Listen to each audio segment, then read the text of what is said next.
unlock everything here. Hang on, hang on. Unlock everything. Hang on, hang on. Unlock everything.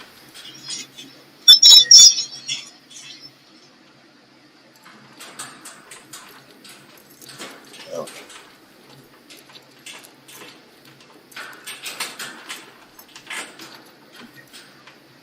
there.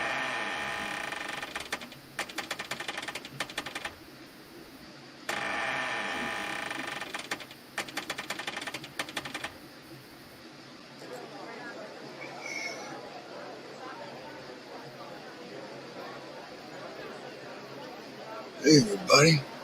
Shh, shh, shh. Hey, everybody, I want you to quiet down. Quiet down. Thank you for coming aboard the Tempest, everyone. I'm your captain, Captain Smith.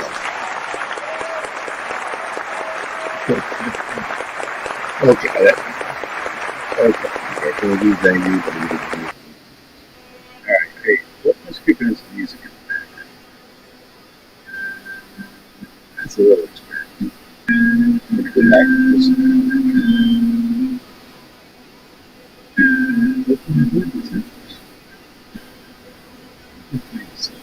See that. I'm going to get better. I'm going to get Hey, let's get the old Milky Man report. The old angry Milky Man report. He did a report. Man, pretty much about me using that last name. Like children did when I was in grade school. I just had to mention it's better to burn it than to fade away, I guess. Burn up a dude, burn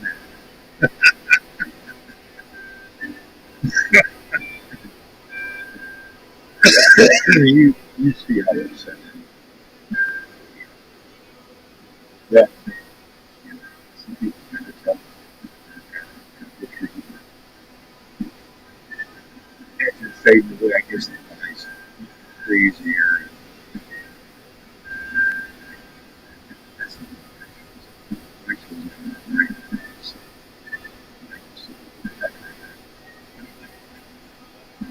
Hey, John. Hello. Good to see you. Long time. Reese, Ryan. We will be graced, I've been told by Kitty Woods. You'll be around.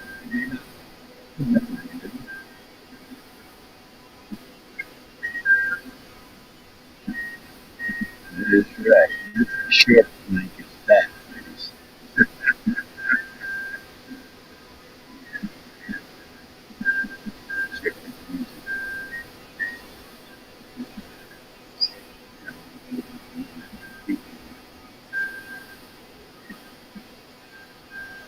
See,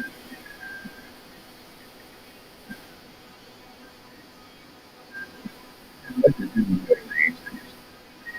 I haven't been really productive in statistics. Fuzzy?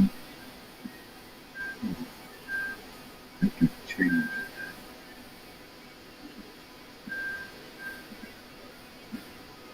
Hmm.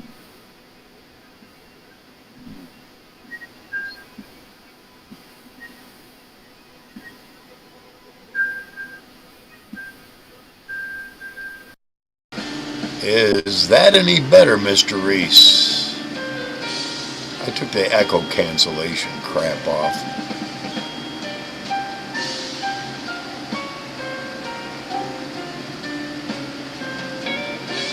Okay, now can you hear me? That's better? Alright. Alright. Yeah, the echo cancellation crap. They put new features on there and they don't tell you, hey, you need to go back and check your features that we've added. All right, we're we're good? All right, thank goodness. Yeah, I took the echo cancellation off. I don't know why it was on. I don't remember ever triggering it. Anyway, let's get a few shipmates up here. Yeah. I'm getting there. Give me a moment here, folks. Alright. Yeah, you gotta go through the thing and do the thing and do the paste and okay, that's good. Put up there and I gotta wait for it to show up. Oh, I'm a little delayed on my live on my phone. Oh no, because I didn't even post it, duh. Put it there and I gotta. Yeah, alright. Introducing Watson X, a platform designed. There you go. Been pinned and posted, guys. Yeah, we gotta cancel out this commercial that wants to blast through us. Yeah.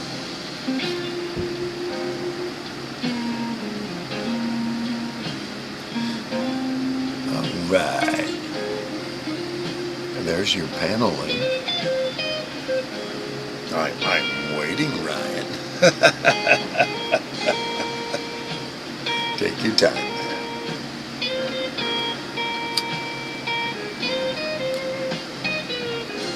Yeah, I'm going to check that intro.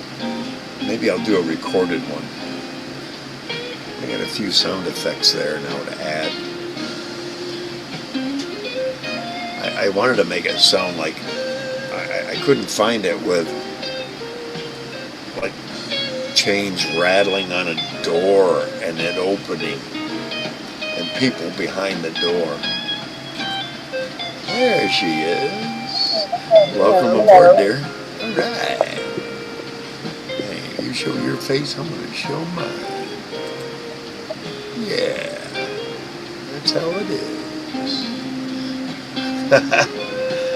Ryan will be up here in just a minute. I'm sure of it. I alerted him earlier. Raise it volume.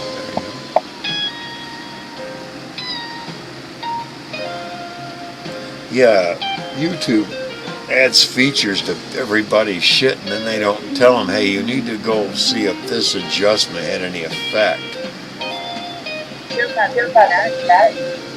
I don't know.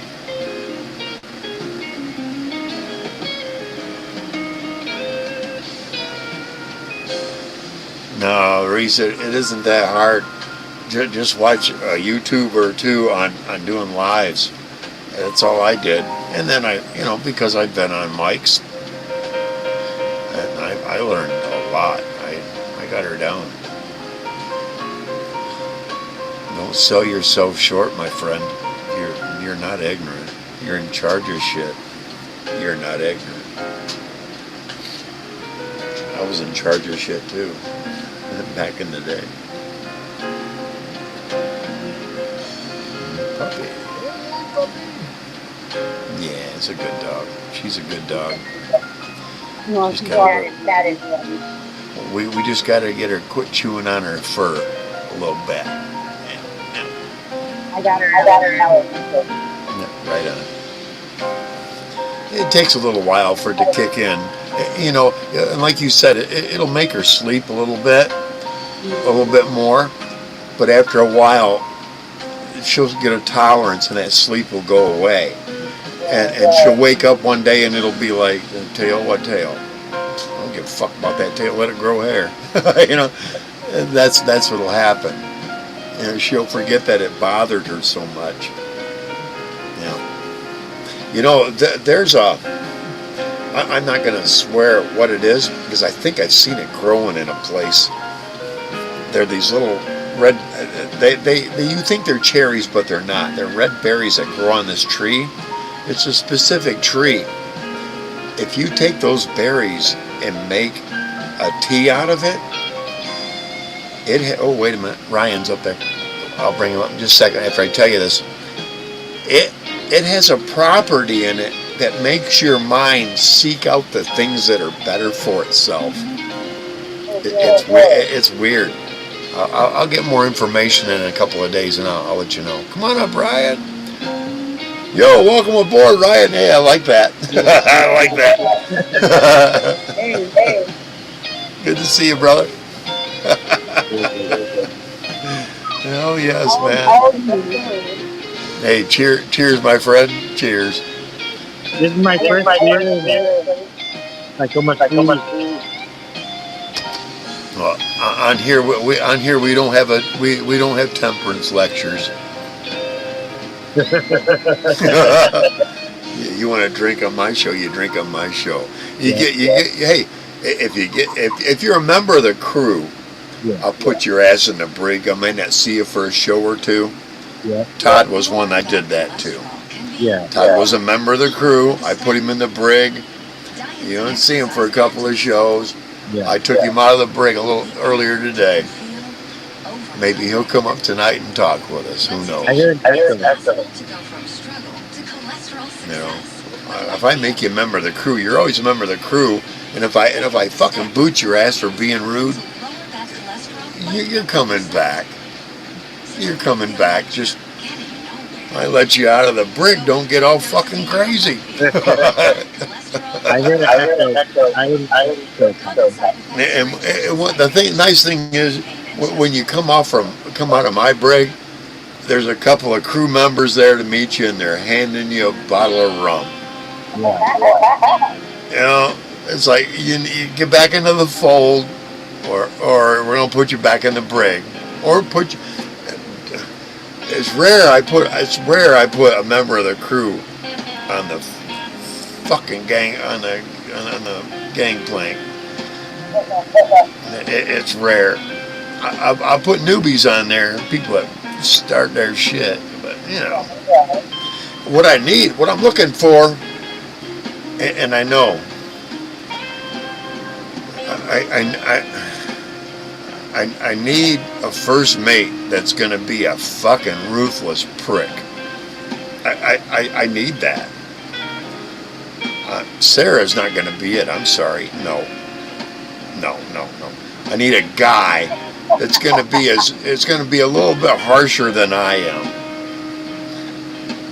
I don't think YouTube has them. I could be, but I'm not that Ryan, you don't have the heart. You don't have the heart to be the gunner's mate here. No, I'm sorry. Gunner's mate's already been filled. It's not the gunner's mate I'm looking for. 801 is my gunner's mate. I'm looking for the. I'm the cannonball. There you go. That's right. You're in charge of cannonballs. Gunner's mate's in charge of you, actually. Yeah. But 801 doesn't. 801 isn't always here. 801's got winches offshore that are distracting him. That's a pirate's life, right? Right. Captain, though, the captain has to show stability. Be an example of stability. I'm going to refresh.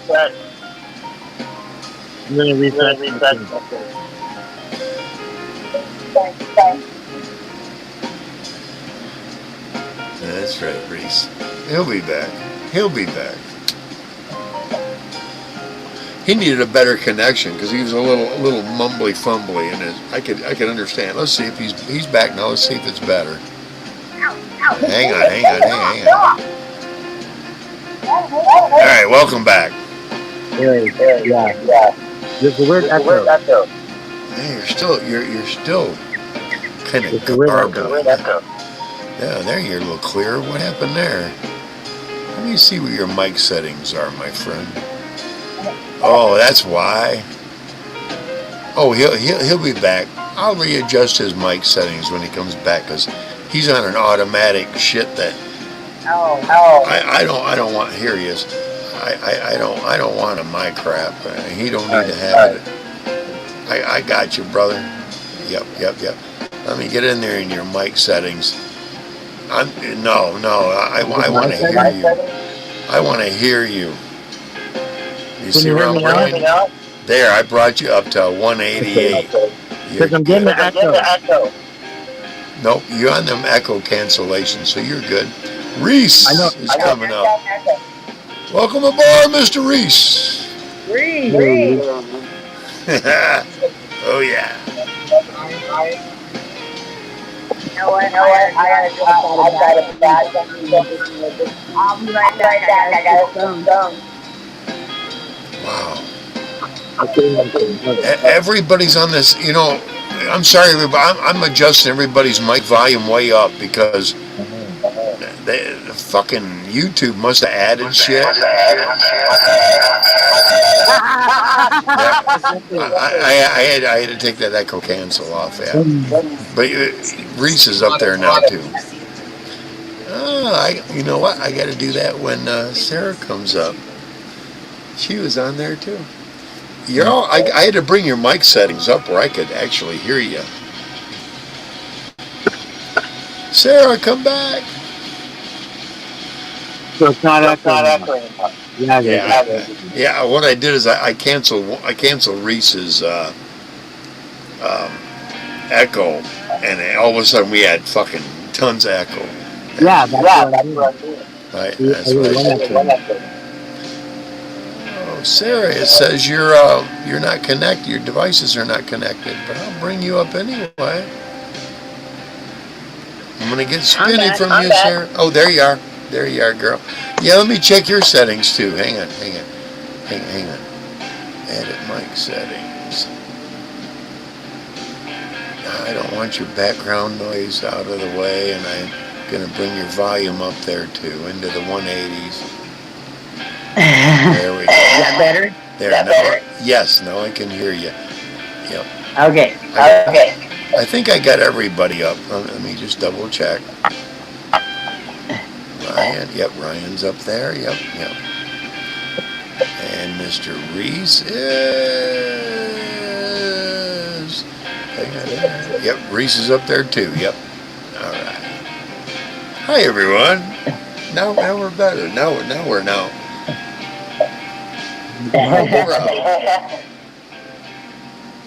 Yeah, sometimes YouTube will add little features, and they did that echo mic cancellation shit, and I don't know when they added that, but it changed everybody, and now we got us back to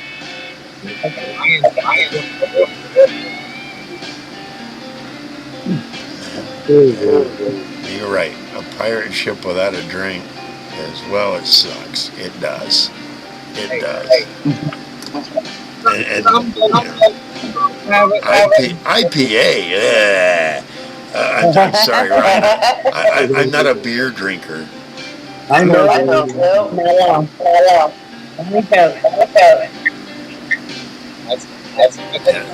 See, a pirate and his woman, we kind of drink the same. That's right.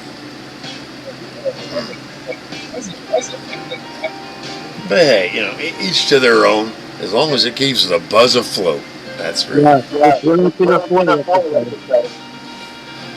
Ryan, you're mumbling. Why is Ryan? I don't know.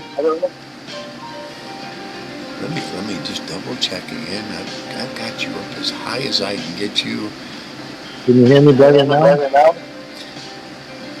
Well, it's not a matter of hearing you better. You're still mumbled.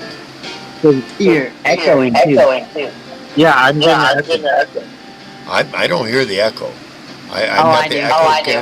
I got echo cancellation on him. I don't know.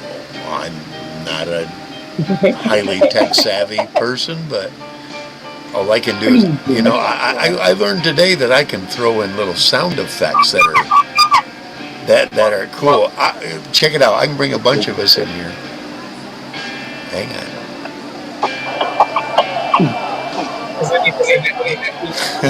There's a whole bunch of us here.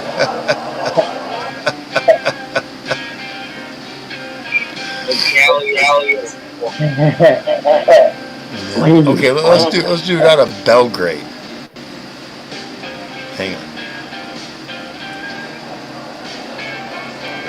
difference. That's a bar crowd in Belgrade. And then if I say something really smart and really genius, here we go.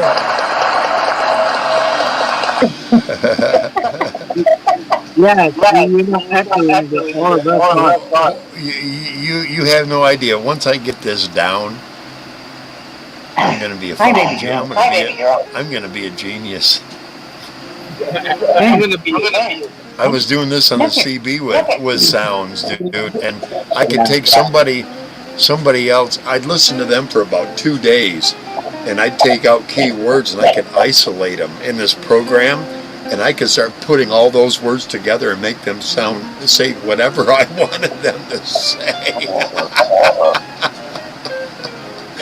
Oh, You're gonna choke me. it stirred shit, but believe you me, I get people on there to get on the CB and go, I'm a low life. I always have been a low life, and I just want to steal your money. And that's what these people were. And they were like, how the fuck did you get him to say all that? And I'm like, well, he said all that just, one day he said this much, and I just pieced it all together. You behave. What it was is we had one guy. He would go out with his daughter every day. She'd be on one side of this highway, and he'd be on the other collecting bottles. And if they found a stray animal, no, they wouldn't look. They'd snatch it up, take it home, and start feeding it. And they'd wait and look for places that offered rewards. They'd have 10, 15 dogs there at a time. And they'd start finding the rewards, and yeah, I found your dog, and get $100 for finding a dog, when the whole time they're the one that snatched them up because they saw them. That was the kind of fucktards I was. I gave them so much shit. I used to call him food stamp dude, because he'd trade food stamp. He'd trade his food stamps for CB radio equipment. And that would be neglecting his kids at the same time. You see what I mean? So I call him food stamp dude. We ended up running him out of town. The cops got wise to him. They got to all the dogs. He ended up in jail for, I don't know, I think like 85 days, something like that. Bye-bye, mother. Because, on the radio, we were agitators, but we weren't the kind of people that do people wrong. If a trucker came out and said, hey, I'm on 131, how do I get to? It was a rule. You don't give drivers bad directions. That was kind of a rule. We gave every truck, we'll tell you exactly, and in the meantime, I'm going to call you a little dickhead and make you feel angry. But I'm gonna tell you, exactly how. And if I'm wrong, and everybody out there, no, he's telling you wrong. See what I mean? Everybody was kind of on board with that. Agitate them, but don't send them in the wrong place and shit like that. Here's what you're going to do. You're going to go down the road, take the right. Ryan, you are so mumbly to me, man. I can't understand what you're saying. Let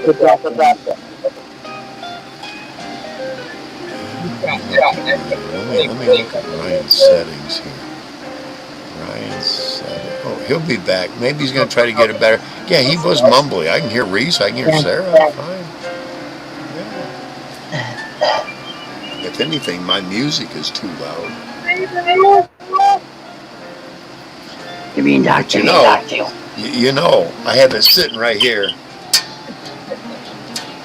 Oh, I won't even. Oh, I've already got it folded over. My bad.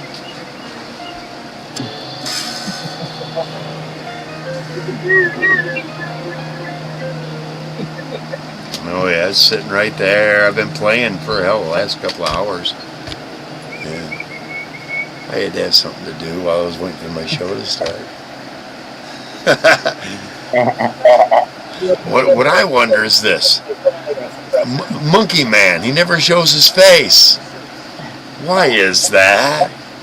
Monkey Man, I got a message for you, brother. And one of your little subverts can clip it for. Oh, they can't. They have to do it with their phone to clip me.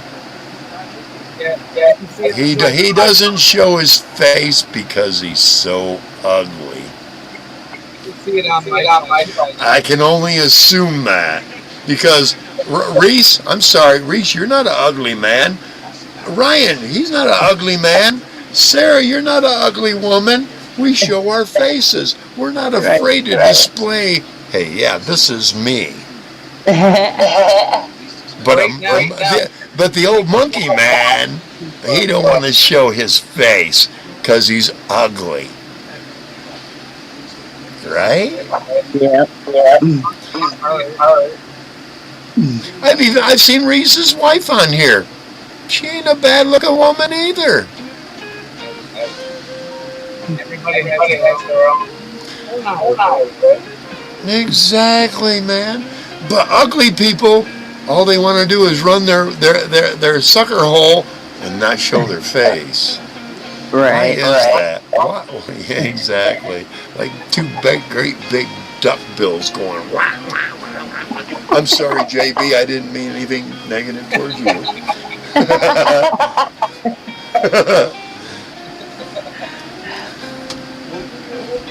JB quacks me up.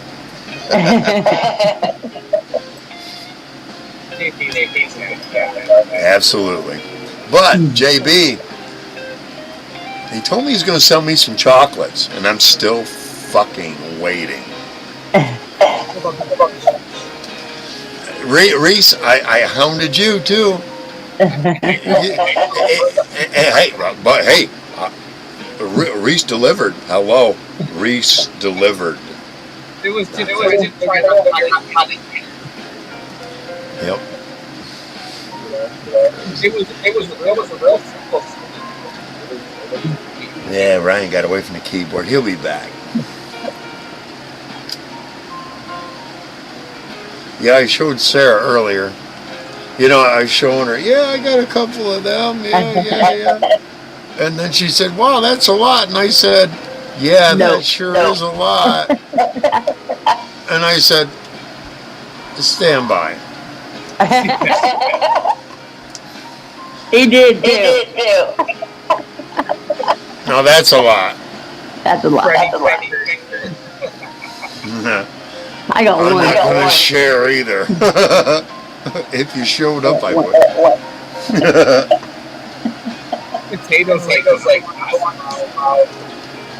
Oh, he already told me. Absolutely. That's a must. I just got to make sure I get the right one here. Got to have the King Louis, the 13th. Oh my God, that I bought six carts of this. That's about a quarter left. Wow. And that was like 5 days ago. Oh yeah, that's a good one. You're gonna stay stoned. And then I bought 6 of these too. 6 of the Yep, you're gonna stay. Super Lemon Haze. I like that. That's a sativa. The other one's the King Louis is an indica. I hit the sativa first. I don't want to do it till afternoon, and I'll start hitting the King Louis, because otherwise I'll be napping before 10 o'clock. Oh yeah. You hear that? And you got to have liquid diamonds, and I'm sure this is either green crack or what's the other one? Hang on, because I've got one more card of each of them. Sour diesel. This is probably sour diesel. That's sour. Yeah, that's probably what this is, because it is. No, sour diesel is dark. So that's the green crack. Sour diesel's dark. That's this one. That's this one. That's the sour diesel. That's dark like that. That's Mm-hmm. That's sativa. Oh yeah, yeah, man. I'm enjoying them. I got a feeling that some of the dispensaries are going a little. It used to be you couldn't get them at this high level of THC Yeah. unless you had a license, and now it seems like those with the license aren't getting much better than what we are. Are they? No. Maybe in the CBDs, but not THC wise. No, I'm getting 90 and above percent. Wow. Yeah, it depends on how they harvest. and I got a feeling also. See, I have a friend who just, I think this year he started growing hemp instead of. Well, I know he had his grow still going because it was a lot of indoor, but he was doing all his outdoor with hemp instead of pot plants. I haven't contacted him in about 6 months. I need to get back with him and find out where he's at because he was telling me that he could grow 4 acres of hemp and get the fucking oils off that and make twice what he was off his illegal grow, basically. Damn.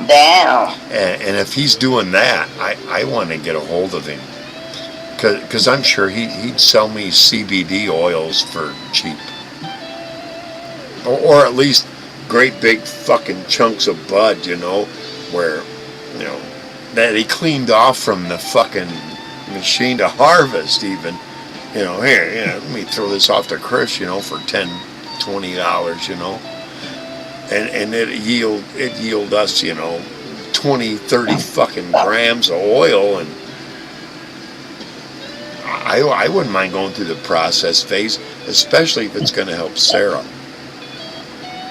See, that's why I'm interested in the CBD oils, the hemp oils, to help Sarah along, because she has fibromyalgia, and those help greatly. I do know that. A lot of stuff. It helps you. Reese, I'm having such a hard time hearing you, Reese. I don't know. That's why you're mute. Let me bring you up here. Now you're up here, bro. Check. I'm gonna cut up here. Reduce mic background noise. Oh yeah, I hear you much better now, man.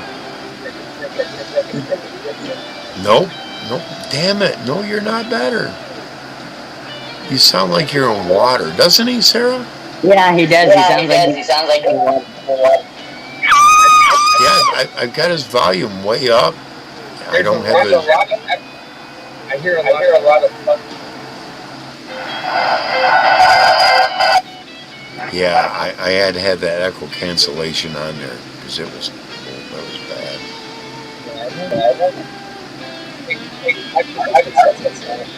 God, you sound like you're in water, man.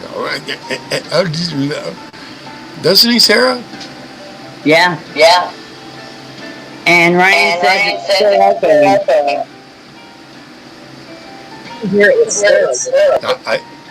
I've got Reese's echo cancellation on.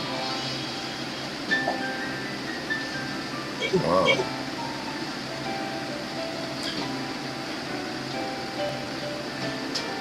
I don't know what's going on. Because I can hear Sarah plain as day.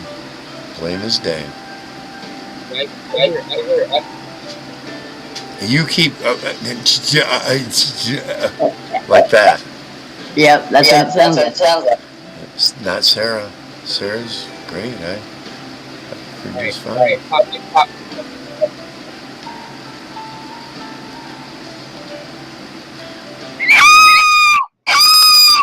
He'll be back. Reese will be Ryan back. says I'm echoing. But I don't hear it. I don't either. I don't hear you echoing. You're just fine. Let me check your settings. And Potato was not echoing. Potato sounds great. Yeah. your echo cancellation's on and your mic volume's way up.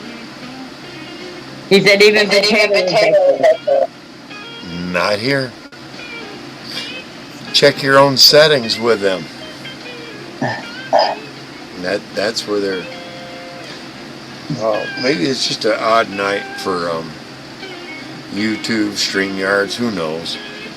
Because we have Maybe we had another solar flare. Could be a solar flare. That's right. What do you think? Man, settings are good. All right, man. I don't know either, man. I hear Sarah plain as day. Like we're sitting here side by side.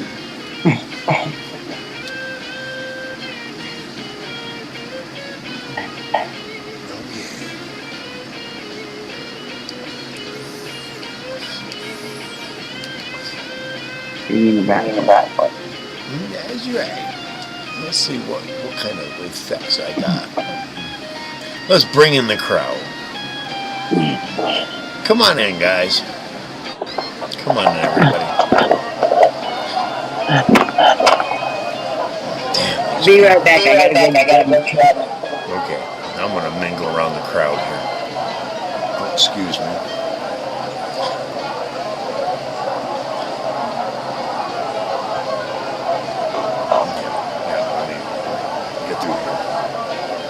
Excuse me. Good evening. I like these effects.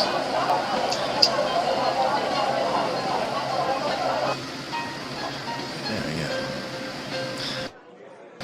Hang on. I'm getting through the bunches here. It's not too bad a crowd here tonight. Yeah, all right. Let me see if I can move these out of the way.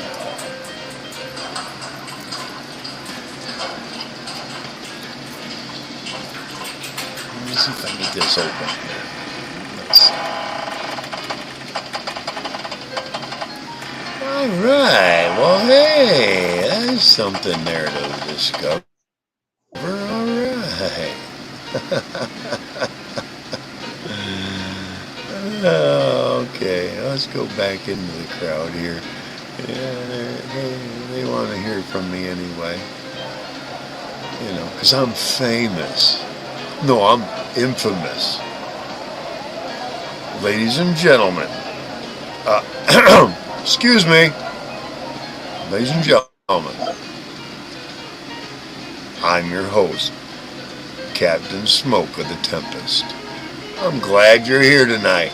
Everybody, first 3 drinks are free.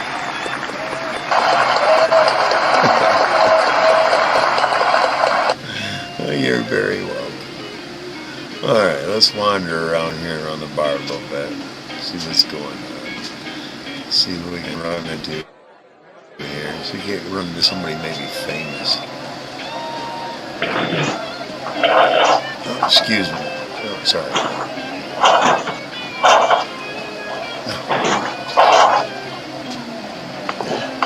Hey, okay. All right, let's go back out of the room here. Talk to Sarah.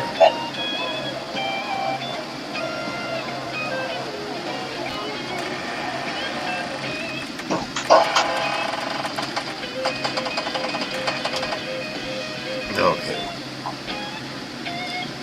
we're back here. All right. I don't know, baby girl. You left your camera and mic on.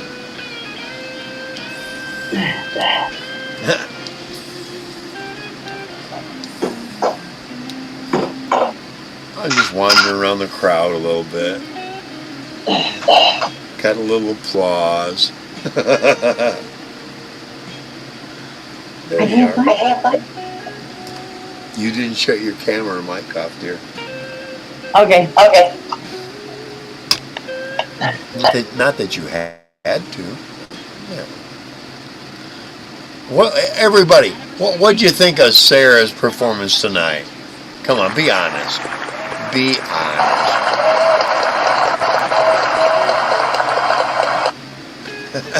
Thank you. Is that working? Sarah? Yes, and Did you hear that? oh yeah, I heard Potato, it. heard it. Well, Potato stop. heard it. Stop. What's she doing? She's She's freaking out over here. Stop. Potato. Stop. Hey, that's my leg. That's my leg. You better behave. I know what's coming. Stop. Get you Stop. I can't find the pen. I think that him. Well,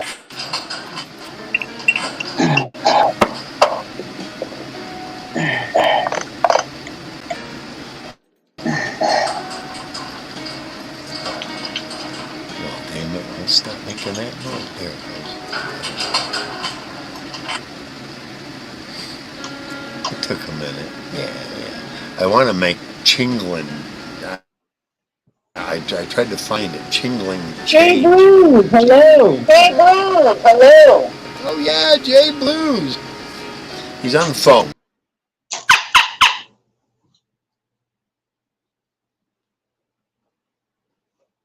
What are you doing?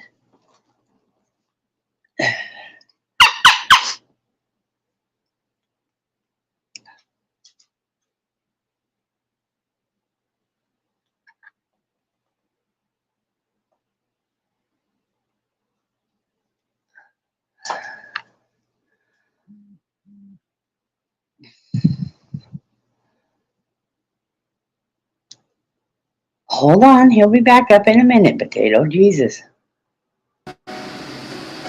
Yeah, I don't know what happened. I dropped out. Hello. Yeah, There he is. Jay Blues tells us he'll be here soon. All right, he's on the phone. That's good. That's a good thing. You better quit. Thanks for holding down the ship until I got back. Hey, not a problem. I you're getting accidentally banned? dropped. That was the first time that's happened ever. You're I don't know why.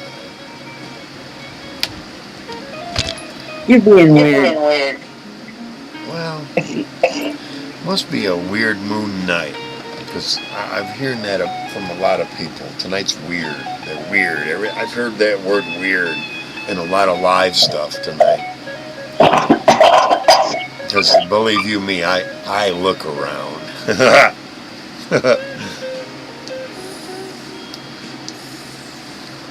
My name gets mentioned, I get an alert. Damn right. I got it set up so that happens. A lot of people don't know how to do that. Well, see, I've been online since, I think, 1988. Yeah. I have accounts that go back that far. Under different names and stuff that I can look up shit people can't even find anymore. Because it's like I've been grandfathered into so many places that have information, and people don't have access to that anymore unless they go through 3 or 4 procedures just to get into a place, It's like Johns Hopkins. I have direct access to all their fucking files. Right. On the executive level. They can't stop me either. They gave it to me. They gave it to me, and it can never be taken away. Too bad, so sad. That's why I'm so anti-drug. Oh my God, I'm so anti-drug. There are naturals, and there are ways to deal with psychological problems that had nothing to do with pharmacology. And I just couldn't get that through their head. It's like, I'll give you an example. I'm trying to think of the word for it. It's when a kid will go anti no matter what you say. Because I got a buzz now, I can't think of the word or the condition for it. But a kid will go, if you say, clean your room, that kid will dirty his room. But if you tell that kid, trash that, yeah, reverse psychology. Mm-hmm. You would be surprised how well that works with adults as well. Yes, it does. Yes, it does. You tell them, no. I don't want you to put down the shits that destroying you. From the right person that says, no, here, destroy yourself. I want to watch. From the right person, whoever they're talking to, they'll go, whoa, no. It needs to be from the right, it all depends on the person and the timing and everything. Like I told you about my friend Paul.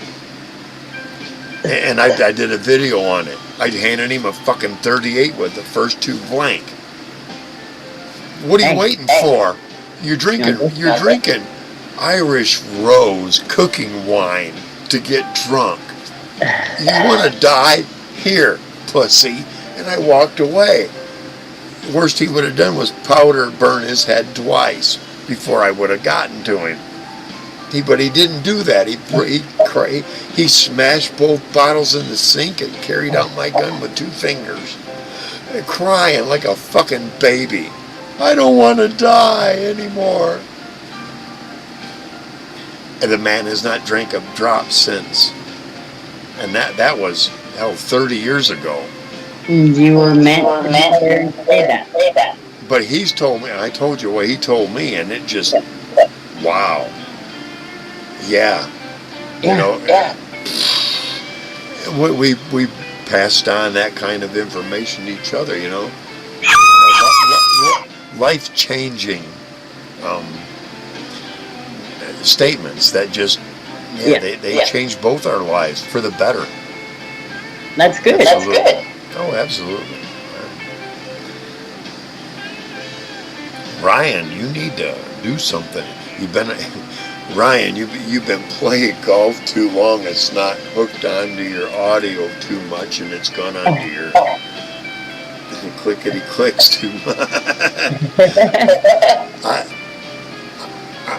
He doesn't know how right I am about what I'm saying, and it's much more complicated than that. Yeah, I used to be a gamer, but not online. But I understand.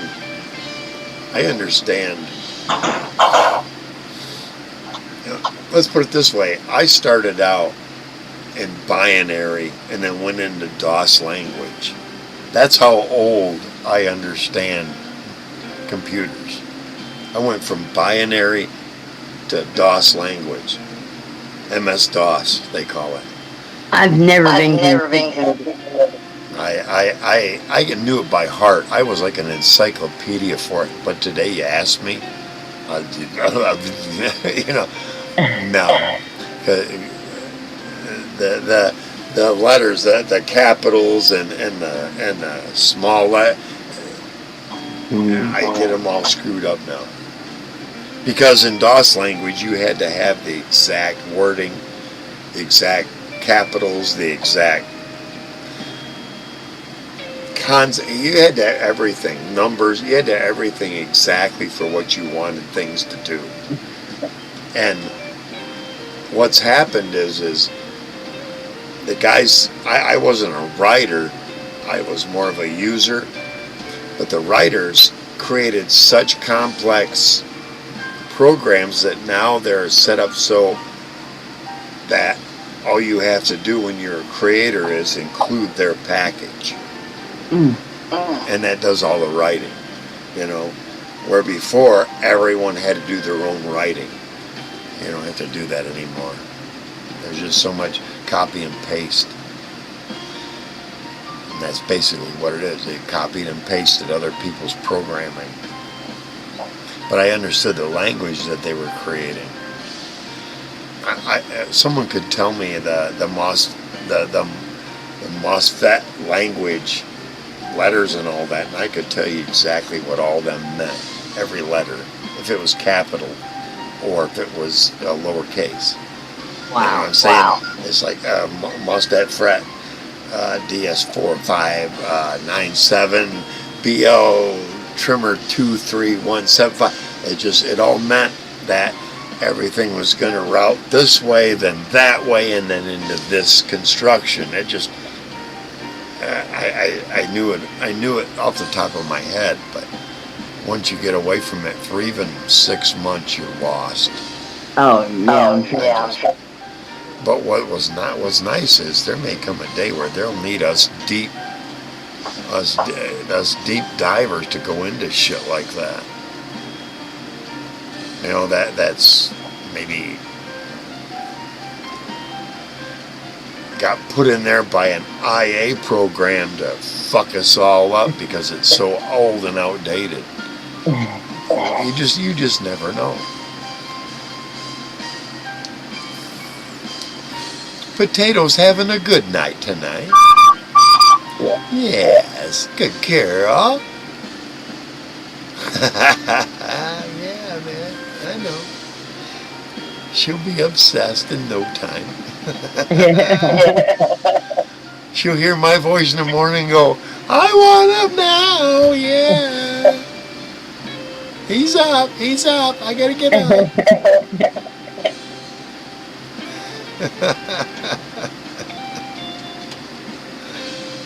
Oh, well. Except for chewing on everything.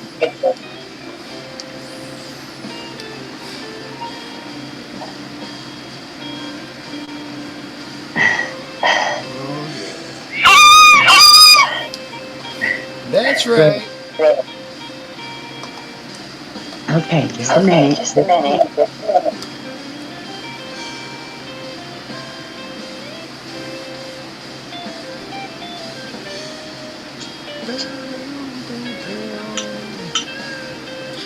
Yeah, I have to figure out how to show clips.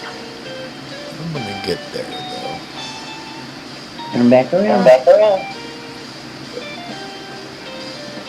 Over here. Oh, wait a minute.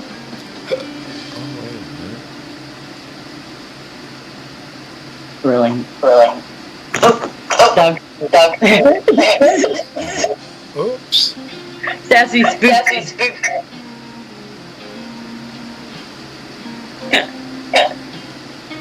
That was funny. John Fetterman. That's what I've been saying. Hey, you guys. Yep. People are into politics, they'd understand. That's Fetterman. Oh, here we go. Oh, yeah. We love the female pirates. That's right. We gotta have the swabbies too. Yes, that's right.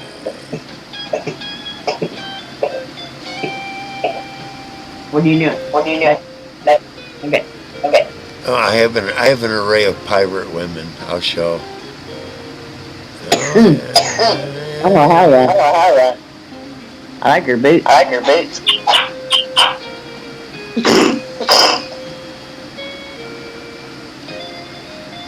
Cool. I forgot all about this stuff.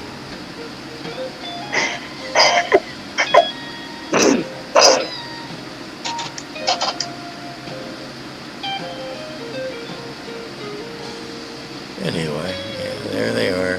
Yeah. Here's me and my. I was still 17.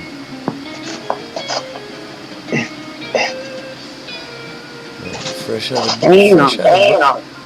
of boot camp. That's a good picture. Yeah,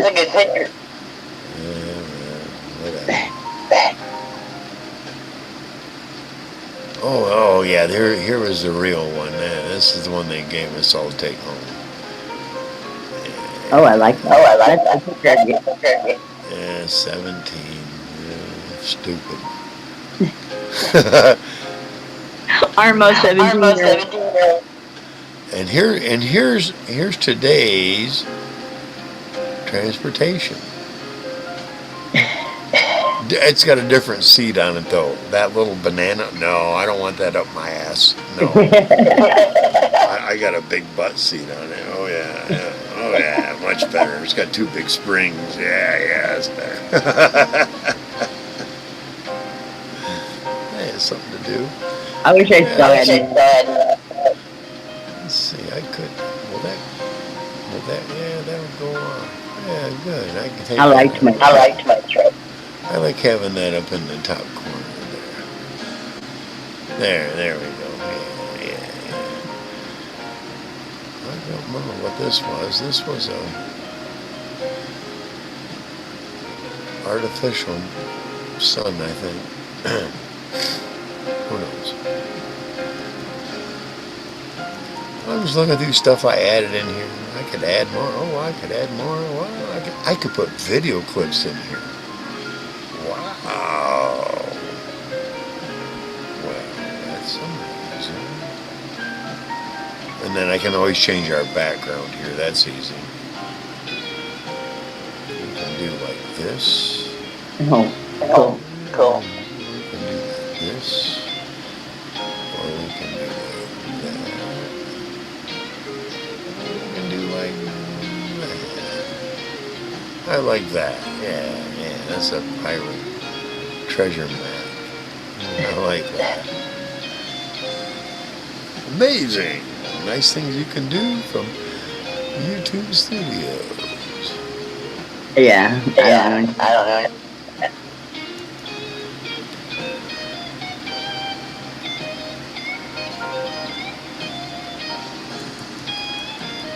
Okay. And I could add background music even. Wow, why was that turned down so far? Wow, my effects were turned down. I didn't do that. Wow. You'll have to forgive me for just a moment. Okay. Okay. I need to, yeah. I'll be right back. All right. All right.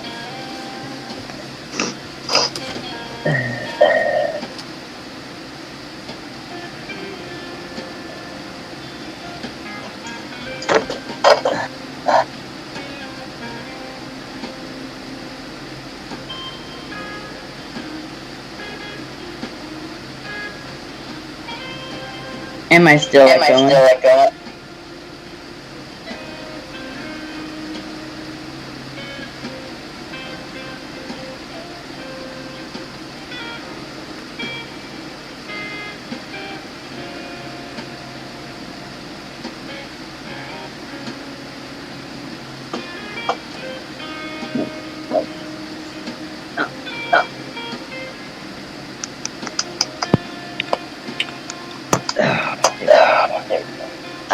You behave. You behave.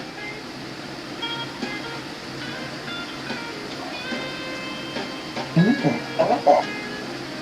Get up there. Get up there.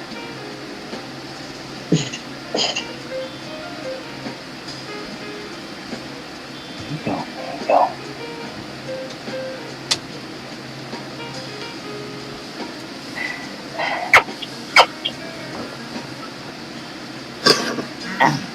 What do you got? What do you got?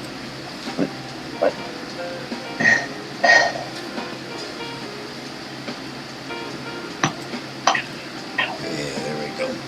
All right. Nobody's wanting to come up. Well, darn it. That's all right. That's all right. What? Yeah, dump an ashtray, smoke me another cigarette. That's right. You want one too? Here you go. You have one too. You would destroy it. Destroy it. Probably. Could you-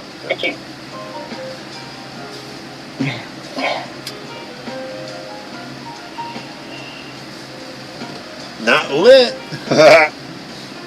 No. I wouldn't give her one lit.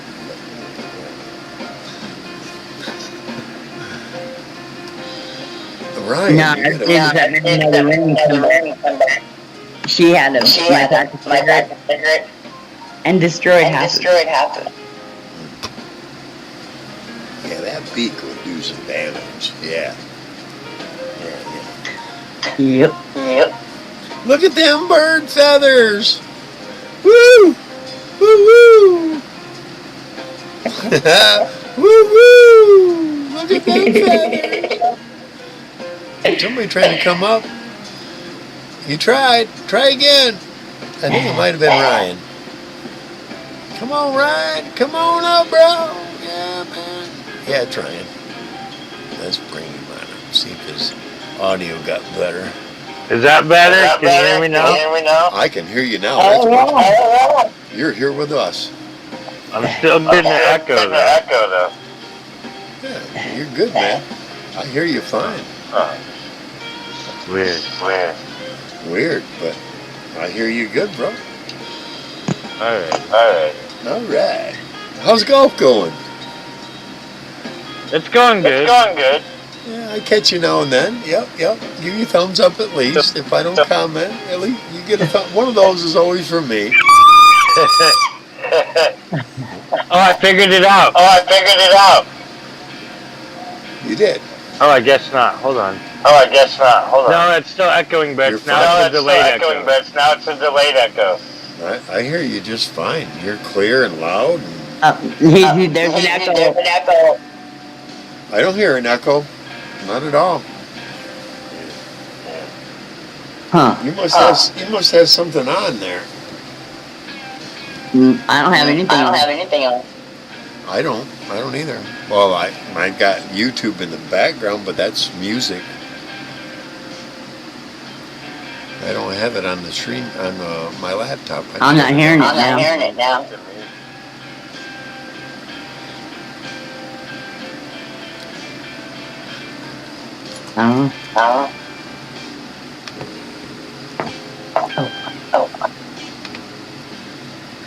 There we go. Oh, it still did. Oh well. I don't care. Yeah, golf's going pretty good.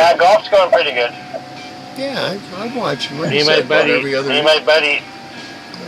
Go ahead. Tanner, we play together. We usually talk crap to other people or whatnot. And yeah, it's pretty fun. We win some, we lose some. Yeah, sometimes I'll catch a half or an hour. You know, I appreciate it. always a thumbs up, no matter what. You know. Hi, potato. Hi. Pretty girl. So beautiful.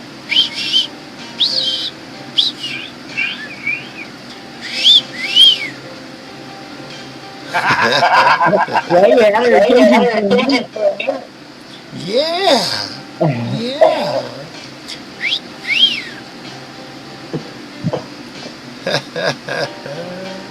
AJ Blue. He's on the phone right now. He said Yeah. I just seen him down in chat. he'll be coming up eventually. He'll be around.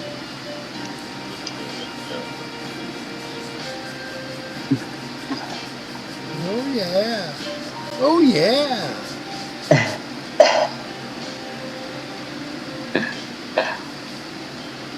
Yep.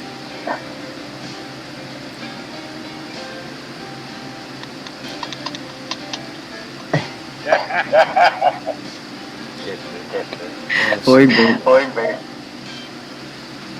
No, she's spoiled, but at the same time, Oh yeah. She's spoiled rotten. And she knows it.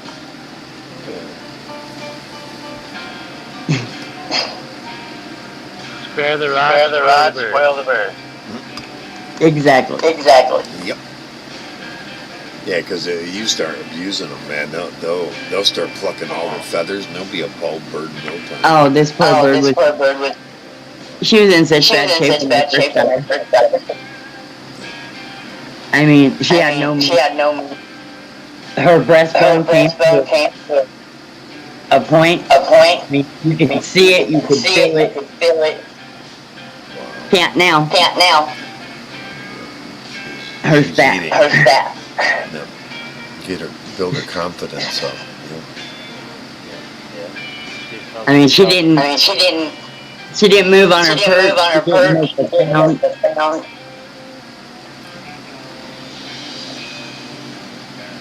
Now she's all over the place. And very boisterous. Hell yes. Huh.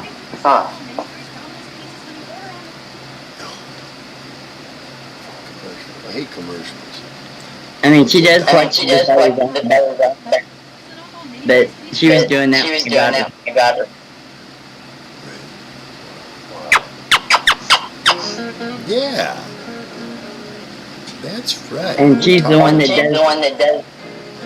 She does all that to her wiener. I don't. Yeah. That's what she's used to. Well, yeah. And once they start, there's no stopping them. Right. I've tried everything to stop her from chewing.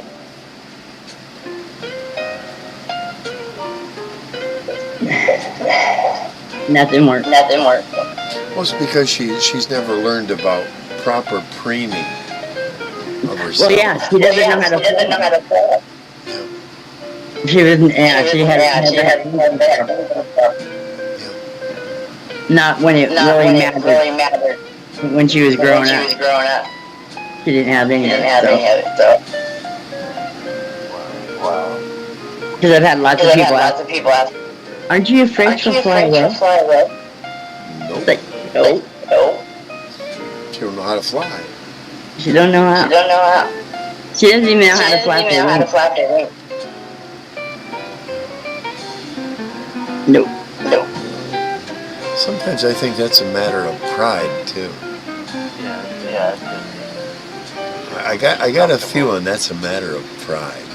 And it doesn't. And I don't think a female bird can get that kind of pride from a woman. I really don't. I got a feeling. Just wait and watch. I got a feeling. You know, if a bird has a more rounded environment, I got a feeling the bird will do much better. You know what I'm saying? If the bird senses love and goodness in the home, I think the bird will flourish more. I really do. Yeah. That's just my opinion. Well, we'll see. Yeah, I'm always a sucker for girls anyway. It's just always been me. Well, you're fixing to go in. I'll reach in. That's all that's in this house. All right, Reese. We'll see you later, man. Bye, Reese. Thanks for stopping in. Do appreciate it. He had a phone call.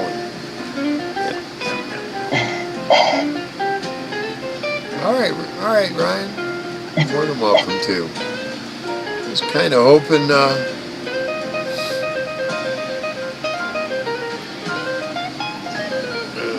I just yanked him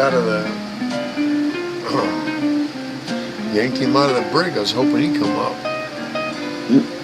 Right on, Reese. Yeah, tomorrow's probably a long day. Friday's usually long for shipping. Yep.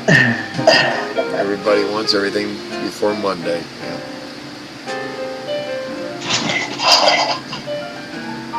What are you doing, sir? Yeah, I was hoping Todd would come up. I had mentioned that I may go live in a night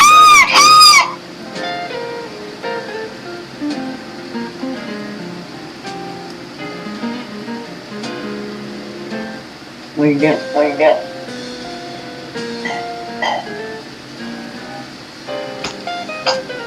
Yeah, the minute I switch off from this rhythm and blues, Yeah. they hit me with a copyright. Really. But that's if I ever go monetary. I'm never gonna go monetary. I don't care. I don't care if I got 5 followers. I don't care. That doesn't matter. I'm not on here for the. I'm here to communicate with the people that I communicate with. Not to gain more. If I gain more, hey, wonderful. You're more than welcome to watch the show. I've got it set on subscribers though right now. Ha ha ha.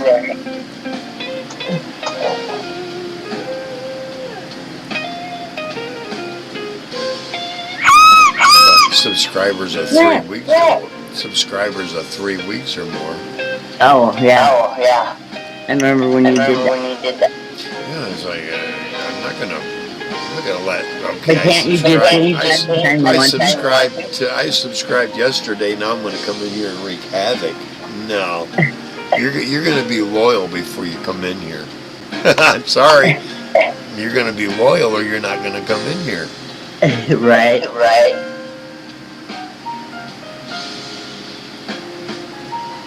I got a feeling I'm gonna.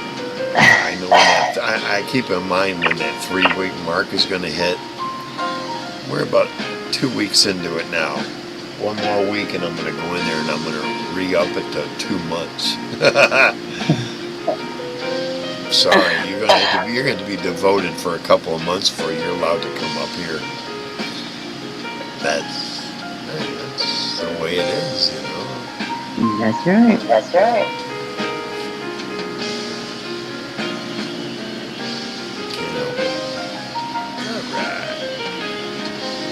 Yeah, that wasn't a bad intro. Did you like it or? Oh yeah, I liked it. I'll get it figured out. I'll review it tomorrow and see what I need to change. Right. We'll see what happens. There's some other sound effects I want to put in there too. It's pretty easy to. I don't know why, but today I remembered that I could do that, and I said, let me add some spice to that startup anyway. Every once in a while, maybe I'll throw in, I don't know, I could throw in the audience, and their approval or disapproval. Well, I don't have audience approval yet or disapproval yet. I really don't want to do audience disapproval. Let's see what I can do here. It's hard to get that. Oh, right there. Yeah. It's like, audience, let me ask you something out there. Should I include your participation?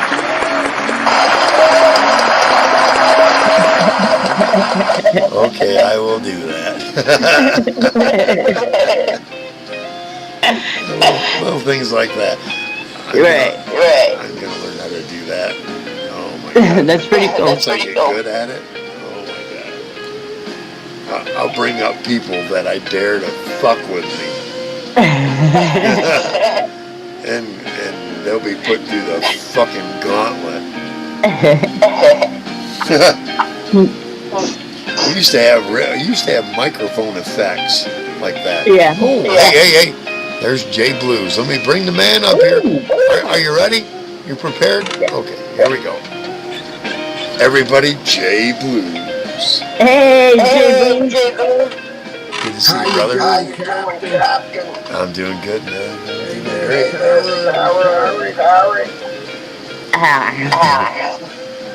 Appreciate you all the other night. Good show. Oh yeah, man. Let me tell you. Right now, I got a lot of trolls they're fucking with me right now, and I didn't want to congregate them on your show. It's been an epidemic on the Streamyard for the last month.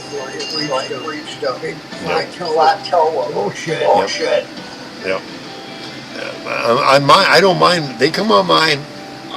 I have others out there watching, and they haven't even spoken. Here's to you guys.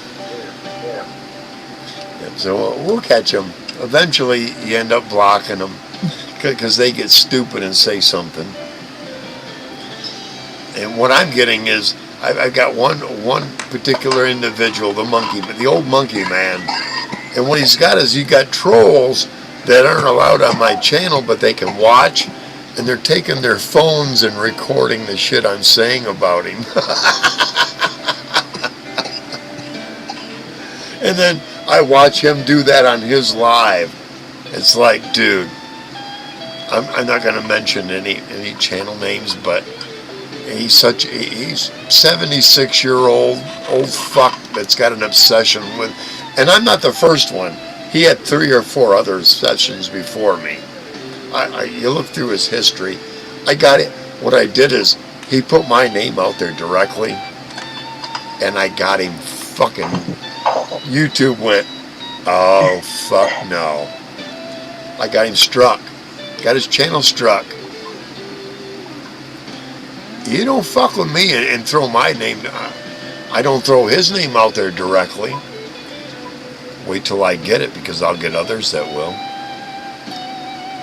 I want to call some Hollywood Nashville producer in the movie business. The new series, Dragnet, the first episode should be called The Porn Bomber. Oh shit. That's all you hear about. Because that's all that's been going on. It ain't gonna happen on my channel. No, mine neither. I don't let just anybody up. I don't see face that I'm familiar with. Sorry, you'll sit in the basement until you rot. That's below the brig. That's below the brig down there where the fucking the ballast rocks are. That's where you'll stay in my ship. You know, I like that creakiness you got going on there with your background, man.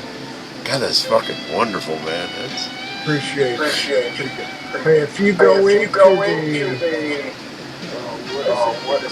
group, and I think you can hit the echo cancellation or etc. Because that's where the echo comes from.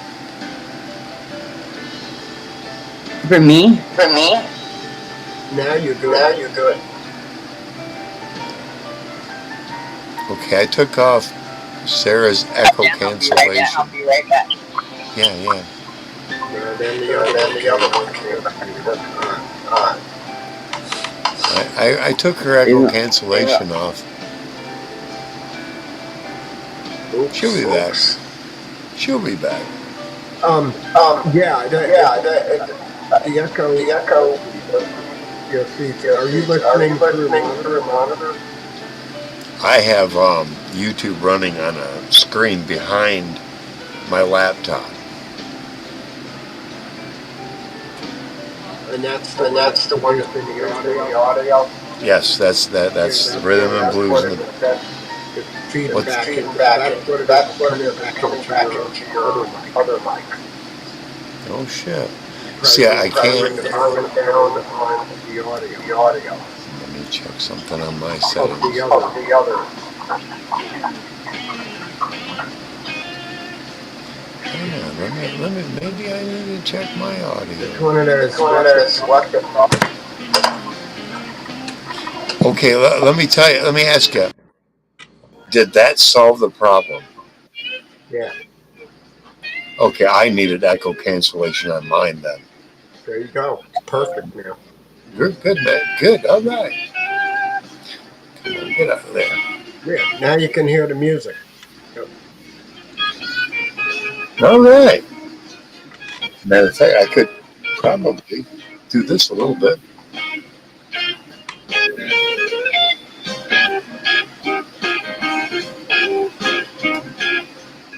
Let me bring Sarah up and I'll put it back. Welcome back, Sarah. That better? Absolutely.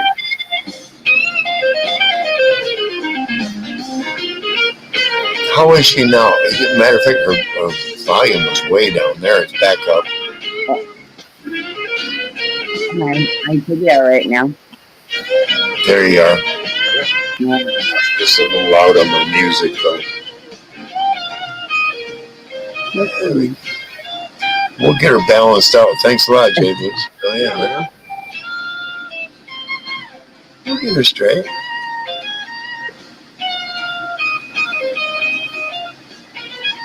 Right on, Ryan. Thumbs up to you, brother. And it's just you got a lot of, it's like there's just drama all over the place. It's just drama munch. It'll go away. It's people on a mission. They get on a mission, and it's like, whoa, wait a minute. Why are we all out here? Hold on. Right. We're all out here for no drama. Yeah. And the one here's what I'm finding out. The old fucker I'm having a problem with, he's focusing on an area that some shithead from 2 years ago tried to focus on with me, and that's who's feeding him information today. And it's like, dude, you can't tell an old mind you're being played because they don't want to go, maybe I should look at that. He's not intelligent enough to do that, so he's playing off somebody else's. What I say is this: I got an old fucker chewing on some other raccoon's fucking old turd. How about me?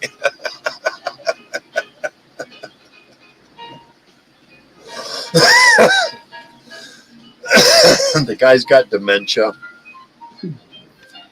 and he's always focused on somebody on YouTube that's making his life miserable.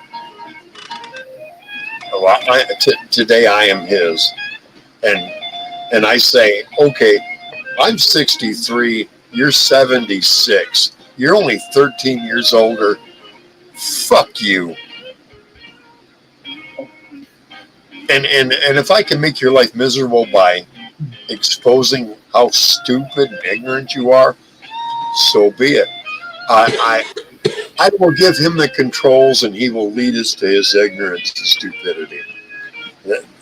I know how to do that. He's too ignorant to see it. He's calling my last name, the last name that second and third graders used to call me.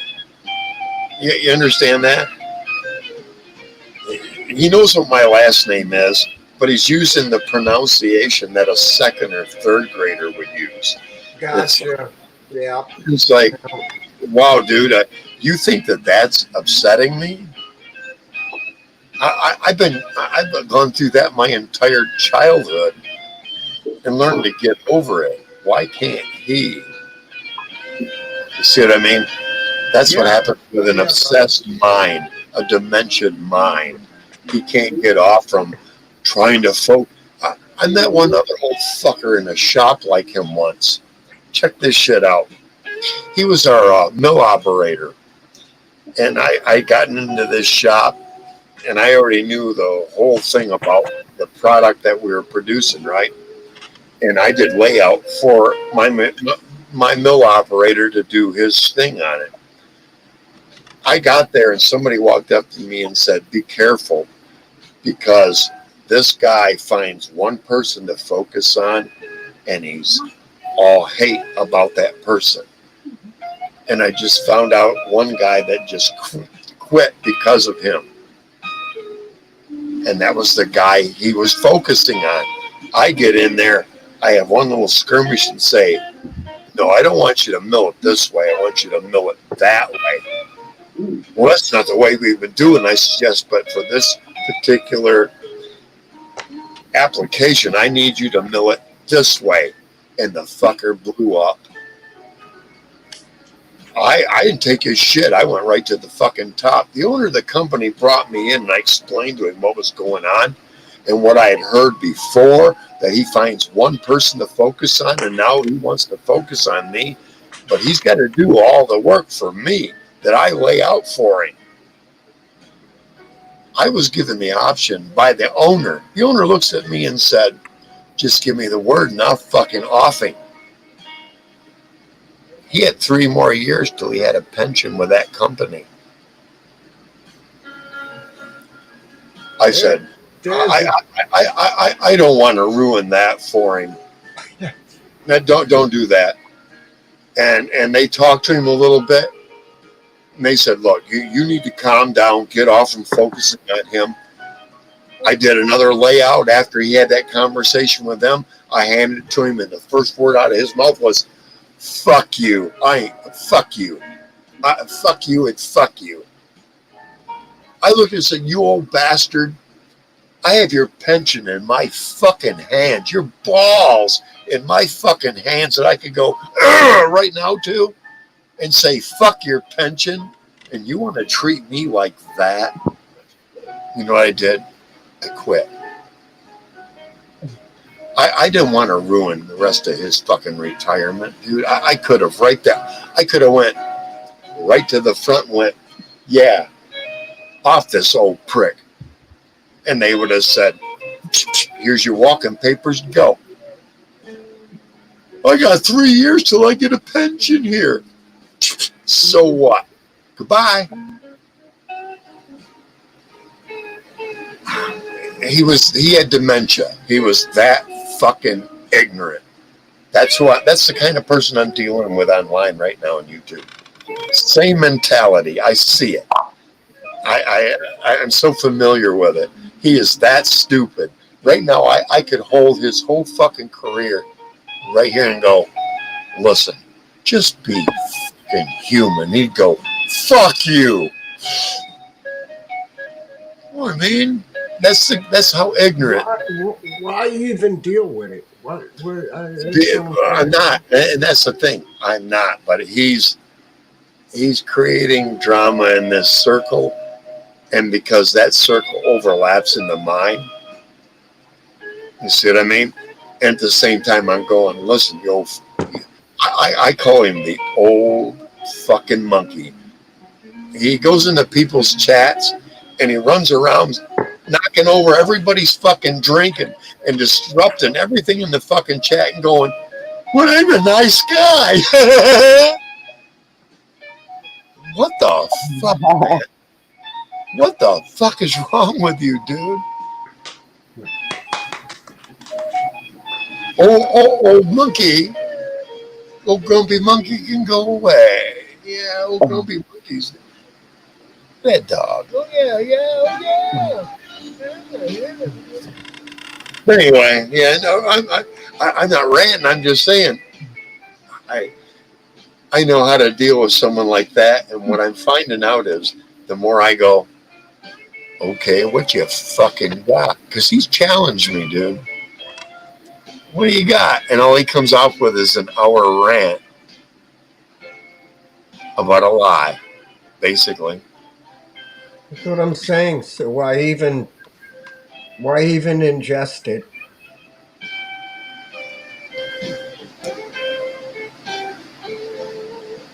Viewability.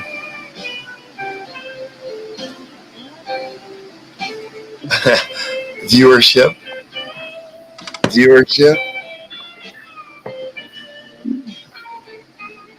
He's got my name directly on a couple of his posts, a couple of his lives. I want them gone. Until he makes them gone, they suffer my wrath. And I will be his nemesis until the day he strokes. In other words, he mentioned your name in comment. No, he put my name out there in public and made claims that are in black and white. Yeah. And I am more or less defending my name and my honor. Here's what it is, Jay Blues.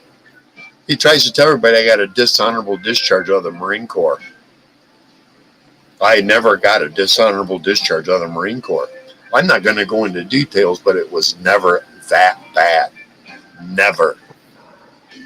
No. And then I got it upgraded to a general discharge. I don't get any benefits. I don't want any benefits. I don't deserve any benefits.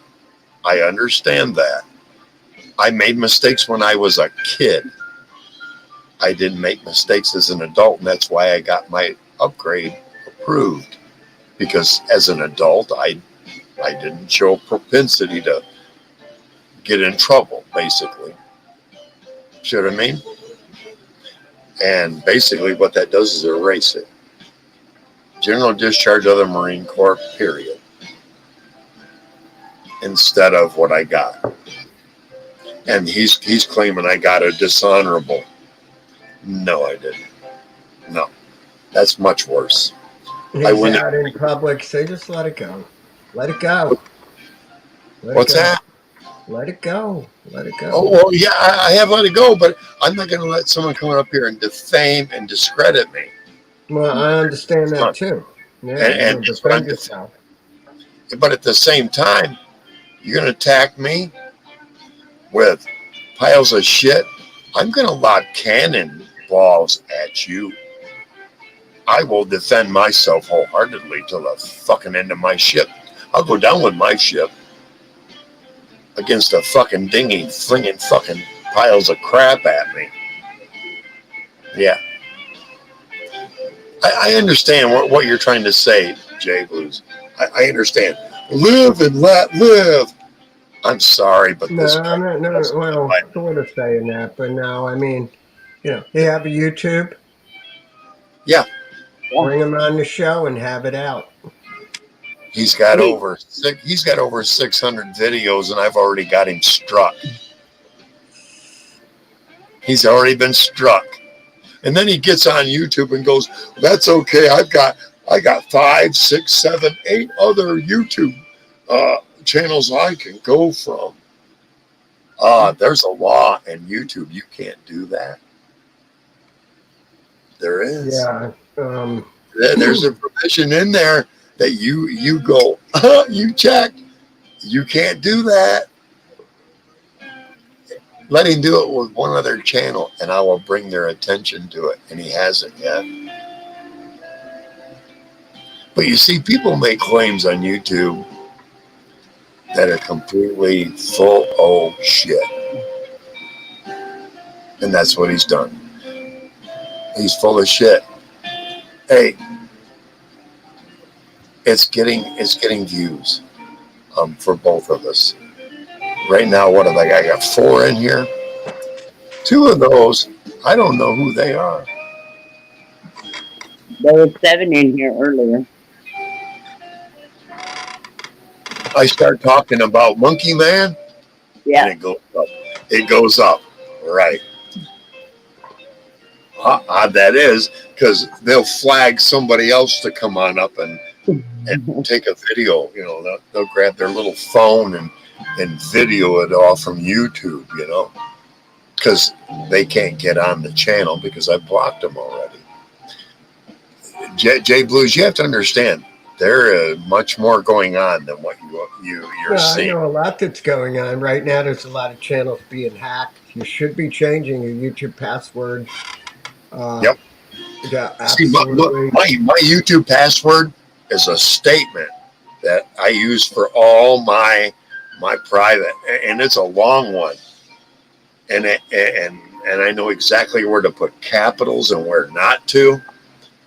Periods, quotation marks, the whole thing. It's a paragraph that I remembered from way back.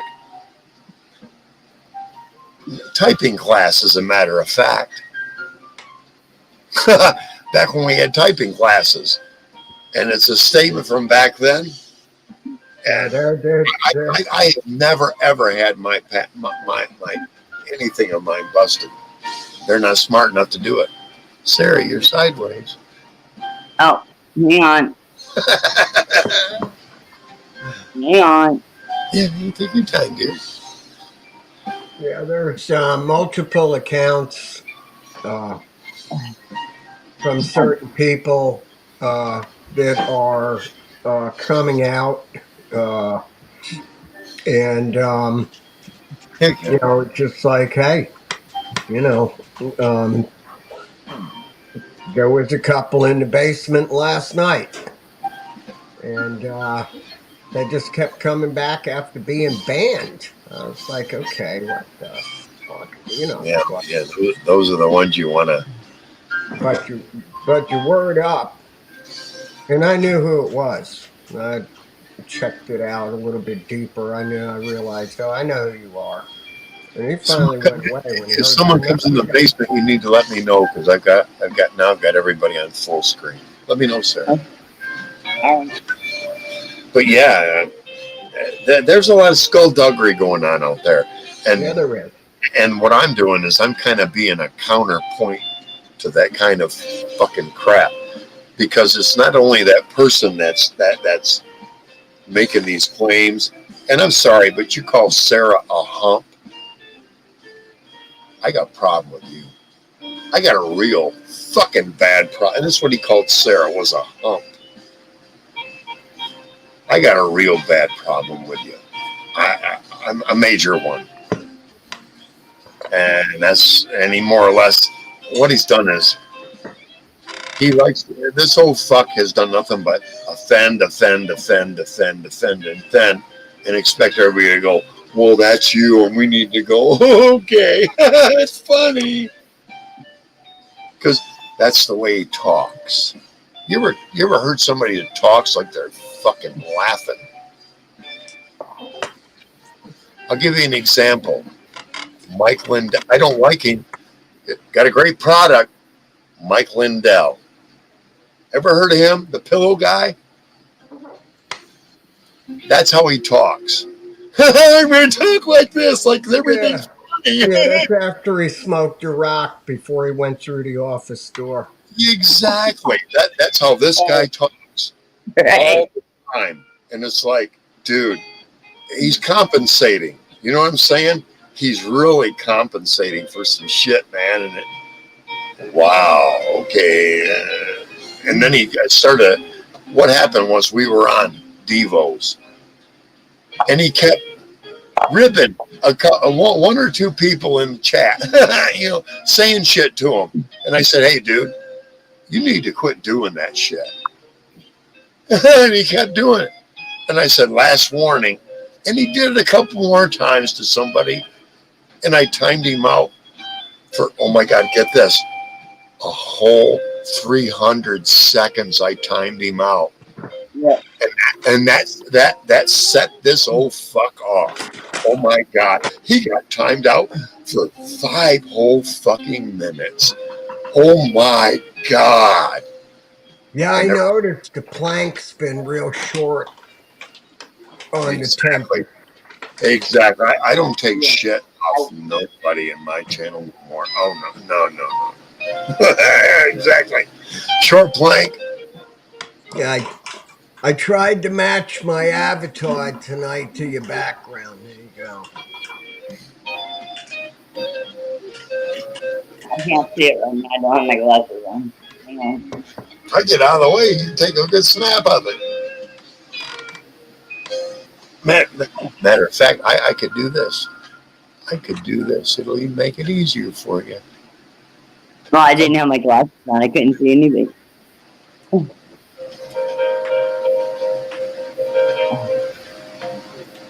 There's background for you. That's pretty cool, bro. I like that. Yeah, I love it, man. I love my moon. I did put a chair in my studio tonight. That's good. That's there. good. I've got a studio I'm going to be setting up here. Cool. Yeah, I mean, This will be in there, and the other one will be in there. And just the shit that makes you happy, dude. You know, all this other stuff just fucking stress you out. And Now if somebody wants to start some shit, that's a different story. Well, I tell you, Jay Blues, there's something I want to talk to you about. That piece that you and Dr. Nick have been working on, you did last night. Is there any way you could do like a 15-minute section of that and send it to me so I can Yeah, I work? do. I have it. I have it. I'll let it. I'll run it down for about 15. A fresh one for you. Sure. Hell Yeah. yes. What it does, I run a program. I don't know if your iPhone. Because last night when you had it going on your live, I was sitting. I had it in acoustic fashion on my electric, and I was finding shit there that I was getting the hair on my arms going, man. I appreciate that. I appreciate. Here's the thing. Yeah, I got this thing called Recorder Plus that I use, and what's cool, it compresses it, and then I just send it to you, email it to you, Yeah. and then it'll play on whatever you want to play it on. But hell yeah, bro, no problem. Let's see, I got to get into. Yeah. I'm getting there. So where's everybody else hanging out up here? I know 801 came up last night. I was really I don't know. shout out to the 801. He's probably listening. I don't know how to send him out. He's never given me a personal communication link, so I can't send him out like a, hey man, we're gonna be here, I don't know. He's probably hiding out in the mountains up there. No shit. Let me see if I can. Hell yeah. 801 and Exit full. Private chat. Yeah, I'm gonna put my in private chat. I will put my email address to you. Comments. Yeah. I thought I had that. I probably have it. I think if not you got my phone, so yeah, we're good. Private. Yeah, we're good. I think I have the email already. Yeah, I have it. that's good. All right. Let me get back to full screen here. I see Ryan out there in the chat. Hey, Ryan. Yeah, he's in and out. Yeah. Oh, well, Captain can't have an empty glass. I'll be right back. Yeah, same here. Sarah, maintain the helm while we're gone. I'll be right back. God, I love it.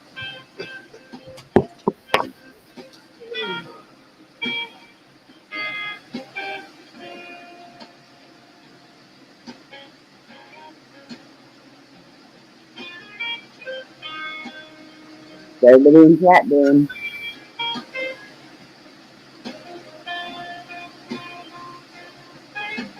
Anybody stay out there?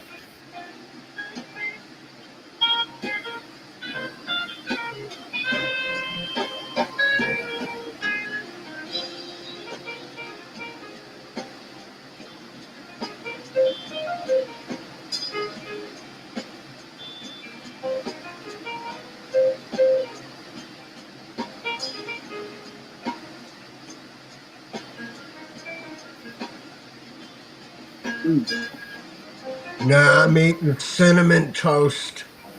Oh, there you go. That's good stuff. It's like a little weed, a little cinnamon toast, and good strong coffee. That's where I'm at right now. Yeah. I've been cutting back on my coffee. Trying to. Doctor says that's why I have insomnia, so I don't. That's fine. I'll get it down to 1 or 2 cups a day, and we'll see. But I've had insomnia my whole life, so it doesn't matter.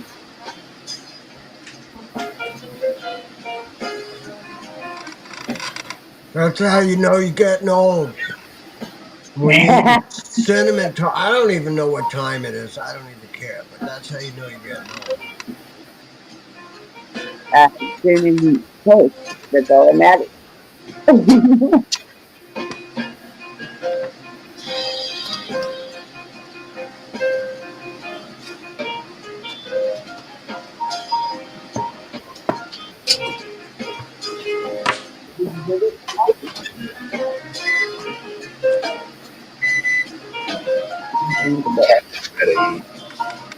All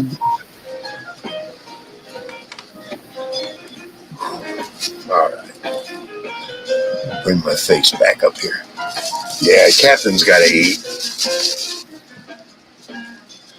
See? Jay Blues, same thing. Yep, he's got to eat too. That's right. Munchies to himself. I don't need a whole lot of munchies. I don't need it, not at once. When I I'm don't drinking, need all. when I'm drinking, a little bit, I won't eat. I won't eat that much. I won't eat a fistful even, about a half a fistful, and I'm sure I'll be good. Well, we never had munchies or sweets in the house growing up. Right.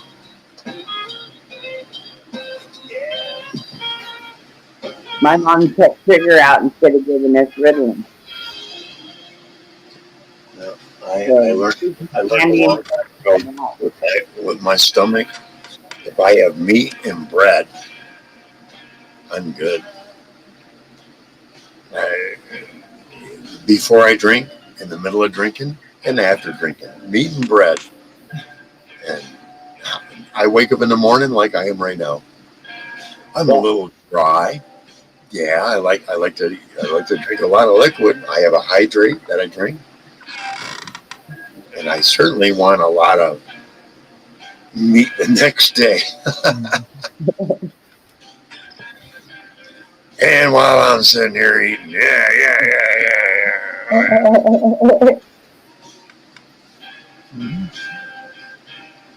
Ooh, look like a hash bowl. Ooh.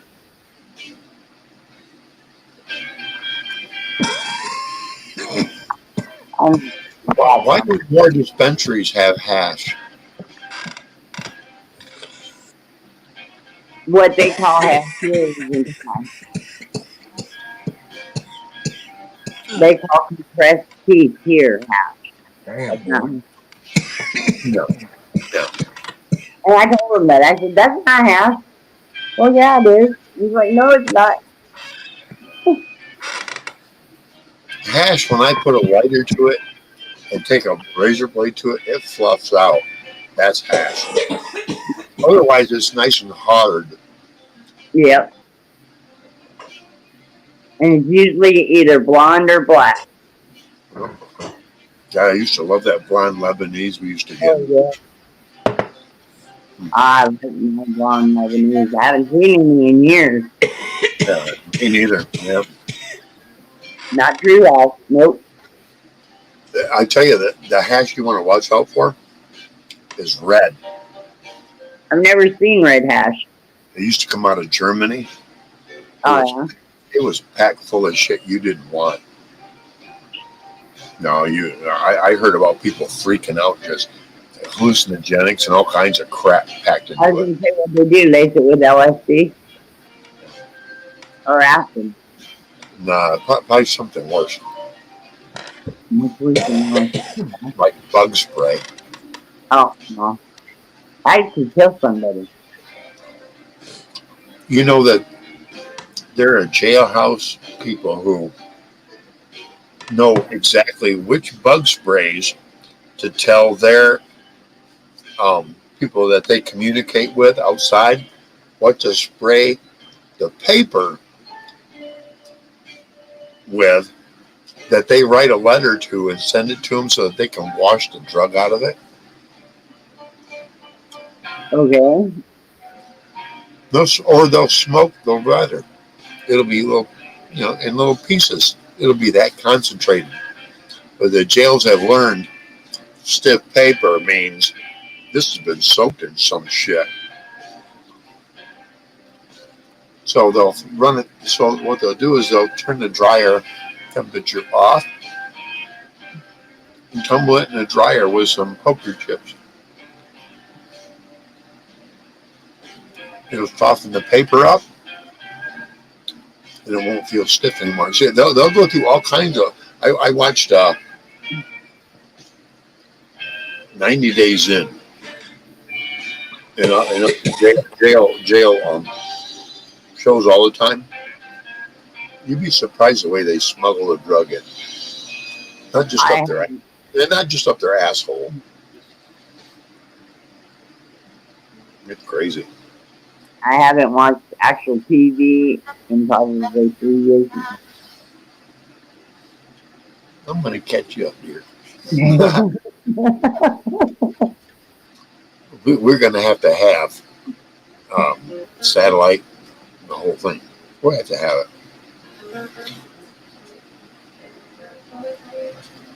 I very rarely ever turn the TV on that I have out here in here now. I very rarely turn it on because all I have is movies, and I think I've watched all my movies a dozen times or better.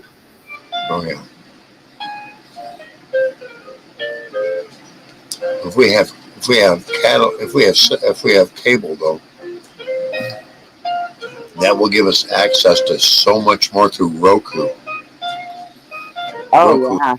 all the old, you have Roku channels.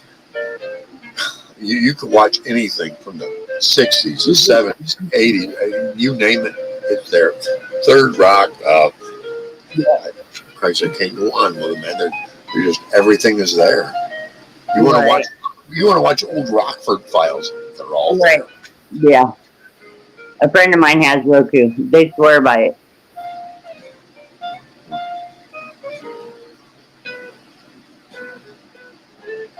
Every time I go there, they're watching something. Well, what's best to do is move to an area and then find out with somebody who has solid connections what they're using, what stream service they're using. Right. We'll get on that.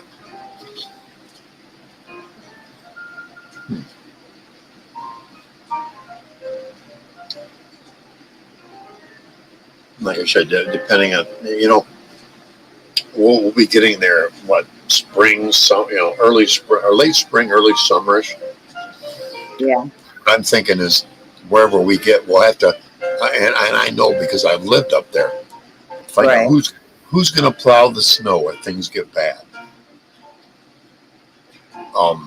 Who to call for water, the well, who to call for, it all depends on the situation, but because I've been up there, I know what to look out for. Right. And if it's within the area that I'm more familiar with, I have friends that know how to deal with that. I mean, when it comes down to things like hooking up a washer, dryer, dishwasher, all that, I have a friend. If I can't do it, I have a friend who does it for ABC Warehouse. Oh, cool. Like I said, I'm bringing the washer and dryer. It's not very old. Right, and what I want to do is also have him come over and hook us up so that if the power goes off, I can just pull out my generator, plug it in, start it up, and flip a switch, and I ain't got to worry if they turn the power on while my generator's running. See what I mean? Because if your generator's running and they turn the power on, you could fry your generator or your entire electrical system.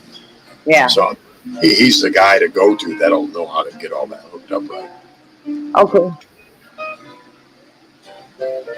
And then I could eventually have it hooked up so just like a Generac, the minute the power goes off, my generator will go, well, I don't have electric start on it, so I have to go outside and I have to pull start it. Big deal. The electric start was another $140. No, thank you. Good night, Ryan.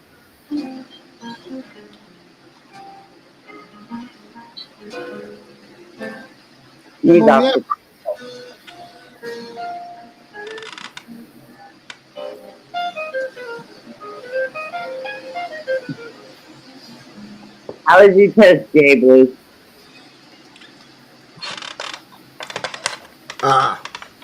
Did you ask me about my day? No, you're toast. You're Oh, toast. the toast. Yeah. Oh, yeah. Yeah, it's great. I just took my last swallow too, brother. Yeah. Much better. Got Gotta keep up the starches and the proteins. Yeah, that's what I've always been. Ryan, you're always welcome, brother. You know that. You act up, I'll throw you in the brig, but I won't kick you off the ship.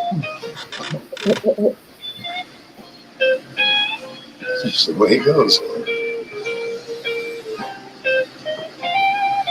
Same thing with Todd Bushy. I threw him in the brig. I didn't kick him off the ship, but I threw him in the brig. He sit there for a couple of shows. And he apologized more or less. I'm just kind of waiting for him to show back up. If he doesn't, well, maybe I shouldn't have taken him out of the brig. Well, who knows? That's why I need a quartermaster up here. Quartermaster will be much harsher. That's what I need, a quartermaster. Sergeant at Arms, he deals with the powder and all that. I need a quartermaster that'll deal with the fucking crew. And a little harsher than what I am. That's what I need. That'll make a good ship. I'm telling you. Quartermaster will say, you need to quit running your fucking suckhole or I'm going to throw you off the captain's ship. Rather than the captain going, why do I need to pay attention to all this shit all the time? Right. More interested in getting this ship through the best waters possible. I'm telling you, I'm a pirate. And people don't take me at my fucking word for a goddamn minute. You do, Sarah. Yes, I do. Jay Blues, I think you're starting to get it. I'm a goddamn pirate. I am not going to lie about who I am. That's who I am. I'm a goddamn pirate. People need to explore what that means. That's what you want to be, and but you got to also look up to like who would you say is Todd out there? Todd coming up or something? Well, you got Todd there. Todd hasn't come up yet. I don't know why. Oh, I thought you said Todd was. I'm sorry. Anyway, no, I mean you have the right to be whatever you want to be because you're supposed to be like that. You're supposed to be whoever you want, whatever you want to be, or what you're supposed to be that works out for you. That's your thing, and but you got to look at the people that come in onto the ship. They come in, and you have to you have to realize that they're here for the same reason. They're just here to have a good time, listen to that blues music that's going down, and they don't want to be thrown off a plank. But if there's a reason to be thrown off the plank, hell yeah. I mean, too bad. Okay, but I mean, it's like that was that show. I mean, and people come to the channel because they want to be here. They want to hang out and have a good time. We got 6 in there now. That's my take on it. It's like I'm bringing people on panel that are going to act civil and aren't going to question the captain. I'm sorry, this is my ship. You want to question the captain? Come up here and debate and argue with me? No, this isn't. Okay, I'm digging you. I'm hearing you. I mean, I've had it that where all of a sudden the show is whoa, pull the reins. We all approach it a different way, but right. I think a few people off at the same time though. The next show, I don't sit here and rant and rave half my show about the last show. No, that's not what I'm about, man. That happened then. It's not happening right now, you know. Unless you piss me off to a degree, I'm only going to throw you in the brig. Once you're a member of the crew, I don't throw people who aren't members of the crew in the brig. Your ass goes off the fucking ship. That's the rule. You only walk the plank here if you're not a member of the crew. I don't make the crew walk the plank.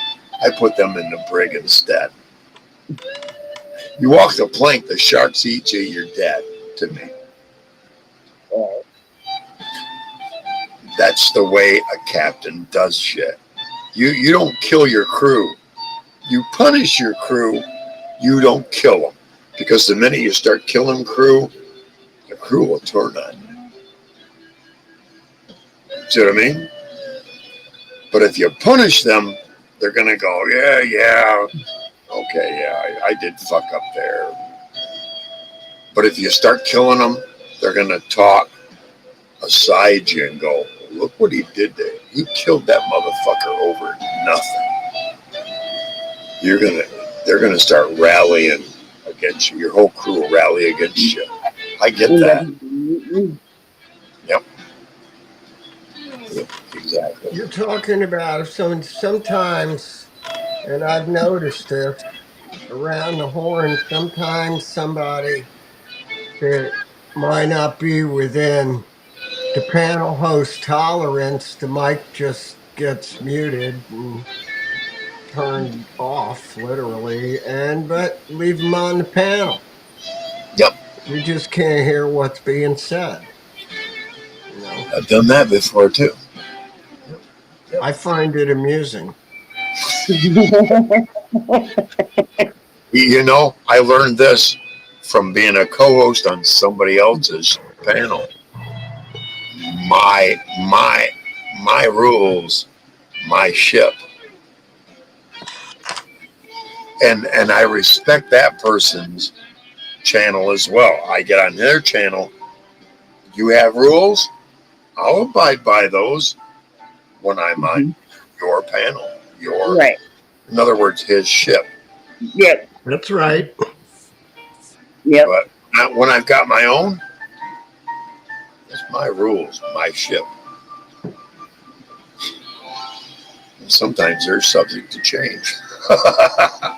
I'm sorry, but sail out on the sea with a pirate and see what you get.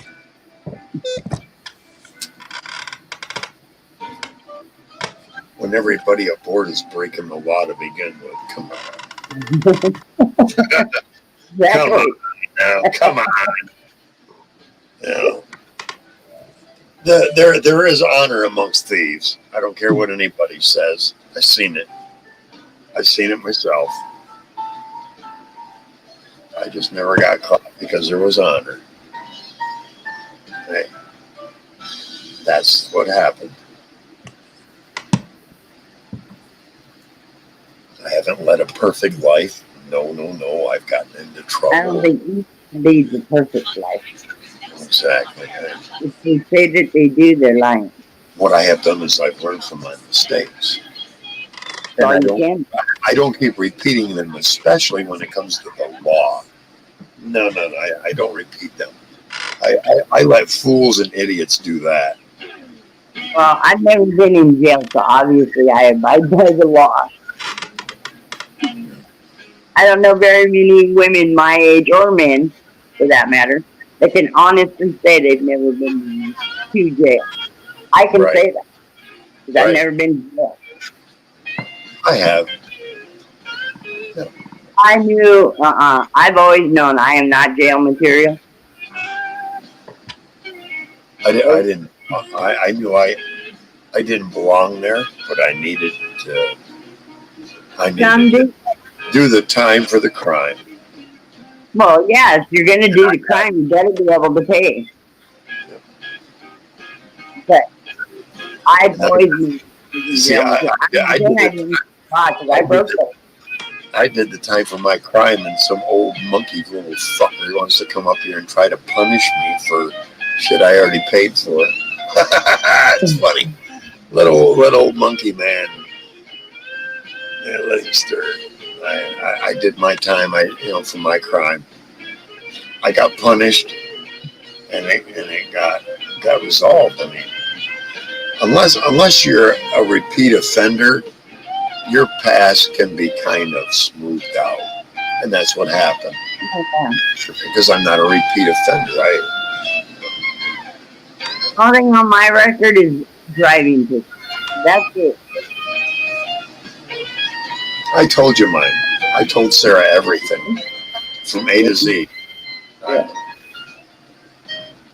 I didn't tell her about the things I got away with. That's another time. That's when we're face to face. But I can say this: I've never committed a crime against somebody that I knew. I can honestly say that. I've never committed a crime against someone that I had even met. That's not the way I was. Oh, trust me. I'm saying I was good at when I was young, I was good at my crimes. I'm not going to lie about that. I was good at them. The statute of limitations run out, but we're not going to discuss all that now because I don't live that lifestyle. I refuse to. I'm a much better. I'm more adult now than I was then.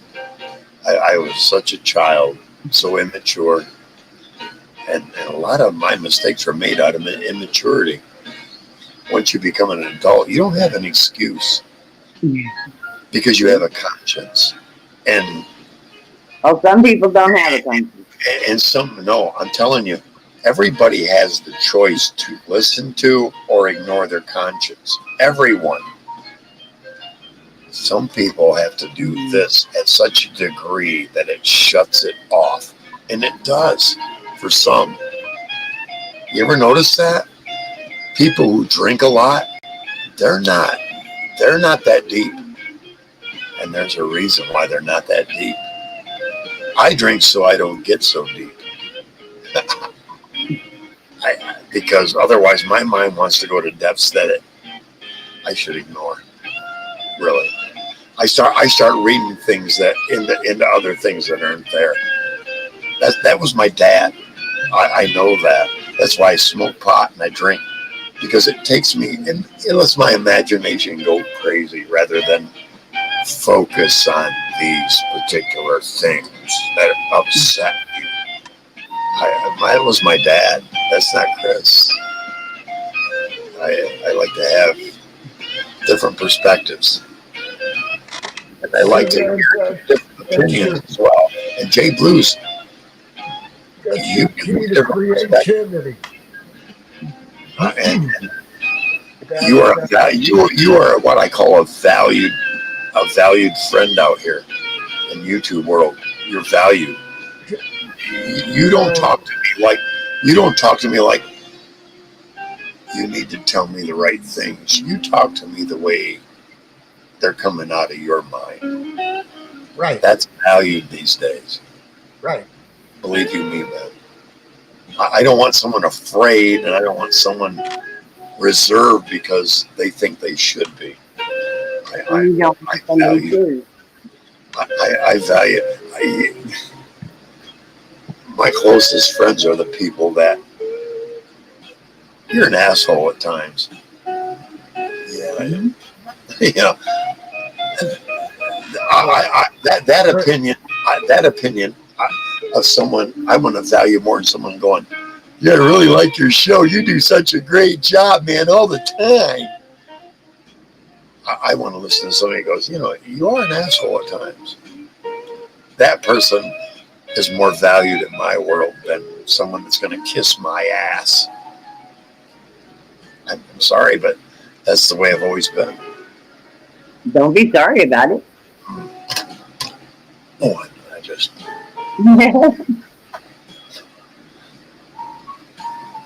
Ryan left. Ryan went back to Golf World, I think. Yes, he did.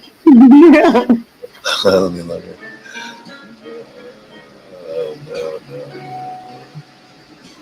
Somebody likes something. Oh, there he is. Yep.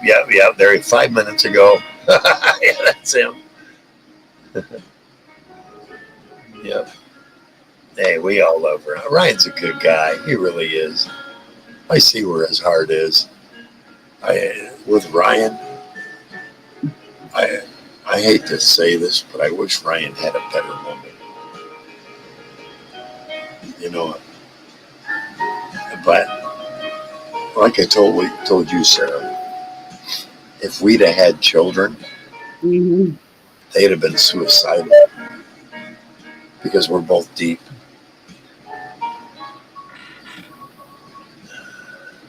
Ryan may have the best thing in his life possible and doesn't know it. A woman that's smarter than him. And some men, that is a good thing. Really it is. And yeah, for some, yes. You know, it keeps him off from getting too indulged in his habits. Right. You know, I don't know. I don't know Ryan's woman. Just from my own observations, you know. That's why Sarah and I get along so well, Jay Blues. We're both deep rollers. Do you know what that means? Let me tell you guys something. Yes, we are deeply emotional people, and two deeply emotional people will get so entwined with each other that they'll neglect their children, and their children will become suicidal. That I've seen that happen. And Sarah and I are both deep emotional people.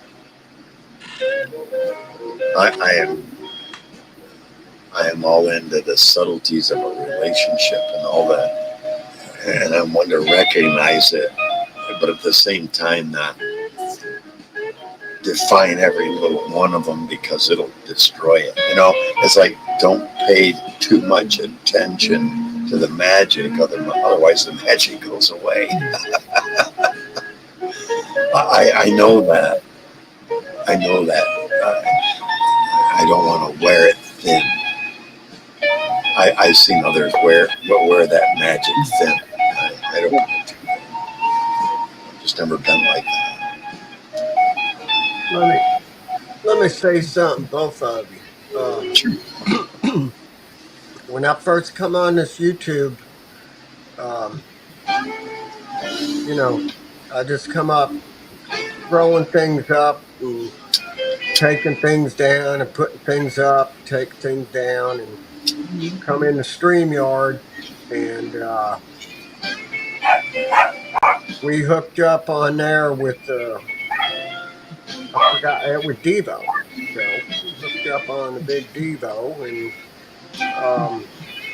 come on this channel and started just playing some of my musical expressions. And it was like, you know, it's where it started, right here. And, you don't play too much. You don't play very much on mine, but that's all right. That's all right. Did I? You're here to play. You're here to be Jay Blues on my channel. Right. And and you know, I remember way back when you went up north for a week or two. You said, you know what? You know, Jay Blues is going to start floating around, and you know, people need to understand a person for what he is, and not just, you know, something that they might want to hear or something. And I never forgot that. And even though I don't go out on channels looking like I don't go to some of these music channels and stuff. I just don't want to go up there. It's just there's so much stuff going on. That's not what I'm looking for. And so I woke up this morning with 104 subs, and I'm like, holy shit, okay. Wow. You know, we're 103. It fluctuates. I don't know what's with YouTube. It fluctuates, but you know, there's good group of people out here, and sort of like everybody seems to know everybody, and that was an important thing that I just wanted to. This is where it started right here, and that's totally cool, brother. Yeah, Right on. Like I told you, you are never under any obligation here. You're just to be you. That's all I want is you to be you. If you bring music, wow, we will be blessed. Same as me. It's sitting right there at my hand at any moment. I just I don't feel like playing alone. That's just the way I don't like playing alone. I'm too amateurish to play alone. I'm confident, but I'm also have a lack of confidence in that little area there with music. I could sit down with groups of guys and try to fit in. And then one guy on the side go, no. And my eyes would be double open, yeah, show me. Yeah. I am that guy. I was always that guy. I was the guy that once I learned all the basic chords of my acoustic guitar, I didn't want to play all the things everybody else was playing. I wanted to learn more, and I didn't want to sit at the bar playing everybody's shit and getting fucked and doing drugs. I wanted to go in the studio and learn more, and I had nobody that wanted to do that. They all wanted to go to the bar and get fucked and do drugs. And I sat back for decades, literally going, wow, okay, whatever. And that's where I'm at. I couldn't find anybody that wanted to show me more of what I was slowly progressing to. I used to take a lot of heat for being a session player. Yes. Back in the 80s. Yes, I love to do session. Yes. I call it in the rear with the gear. Yep. And I had this old German reel-to-reel. I'm reading the name of it, and I bet 5 of the big reels and set it at low, and I was ready. I just couldn't find other people to session with me, man. I didn't have the mics, of course, but I had all the adapters and stuff for everybody to bring in their shit. Let's go.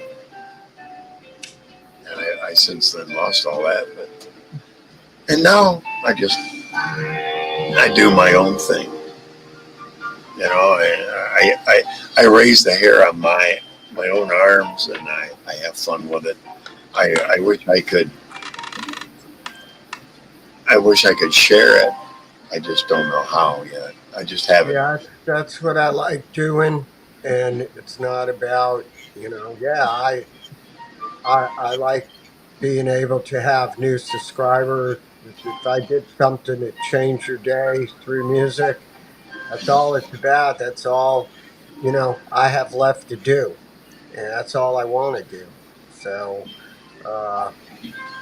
but I hate to say it, but 2-3 times a week, I could sit down, have a couple of drinks, and do music with 5-6 guys every fucking week. I would be in the height of my fucking glory. If we record it, fine. If we don't, I don't care. As long as we're jamming and we're every now and then taking a sip. Every now and then digging a hit,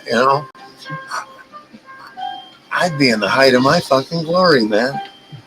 And who knows, out of those sessions, something miraculous may happen, man. But I don't expect that, and I don't want that. But if it does, it's all that much more beautiful. Right. Yeah. That's right. Well, listen to me, Captain. I'm gonna make something to eat here again. I think I'll put a pizza in the toaster oven or something. Chill out a little bit, make some rounds out here in the back, check some things out, and probably get. I might do some solo work in the background. What was that? I might do some solo stuff in the background. Shut the music off and do some solo stuff. I don't. What, me? Me? No. You. Oh yeah. Okay. Yeah, because I'm not in the other room. Right. But you man. are never under obligation here, bro. Oh no. No, I understand that. This is like a little hideaway cave. I love it. But here's the thing: I'm gonna get some rest, and it was awesome the other night, and it's always good to be up here. And do your thing, man. That's what Bo Diddley said that to the Hells Angels in 1969, playing live on a ship that docked in New York City on the Hudson River, and he's playing "Do Your Thing." That's it. Do your thing. But I'll say good night to you guys. Good night, Diddley. Nice to see you. Good night, man. Awesome, Thanks for coming, bro. All right. If anyone's in the chat, peace out. Love you all. Talk to you soon. Oh.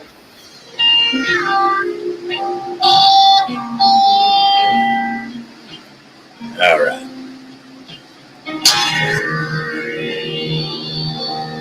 Let's see what I got to do here. Background music's off. I'm not going to show my face, though.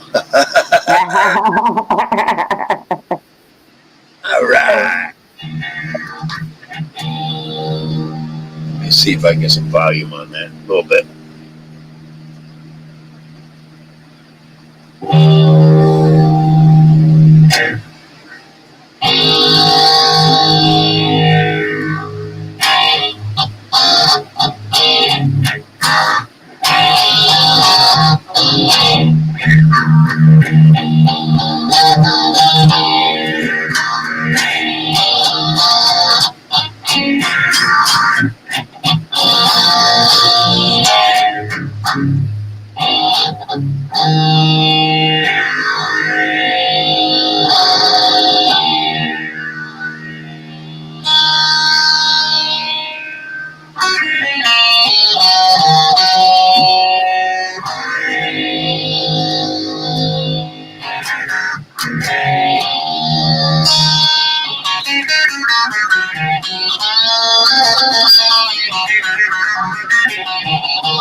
Oh, I can sit here and go on and on and on and on and on.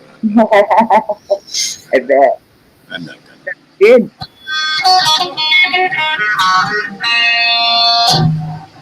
Yeah, I'm not gonna keep doing that.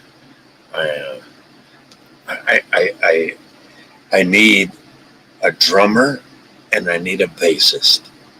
And once I have them, I could go, hey, well, what about this kind?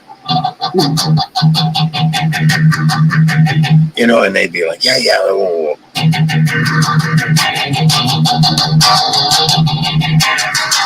You know, okay. And maybe bring in the rhythm guitars to go, or lead guitars to go. You know, at the same time, you know, and getting those kind of guys together and doing this and doing this. This and this are too much for simple minds. I'm sorry, but I've seen it. You get a bassist that's pot hungry, and you start feeding him pot, and he can't play for shit. No, I've seen that. Wow. Deprave him of it, and the motherfucker can play because he's mad. It's crazy that's the way it works. The emotions are involved. Mm-hmm. Let me look here. Oh, yeah. Let me look here. Well, there's nobody there in chat either. Nope. Let's see. We're at midnight. No wonder why. Well, there's a little delay. There'll be a few come in after midnight. I had noticed that.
Yeah, it's something to play with. Yeah. I forgot how to do it.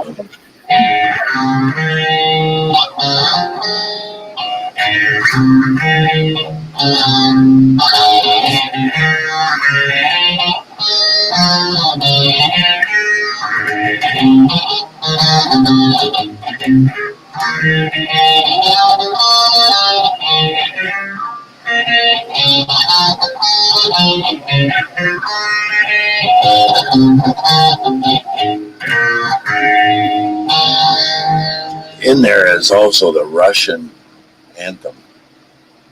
Oh yeah. And I can't remember it. It's been so long. I remember hearing Scorpions put it out there, and they made fun of it. And I kind of picked up on it back then. Man, okay. I haven't touched the guitar since the 6th grade.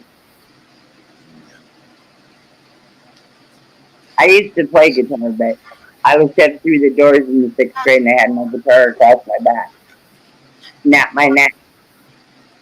You see, when I got it, I did acoustic for several years when I was younger, in my early 20s.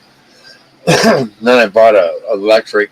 I never got into much of it from then, and went in the military and got a little bit. And got out of the military and had in my early 20s, and I had the opportunity to buy this guitar Mm-hmm. and a PV amp, and then I started buying every pedal you could think of. Right. And I couldn't play shit. I mean, I couldn't play anything. Right.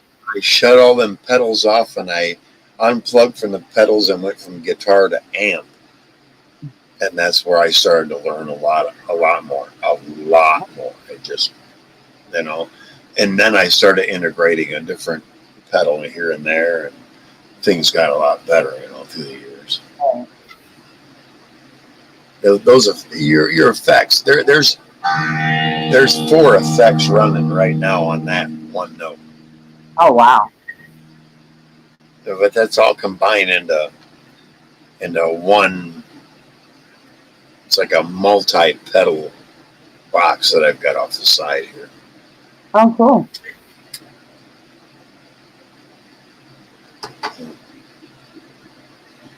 But I don't like it because in order to adjust shit, you got to look at this little screen and make little. It's all digital. I was so much used to working with each individual box, and it has 3 or 4 dials on it, maybe 5, depends, but only 3 or 4 dials on it, and you know what each of those dials do by looking at it. Right. And I want to go back to that, and I did buy or you can hear this is with this pedal off. Let me turn this pedal on now.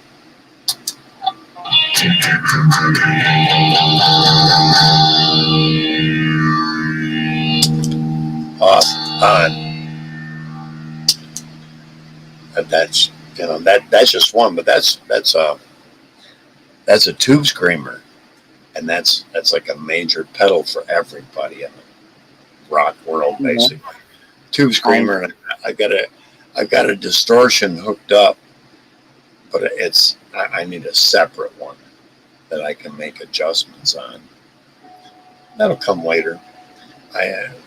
Maybe after you and I get together. I'm not going to look for buying it now. I'm too worried about what's going on with us. Right. I'll worry about that later. I've got what I need. I've got all the sound I actually need.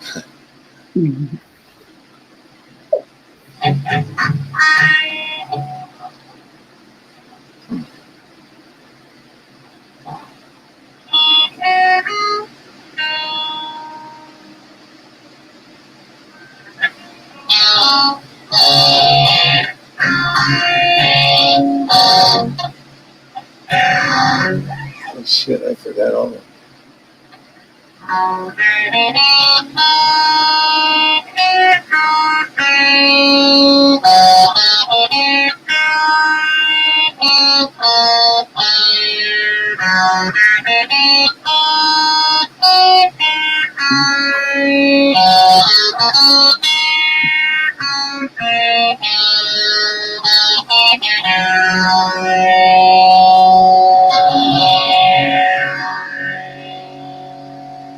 That's Wish You Were Here, Pink Floyd.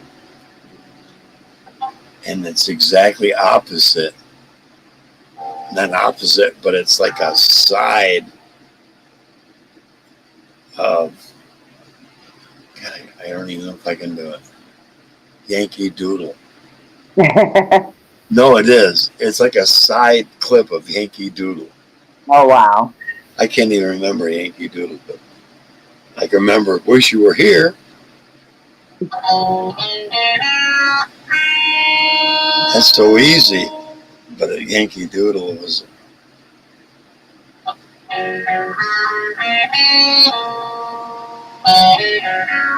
It's very similar, but I got a feeling that that's where they got Wish You Were Here For it was from Yankee Doodle, and they went, wait a minute, that ain't Yankee Doodle. No.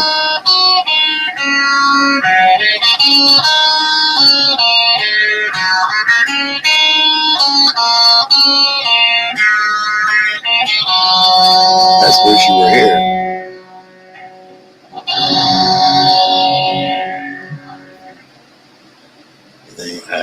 Don't ask me to do it because it would take me a minute to remember. I don't want to, but I do remember because of the way it's constructed. Yankee Doodle is constructed like sideways, the sideways of that tune, and that's where they got it from. Well, I would love to sit down and have a conversation with David Gilmour. Yeah. From Pink Floyd. Yeah. I think I'd have questions he would be afraid to answer.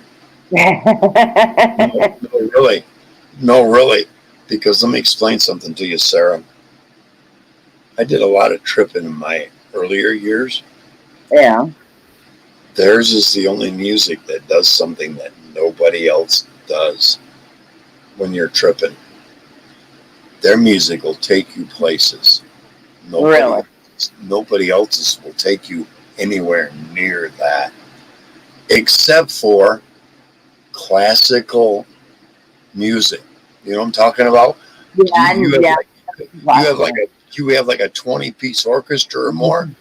They'll take you there because there's that many places your mind wants to pay it. You don't know that your mind wants to pay attention to all of those more than it does 2 or 3. No, I never tripped or anything, so I don't know. You're right. Oh my God, Sarah, you've never tripped. Mm-mm. Nope. We will have many things to discuss. Okay. Because I've been places that I can't even explain on here. All right. And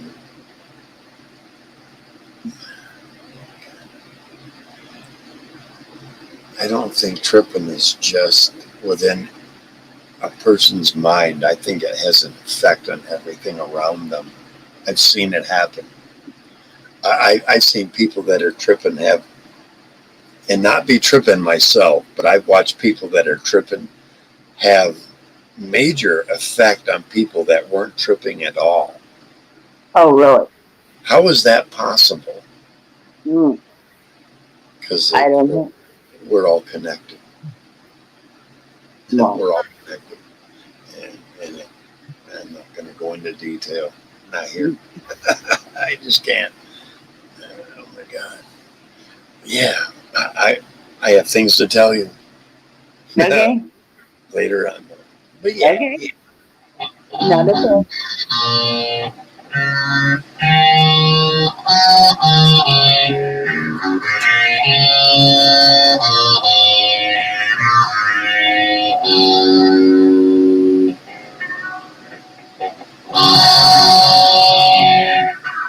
Yeah. On the low end and high end. I just heard a buzzer go off. Somebody's laundry is done.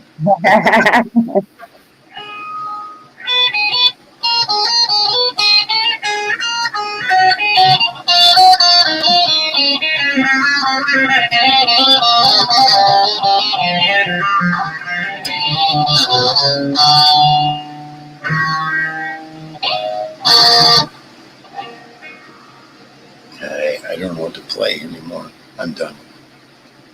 Let me see. Let me get the blues going. Where are we at? 12:15. We're good. Yeah.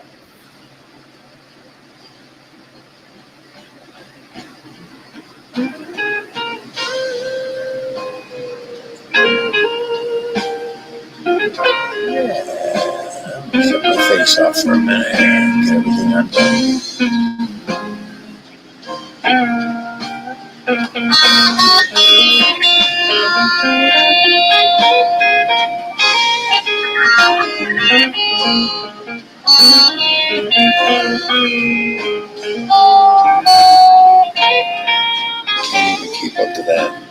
God, that's a pattern I don't recognize. Unusual from me.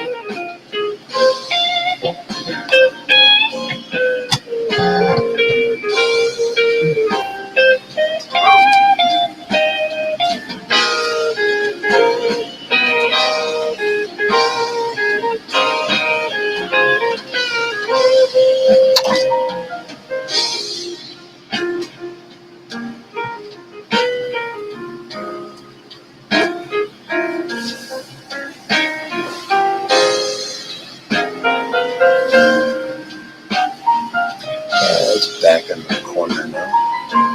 Back where it belongs.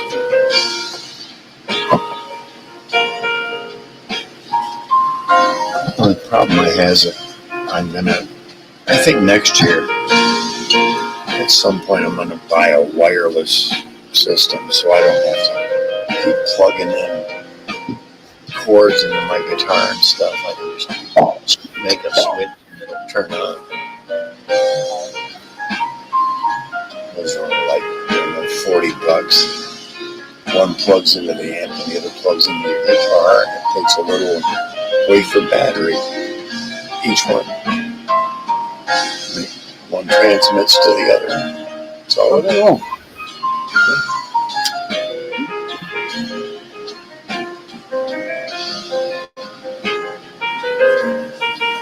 Just got to remember to shut it off when you're not using it.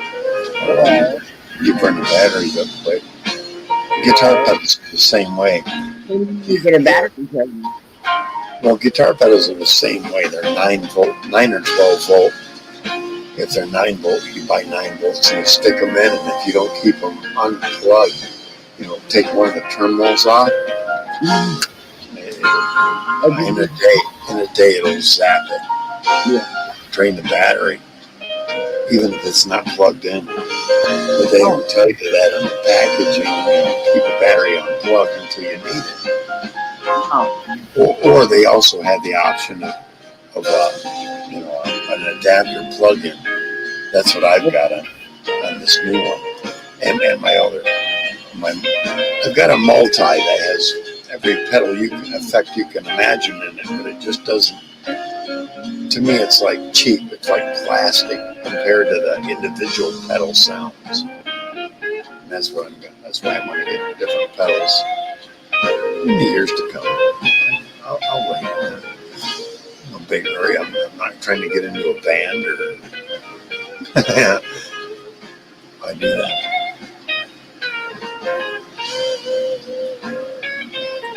At the same time, play good music. And I don't think it isn't the pedal that makes somebody. It's your talent. If you're not very talented, you might as well not buy pedals. You're useless. But see, through the years, I've developed my own style. And it's like, I don't play like B.B. King or Joe Bonamassa. I play like Chris. Right. I don't. Stevie Fire. I play like your own way of playing. Right. I think all the greats always did. I mean, everybody's got their own way. No, they don't. Not everybody. A lot of them are nothing but copies of some other artist. I've seen that. I've seen so many copies. Joe Bonamassa is a copy of B.B. King, but he's a little younger. That's Okay. And that's what from the style they play, it's like he doesn't play his own shit, he plays B.B. King style. And I've seen the two of them pair up against each other, and Joe's like half a degree above B.B. King because Joe's younger and Joe's had more influence from other players. But he still plays B.B. King style, but a little more advanced. It's crazy. I just play to make myself happy. It's all I've done. I don't want to be in this. At my age, I don't want to go to the studio now. No, I just want to play and enjoy it. That's why I may not even need another pedal. I may be all just fine with what I've got. You know,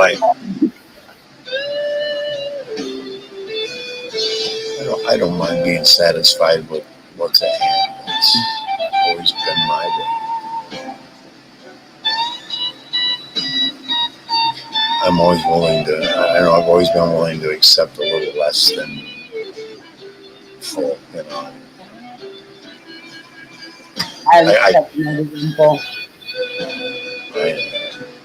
It's like, I'm appreciative of what I get.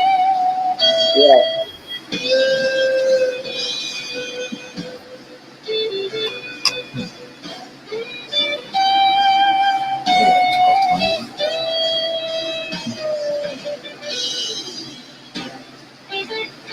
You know, I play a lot of them good tunes I've been sending you, but they will copyright me on the first one. Oh yeah, yeah. But these they won't. I've noticed that.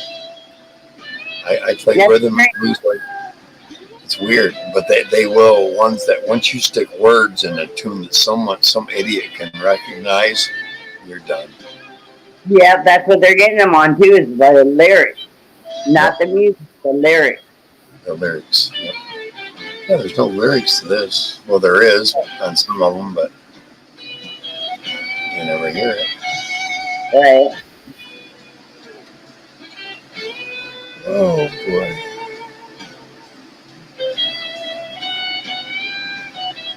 I got a whole 3 thumbs up. Now there's only 3 of us in here, and I got a feeling that one of us is my laptop there. Or no, my phone here. Yeah, that's all right.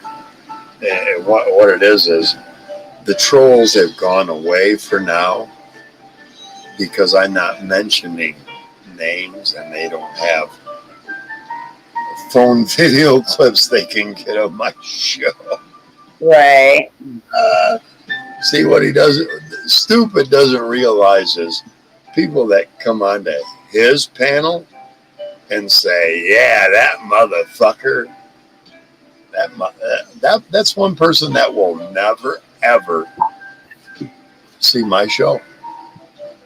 Right. Yeah, they don't understand recon.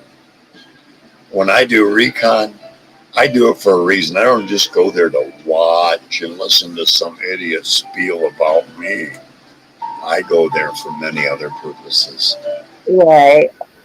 I go there to seek out those who are going, yeah, man, yeah. Because those are the ones that are feeding the bullshit, the lies. And what I say is this, and I'll say it again. I know I said it earlier. He's chewing on an old turd. This is a monkey, an old monkey, chewing on a turd that somebody else shit out about me. It's like, wow, dude, you're chewing on his turd? Oh, wow, dude.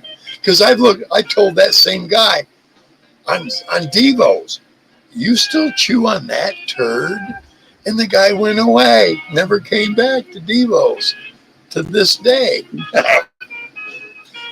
not on the panel and not in the chat. And what's happened is that same person, I can tell by the way I'm being attacked. Right. He fed him that. He said, here's some beef jerky you need to chew on. And it's his old turd about my shit. Because he tried that same tactic on me a couple of years back. It's like, dude, you don't even know. The dude that fed you that tried that shit with me a couple of years ago, and I told him, quit chewing on that old turd, man. Because it's nasty and it's a lie, but you made it, and I shit it out, and you keep chewing it. And now he handed it off to Old Monkey Man. Oh my God. Old Monkey Man can chew on that turd too. I hope it doesn't damage your gums.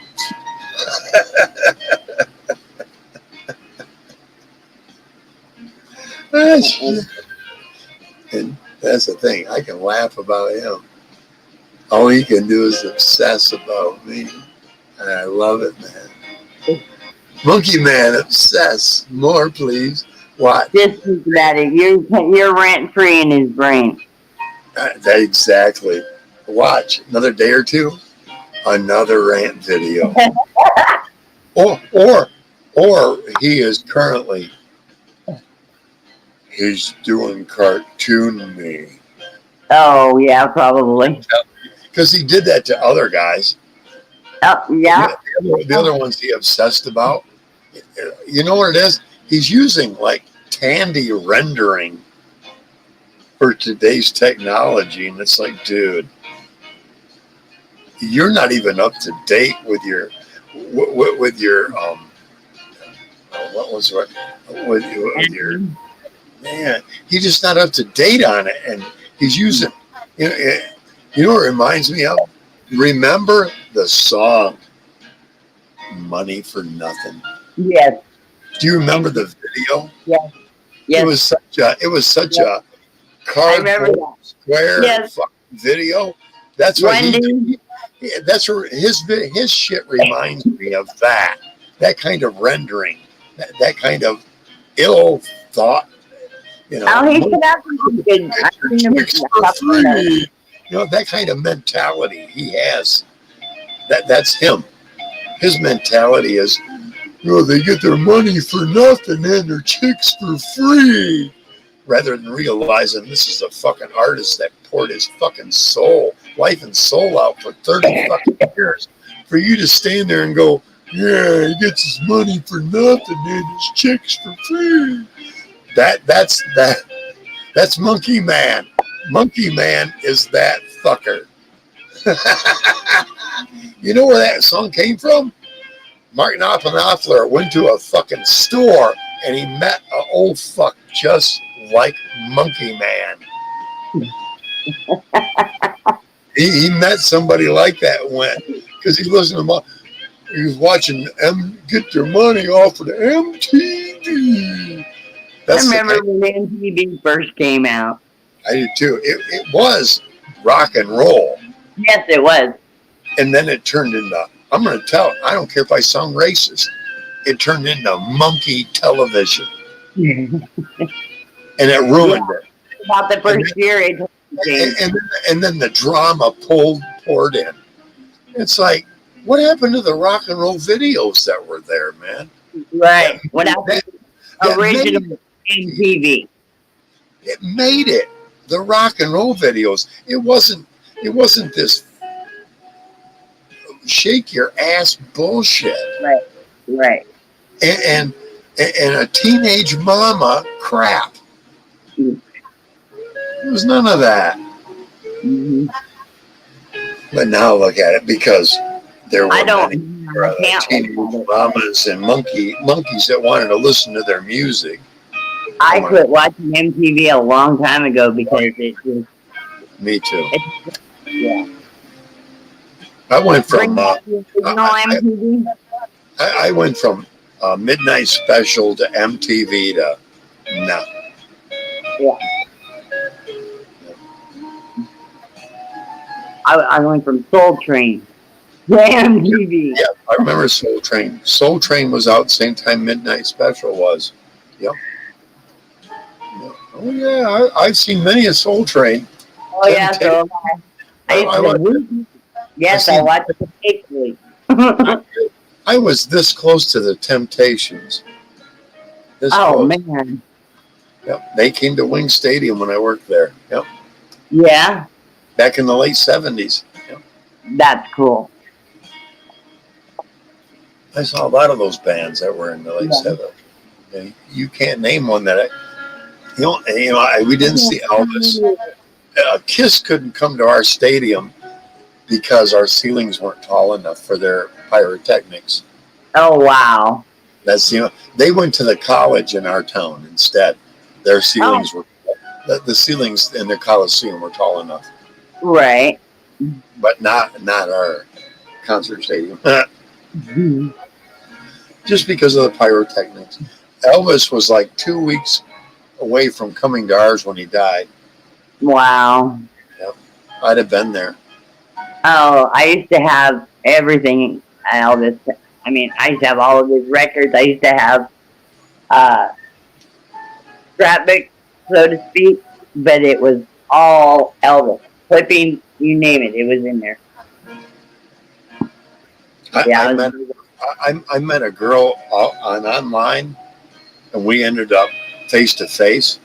Uh-huh. She was a flight attendant for like a private airline. Right. She was gorgeous. I won't lie to you.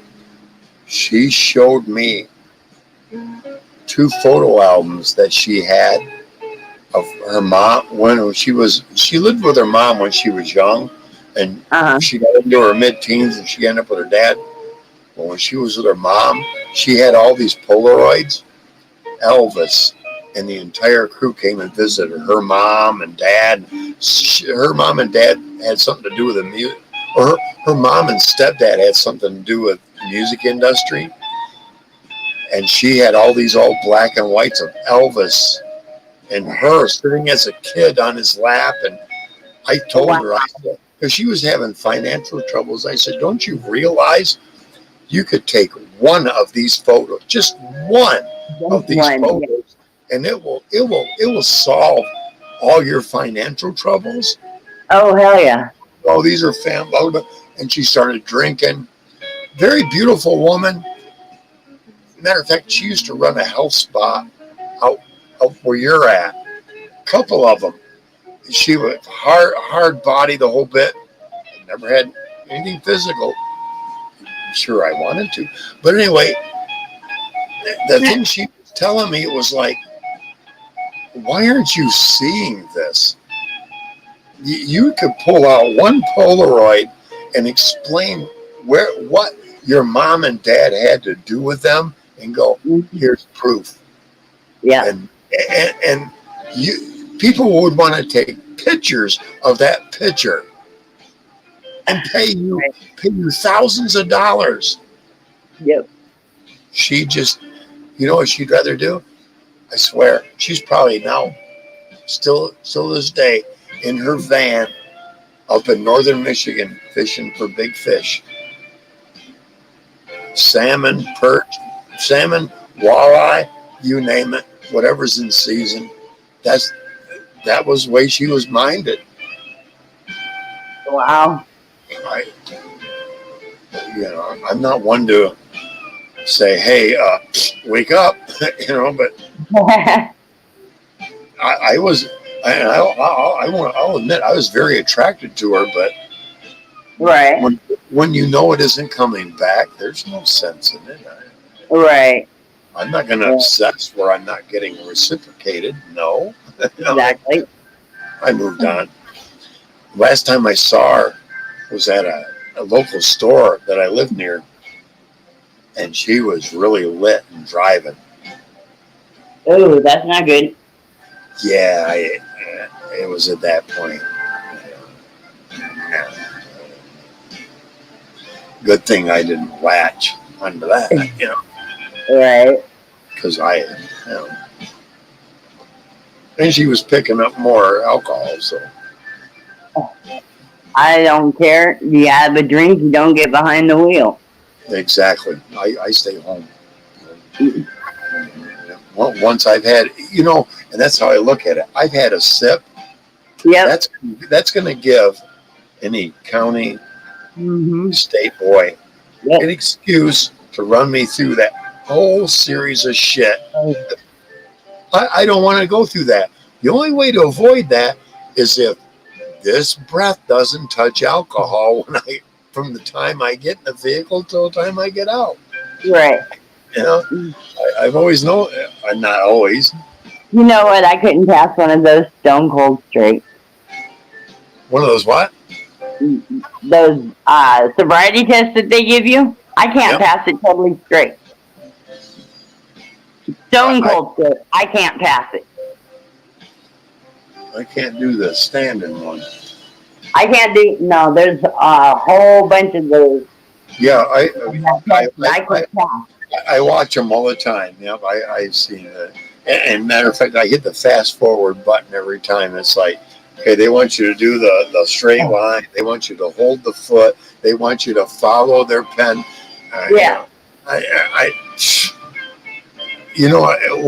When it came down to that with mine, I looked at him and said, "You need to just breathalyze me." Yep. He did, and it came up, and it was like a 0.2 something. And I'm like, after 4 drinks, he went, "Yeah, you must have had more than that." We got back to the fucking county jail, and they did it again. He went 0.09. How is that possible? And I didn't know then that was because I tell everybody.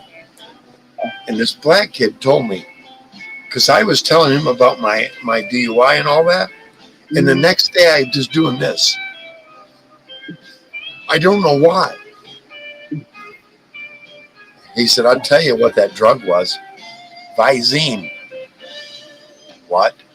He said, "Yeah, his brothers know. Go buy you some eye drops. In your drink. Go to the bar, drop 2 or 3 drops in a motherfucker's drink. All that alcohol rushes to their fucking head. And they get stupid.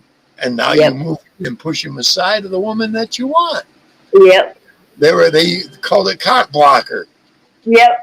I didn't know about that, and that's what this guy did. He blocked me because I was talking to this waitress. I knew her for a couple of years.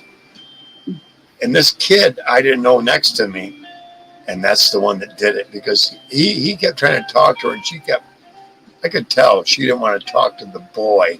She wanted to talk to the man, you know? And that's I went to the bathroom, come back, and that's when he did me. Yeah, sure enough. And what happened was I had fish dinner, all you could eat. I was stuffed. I had another drink. Next thing I know, I'm a mile south when I lived north of the fucking bar, and I'm like, what? So I turned around. My car was having trouble back then, and oh shit! I pulled it over. I got out. I walked about 100 yards ahead of it. County boy, berries and cherries.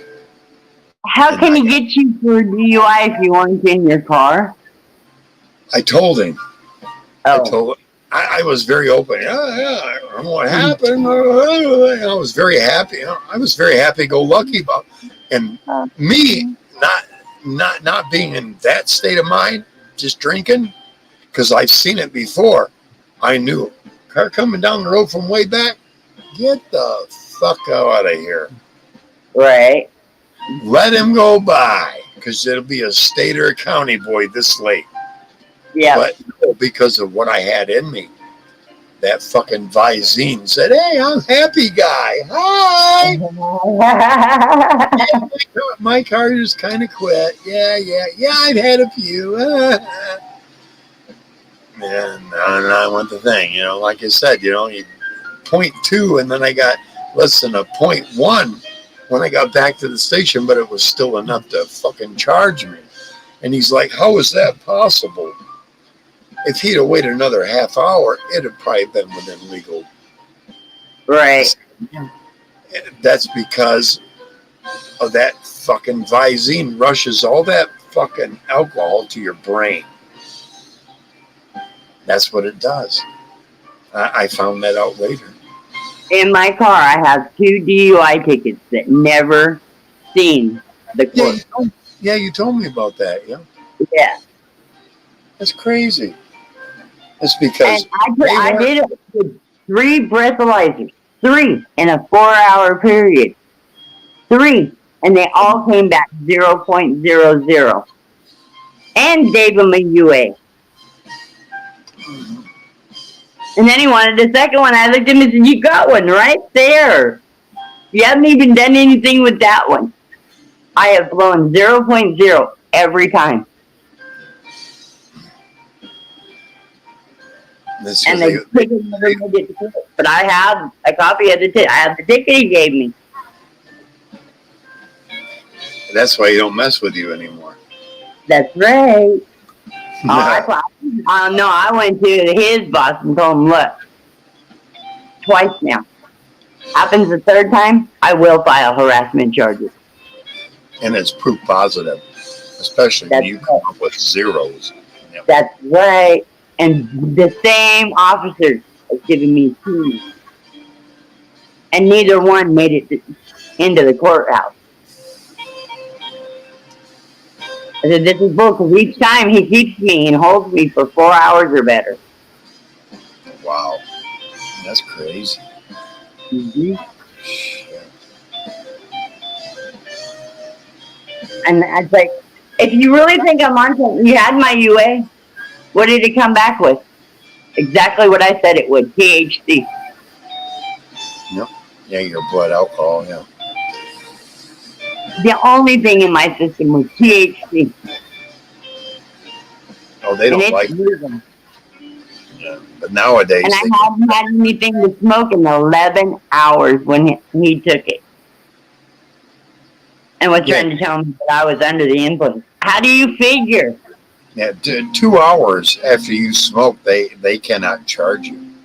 That's right. And it'd been 11. After 2, they're fucked. And they have to be able to prove that you just got high. You know, and he's like, oh no, I know you're on something. If I travel, it goes in my pocket. As long as I'm in Michigan and I'm not driving, you fuck yourself. I could have a fucking drink sitting here, and yeah, you can charge me, but I can keep this vape pen right here and not hit it in front of you, and you can get fucked. But hey, be behind the wheel and a vape pen in your pocket, you're fucked. Oh yeah, that's a no-no. Yep, you're fucked. Because you can't say, well, yeah, I hit this 2 hours ago. Right. No, you can do a shot, get in the passenger side and drive away, and they can't do fuck about it. No, you could do 10 shots, get in the passenger seat. As long as you got your seatbelt on, they can go fuck themselves. You could hit your vape pen outside of your vehicle, hop in the fucking passenger side and get in and say, I'm done. Yeah. And there's not and that makes them mad because you can't put a drink in your pocket. Right. But you can your vape pen, and you go, yeah, there's what I was hitting hours ago. You can't prove otherwise. All right. That's what pisses them off about alcohol. Or I mean, with THC, they don't have a test that'll say, yeah, you're peaking right now on whatever you hit.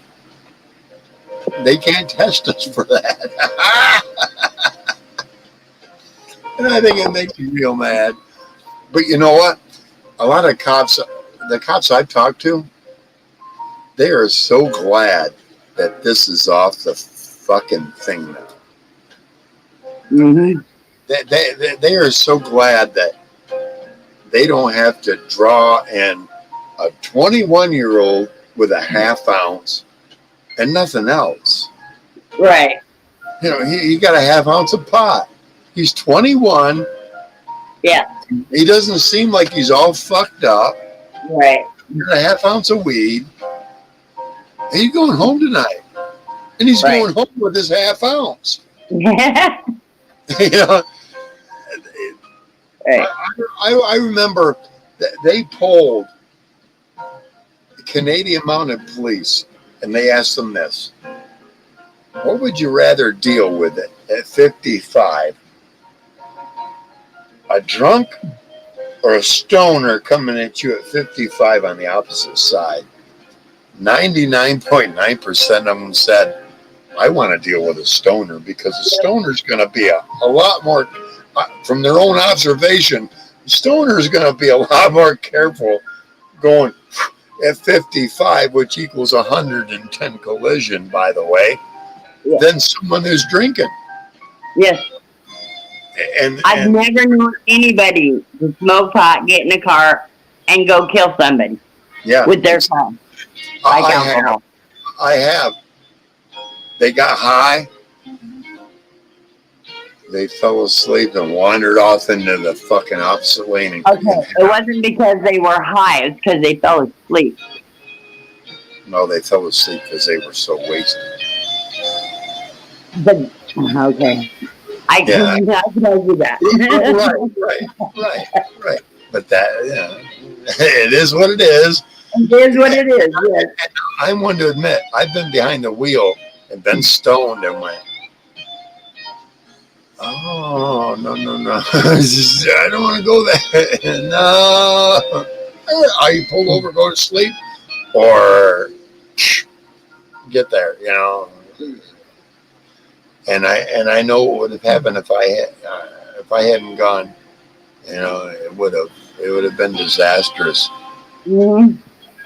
I mean, I've only been behind the wheel once, and with that, I was so stoned, I left and turned around and came right back and told Mom I'm too stoned to drive. I'm not. I was in the work truck. Boss's son right next to me. He hands me a bowl of GHB,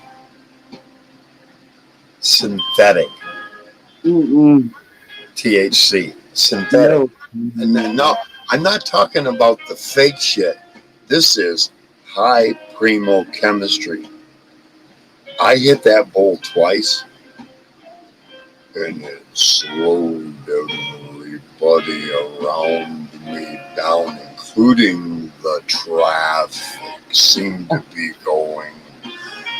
And I just kept up with the traffic. It fucked me up. And I handed him the bowl back and said, I want to deal with it. And I pushed it away with a hand like, I'll deal with that later. Right now, it seemed like everything outside the truck was going at that speed. Oh, wow. No. Yeah, and then I got out of that situation and everything went right back to normal. And I told him, I only want to hit that when I'm not behind the wheel because that fucked me up. Oh, wow. I hallucinated. I knew I was. I normally don't do that. That shit was it was triple, what they call triple strength, GHB. Never heard of it. It was sprayed on tea and you smoked it. Never heard of it. Synthetic. It's synthetic THC. One of the highest level. THC, I think it was the GHB 7 or 11. There's different numbers. And the different numbers make it that much more potent and makes it that much more fucking hallucinogenic because whatever I was smoking that day, wow. I thought synthetic meant it wasn't the real thing. Oh yeah, I've smoked that. We used to get what they call fire and ice. Get a 1/4 ounce of it in a fucking jar like that. And it tasted exotic and a little sweet. It would fuck you up and you would get higher than hell, but it was like you had to go through phases with that shit. You'd go through phases of, you'd smoke it and you really couldn't talk afterwards. And then you'd smoke it, and if you'd talk, you felt like you were going to puke your fucking guts out. Matter of fact, I smoked some with a guy I was working with. Yeah. And to get outside of the truck and lay on the damn ground. And that was just, his instinct was to get out of the truck and lay on the ground. Wow. For like 20 minutes. Wow. And here's a main fucking road, in front of we were at a condominium. Yeah. And I said, dude, you're not going to smoke any more of that with me. I think it was like 2 more days. I pulled the truck over and I said, call your mama and tell her to come get you because you're done. Wow. I had to. He was that fucking weird. I just couldn't deal with him anymore. Yeah, I'm out there like that. He just couldn't handle this shit. I mean, he was the one that brought his own, I wasn't supplying you. Well, you got some too, and he'd lay on the fucking ground. I'm like, dude, your chemist is either fucked up or you can't handle it. Either way, you're not going to be riding with me, and I'm not going to go to the boss because I'm smoking the same shit. But Right. you need to find a different job. And that's, 2 days later, I'm calling his mama. You need to pick this boy up right now. He's going to lay down on the ground here from smoking the shit he's been smoking, and I need to get to work. Right. And I called the boss and told him, look, he just ain't doing anything. He's sick, and he doesn't want to not admit it. And finally, a dude said, yeah, I'll have my mom come get me. I went on for the rest of the day and did all the fucking work myself. Wow. In the next couple of days till he got a replacement. Right. That's what happened. I've experienced all those. I went through. I didn't experience withdrawal from so many drugs. Though. That's the nice thing. You know what I mean? Oh, yeah. Instead, I always kept a pot. Once I had pot, I was, I didn't feel the withdrawals from anything that I did when I was younger. Well, that's good. I wanted to be high. Right. Super high off something else. Because I started seeing what it turned them into. Right. And that was like the cautionary tale in my life. I didn't want to end up. I watched men that I was afraid of. And I watched them during the cocaine shit go down.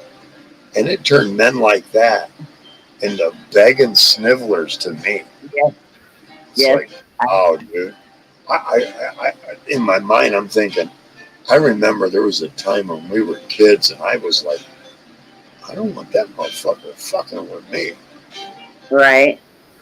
And now you're begging me for a fucking little fucking chunk of fucking cocaine. Wow, dude. Wow. I watched coke, meth, heroin change so many people. Yep, me too. And the ones that it changed, it was like, I don't want to end up like you, so I'm not going to do like you. I kept away from them. It was better that way.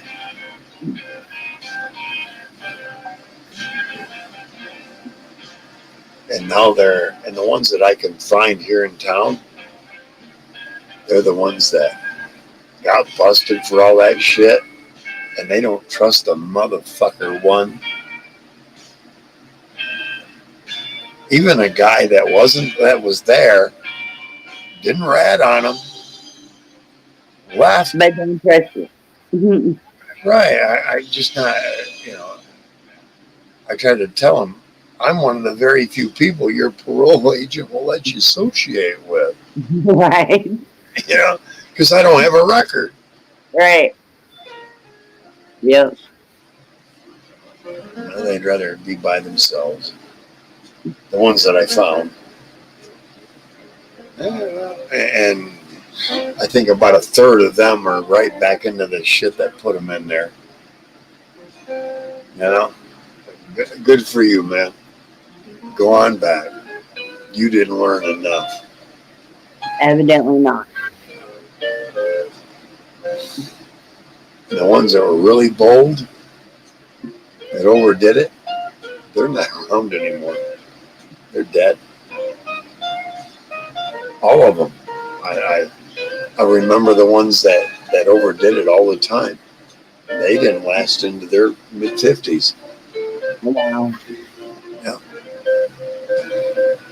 I took them out. Because I sat down with a couple of people and said, well, where's this one? Oh, he died in the 80s. Where's this one? 90s? This one? Oh, he died about 4 years ago. How about this one? Oh, last year. You know what I'm saying? And it's like, wow, all these people are gone because they overindulged in shit, rather than, okay, I learned the lesson that had to present itself, and now I need to move on. Right. And the ones that were the angriest when we were young, 40s got them. 40s? Yep, 40s got them. Their heart gave out. Wow. Yeah. They all got, because of all that anger, it fucking pumped up in their hearts. And wow. Bye-bye. My dad, too. Same thing. 40s. Well, my dad died from barbiturate poisoning. Same difference. Drugs that do it. Yep. But they will. I'll stick to my pot. Yeah. I like my pot too. I like them. You got to be getting tired of the same flavor though after a while. Yeah, I do. That's why I get put dab on it. They'll do it. Yep. Exactly. I mean, yeah. I've got 2 different kinds of weed. We have 5. It shows 5 in our chat. I'm going to say 4. Even 3. Say hello. Anything. Go right ahead. Sarah and I are here. We're ready to talk. Come on. Let's see you, kids. Oh, they dropped the 4. Yeah, it did. It dropped to 4. Yeah, we scared one of them. You said let's talk, and they ran away. I'm sorry. I'm not.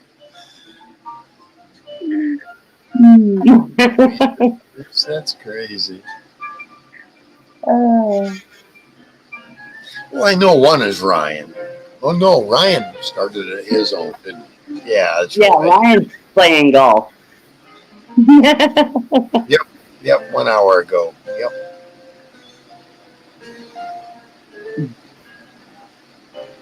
I got a comment somewhere I need to check out. Shh.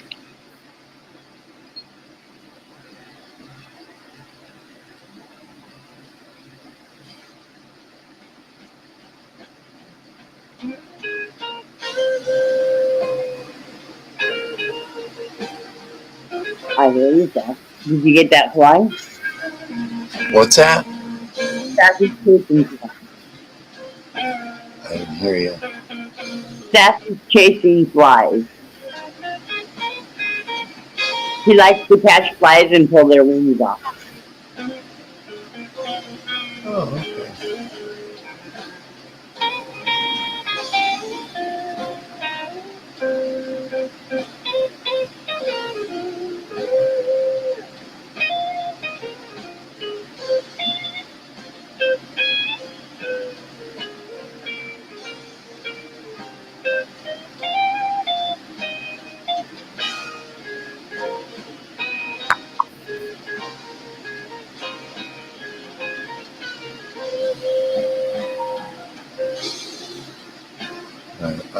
I like people making comments that have absolutely no credibility. And especially like Instagram.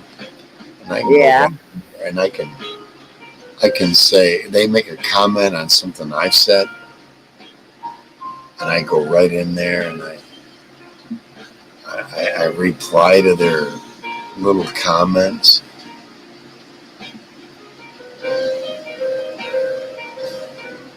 in a way that they really have nothing they can say back to me that doesn't prove what I just said about them.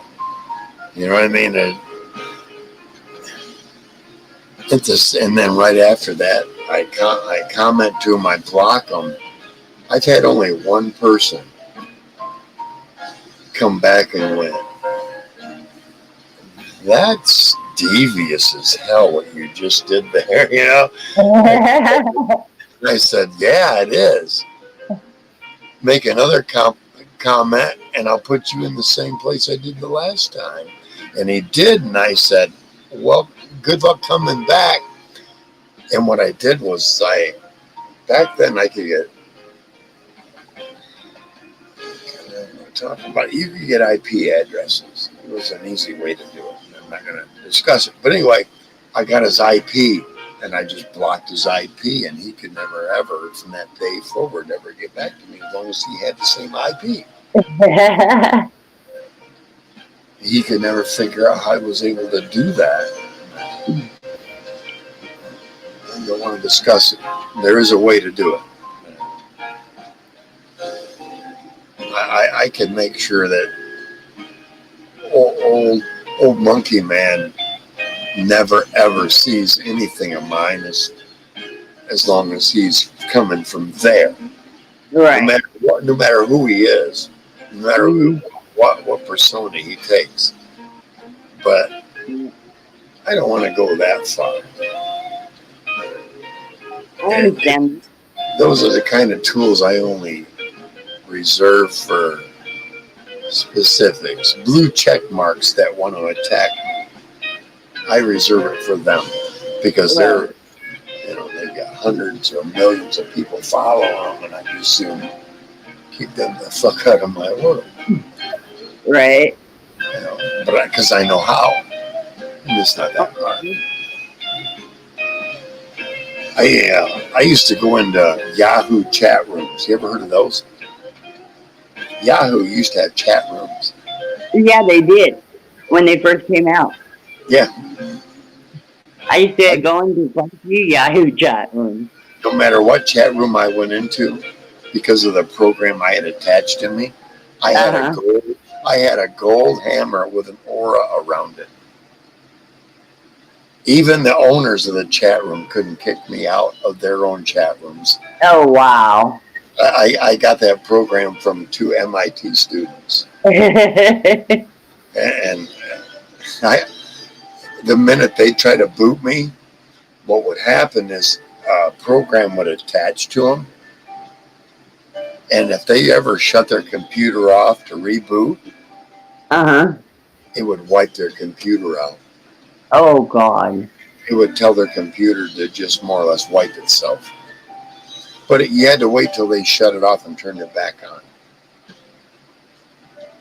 Or a complete restart.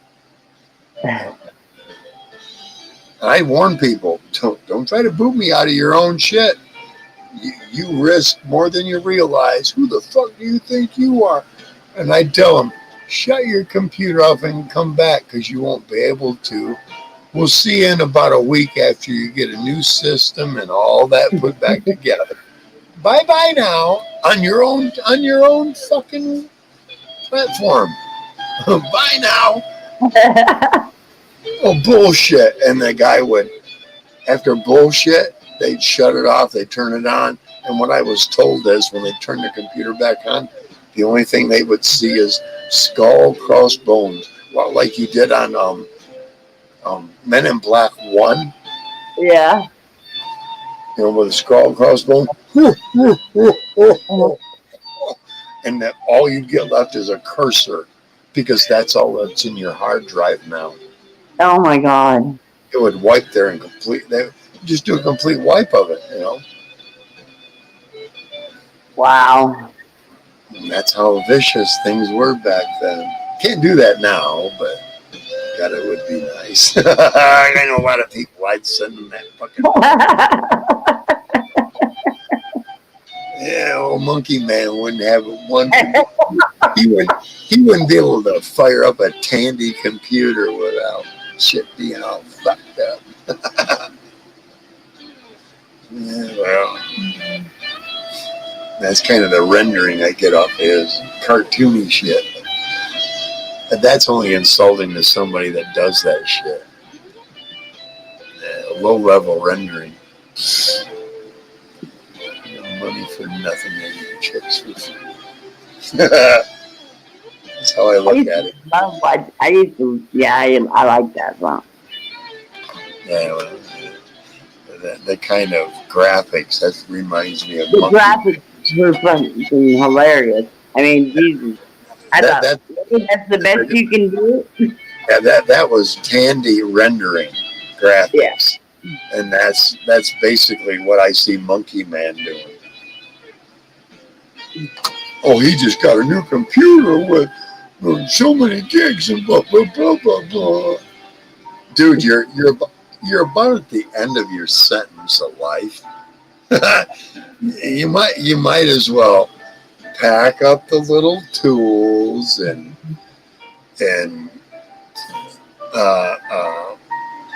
reserve the plot because you're gonna be in it real soon. He's a near future plot reserver.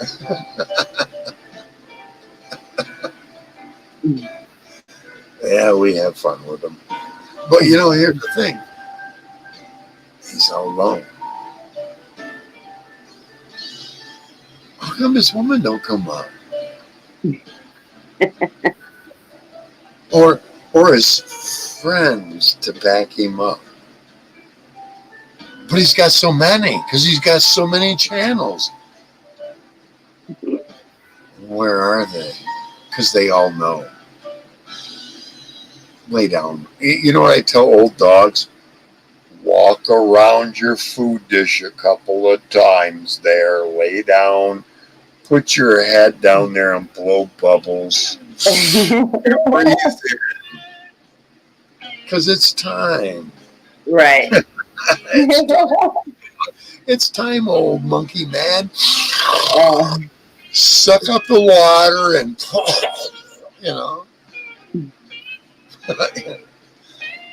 Inevitable is inevitable, right? Very true. I'm going to live till I'm 100. So. I'm going to live forever. 76 ain't crap. We're part of that generation. We're part of that generation that science is going to be able to step us into something.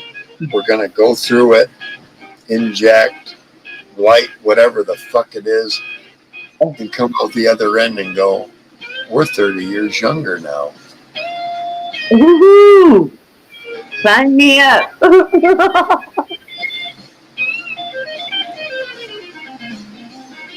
I would love to be 27 again. I'd see 30 years. I'd love to be 30. 30 years? Yeah. Okay, 30 yeah. 30 years to be 27. I'd be 32. Wow. You'd like me at 32. I liked me at 32, yes. I liked me at 27. I don't look the same. I don't look anything now like I do. The way I look now is not the way I looked at 27. I'm more white and wrinkled.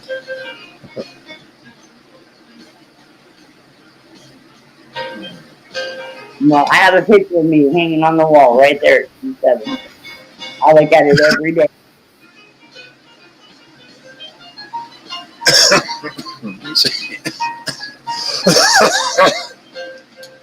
Oh, was I there?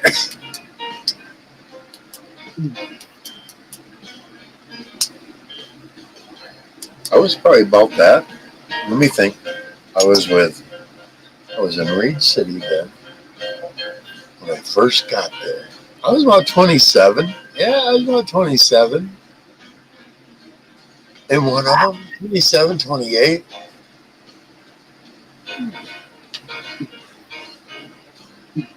You know what I think I'll do? That's me at 27.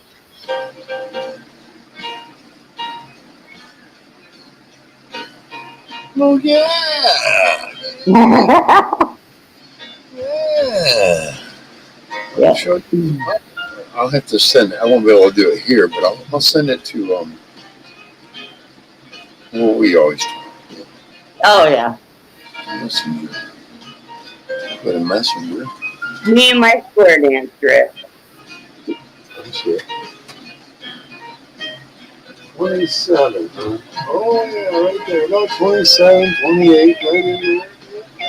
I'll send you a picture of it. All right.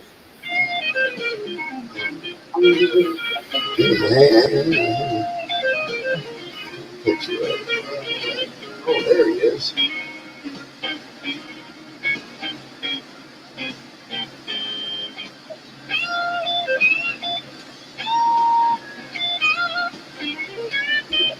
There you go. I sent it to your messenger. All right. I get her tomorrow. You could, hey, if you could even show that out here if you want. I don't care if you can. What's that? So what? The picture I just sent you on Messenger. Okay. Hang on. Yeah, take your time. Yeah.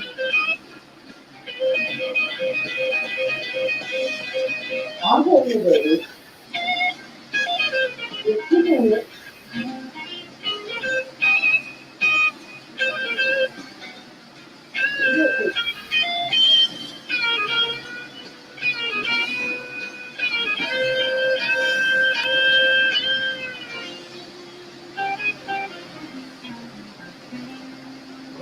How come that won't come up? There it is. That's fine.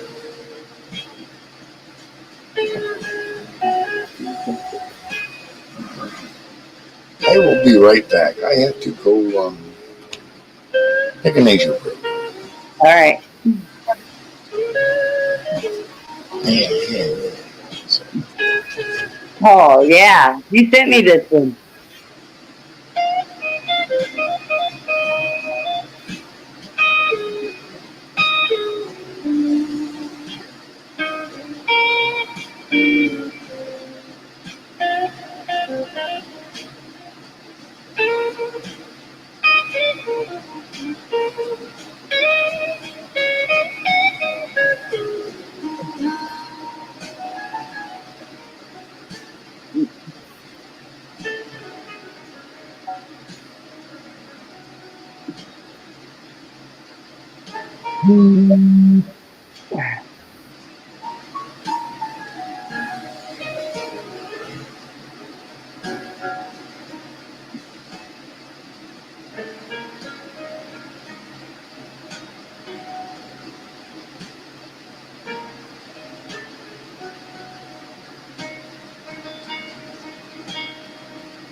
Can you post that picture or no? Let's see. Probably not. I can turn it around and show it on my phone. You can keep that picture. I was like 27, 28 right in there. Hey, look at there. Hang on, hold that still. Let me blow you up. And I can show everybody. Yeah, the solo layout. Look at me. 27, 28. There's Chris. Thank you. I've had this mustache since I can remember. I think I was like 14 or 15 when I first had it. Yeah.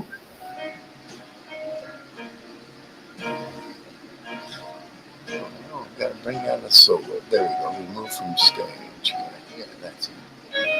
There we go. Oh shit. Add to stage. There we go. I'll bring it back up. There we go. There we go. Yeah, that's good. Yeah. Yeah, I was a young whippersnapper. Wasn't young, but I paid for pictures of me, my brother, and sister together back then, and my mom. My mom, stepdad. I don't know if I got one from.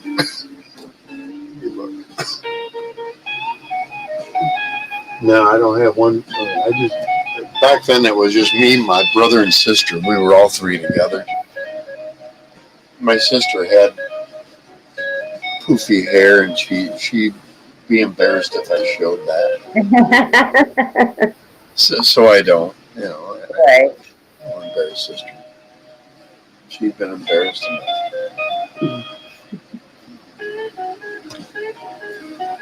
Hell, we're after 1 o'clock. Quarter after 1. Wow. Look at us. It's only quarter after 10 there. Mm-hmm. Yep. Well, we've had a few people up on panel. Yeah. It's been a good night. Nice, slow, medium show. Yeah. I like it like that. Yeah, it's been a good show. Wow, I'm seeing my picture. I'm on a bit of a delay on my phone. Let me get it up to date here. Okay, yeah, it's close. That's crazy. I looked down at my phone and I see my picture of me when I was young. I'm like, That's a bit of a delay. That's right. That's up to date. Crazy.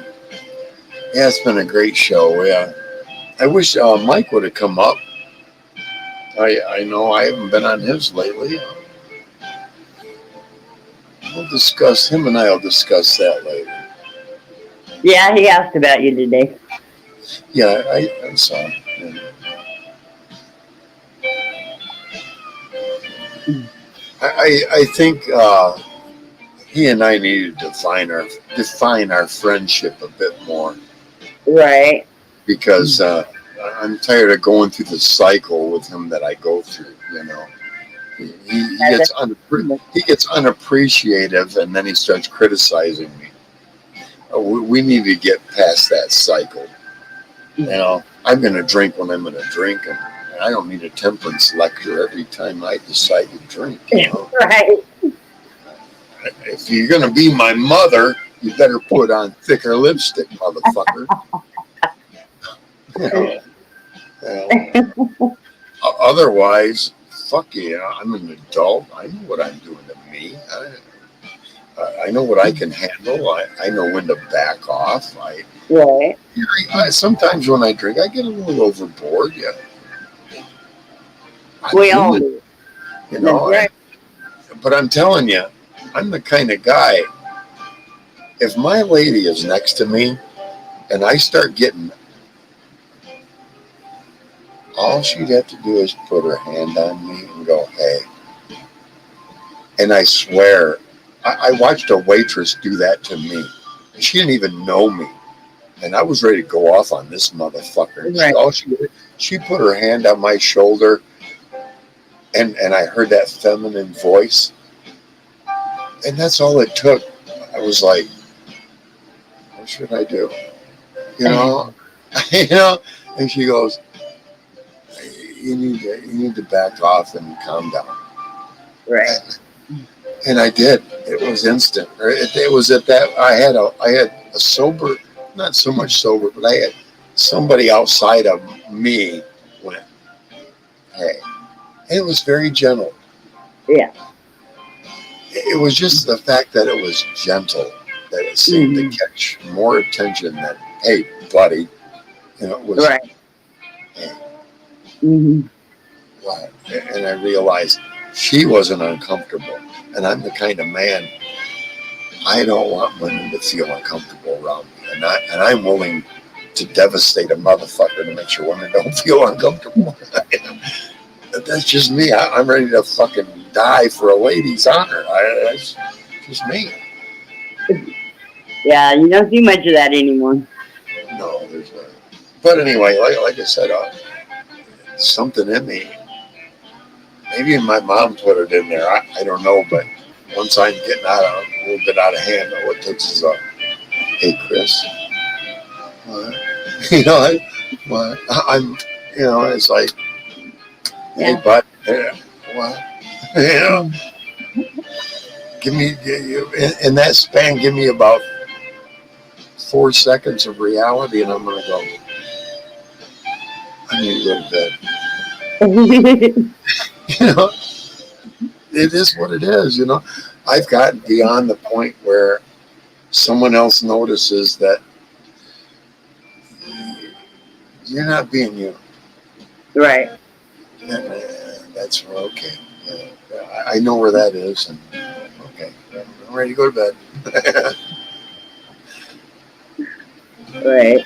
It's kind of like it's like a safety valve I've always had. Oh, that's a good thing to have. Absolutely. Somebody, one soft voice could make me go rational. Yeah. Okay. Yeah. Somebody that's more clear-minded right now than I am is going, maybe you should back off. Right. I'm one to go in. Oh, good night, everybody. Thanks for coming tonight. I'm gonna see you tomorrow. You've done that once before, and I don't think you even realized. It was at that point. You said something, and it was at that point I went, yeah, I need to end this show. Really? Yeah. And it was just, and it wasn't anything. I could sense that I was building on something, and I shouldn't have been. It might have been when Todd, when I ejected Todd. I probably shouldn't have built on it, but I did. And you did say something that it just happened to catch me just right. And okay, I need to go to bed. It was the best for everybody. Okay.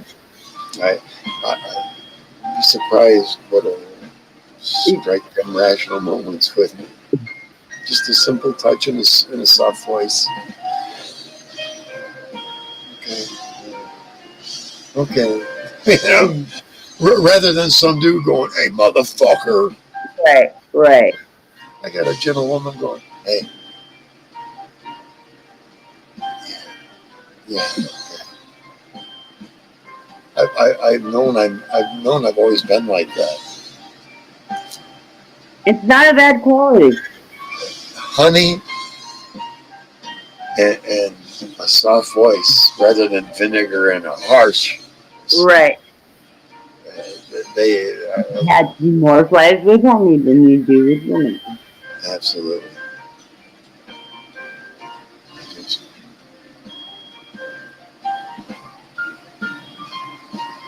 The way I raised myself, not the way I was raised. Because I know that rational mind outside of my thinking may have a better perspective. It's just the way I've always thought. Maybe not so much a better perspective, but a different one that in a different setting, in a different mindset, I may totally agree with. Right. Sometimes that's what it takes, though.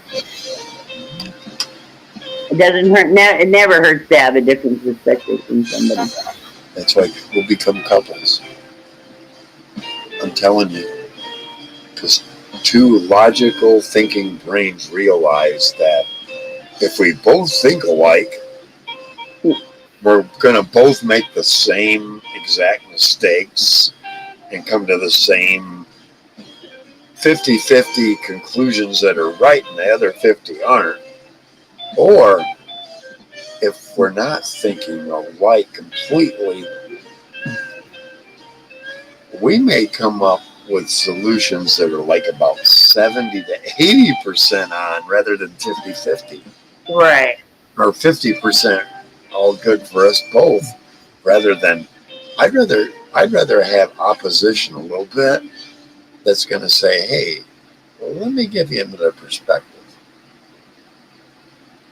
Because I'm somebody who will go, okay, Right. I'm to hear that, and then hear it and go,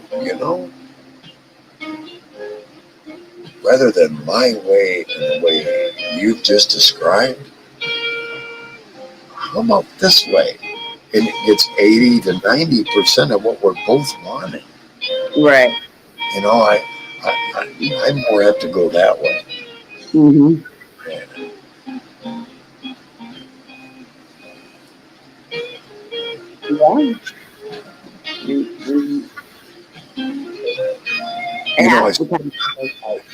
I have spent many decades working on me, not working on what she did wrong to me. I spent many decades working on what were my mistakes and what's the mindset I need to have a productive and successful relationship. And this whole time I'm building me, I'm looking at others that are going, 2 years and there was somebody else, and 1 year there was somebody else, and 3 months later there was, and I'm like, you never took any time to go, let me see where I was wrong. I see that with you. You're reflective. Oh yeah. At the same time, you know what you want too. Yes. And so do I. I know what I want. I don't want some big chesty something everybody's going to stare at every time I'm with her. Well, sorry, I can't help that.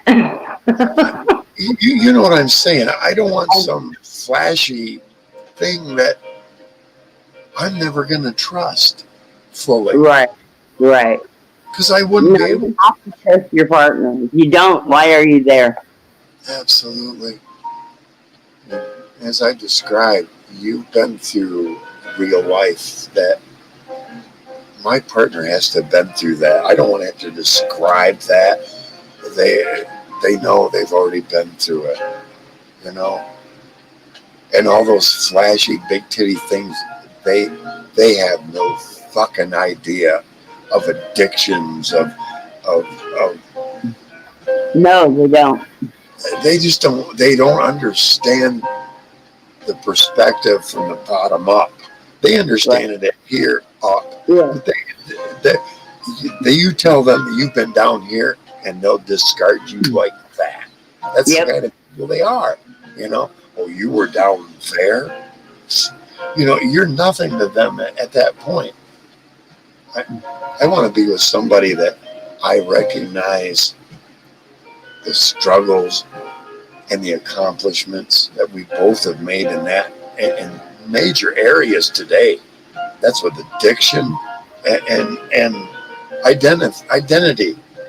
That's a great big one today. You're comfortable with who Sarah is. Damn right. I'm comfortable with who Chris is. Try to find two people who are comfortable with themselves that get together. It's not as common as you'd think, Sarah. No, I know. No, it's not.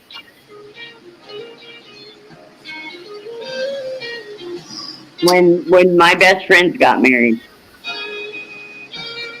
I walked up to both of them and asked them, "What the hell do you think you're doing?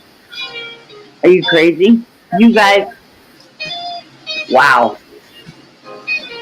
Why now?" I mean, they got married, but I wasn't the revolt. My brother's reception, I was the best man. You know what I said at his toast? I hope it lasts.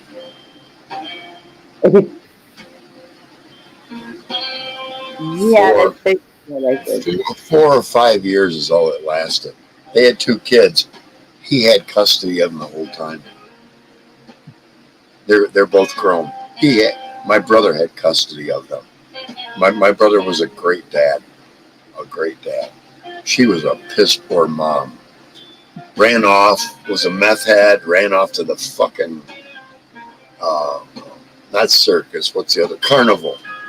Ran off to the carnival for a couple of years, methed out. She's got her shit together today, but back then, Right. whoever was brewing the meth, that was her boyfriend. Mm-mm. She tried to hit on me, and I told her, I got no chemicals for you. Sorry. What do you mean? I said, I'm not interested. She got a hot body. I'm not interested in that. Right. I'm interested in what's up here and what's up there.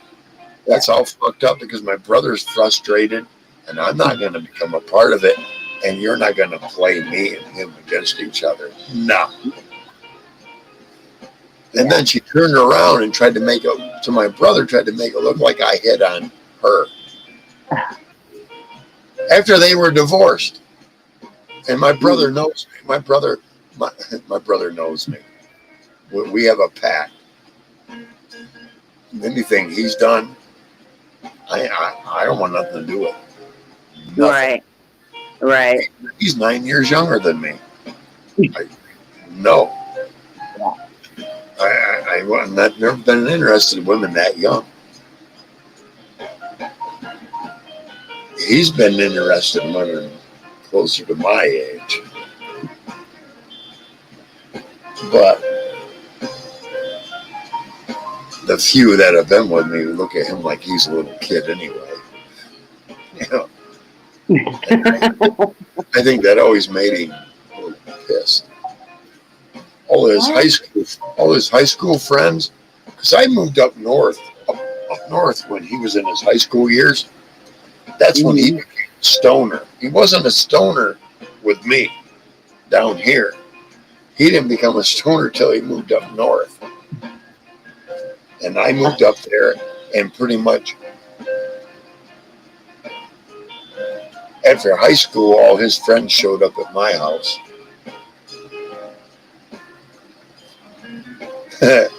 with or without him. And we all got wasted. Right.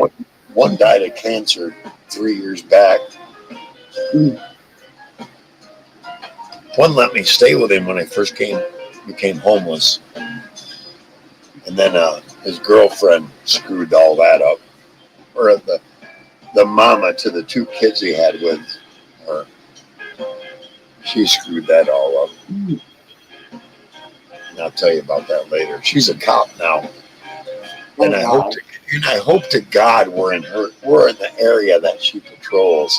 God, I hope to God we are. Because I'm gonna put me in her face, and what's gonna happen is she's gonna want to run me and rack me for fucking anything she can fucking find. And I'm going to look at her and go, just like back then.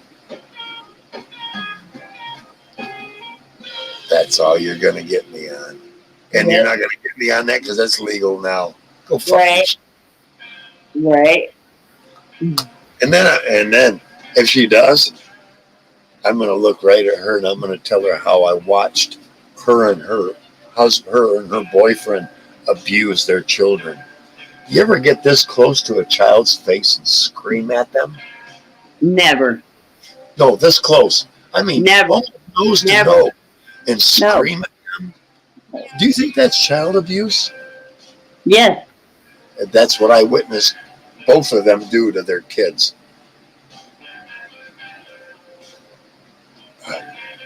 I helped my best friend raise their 4 kids, and I never laid a hand on them.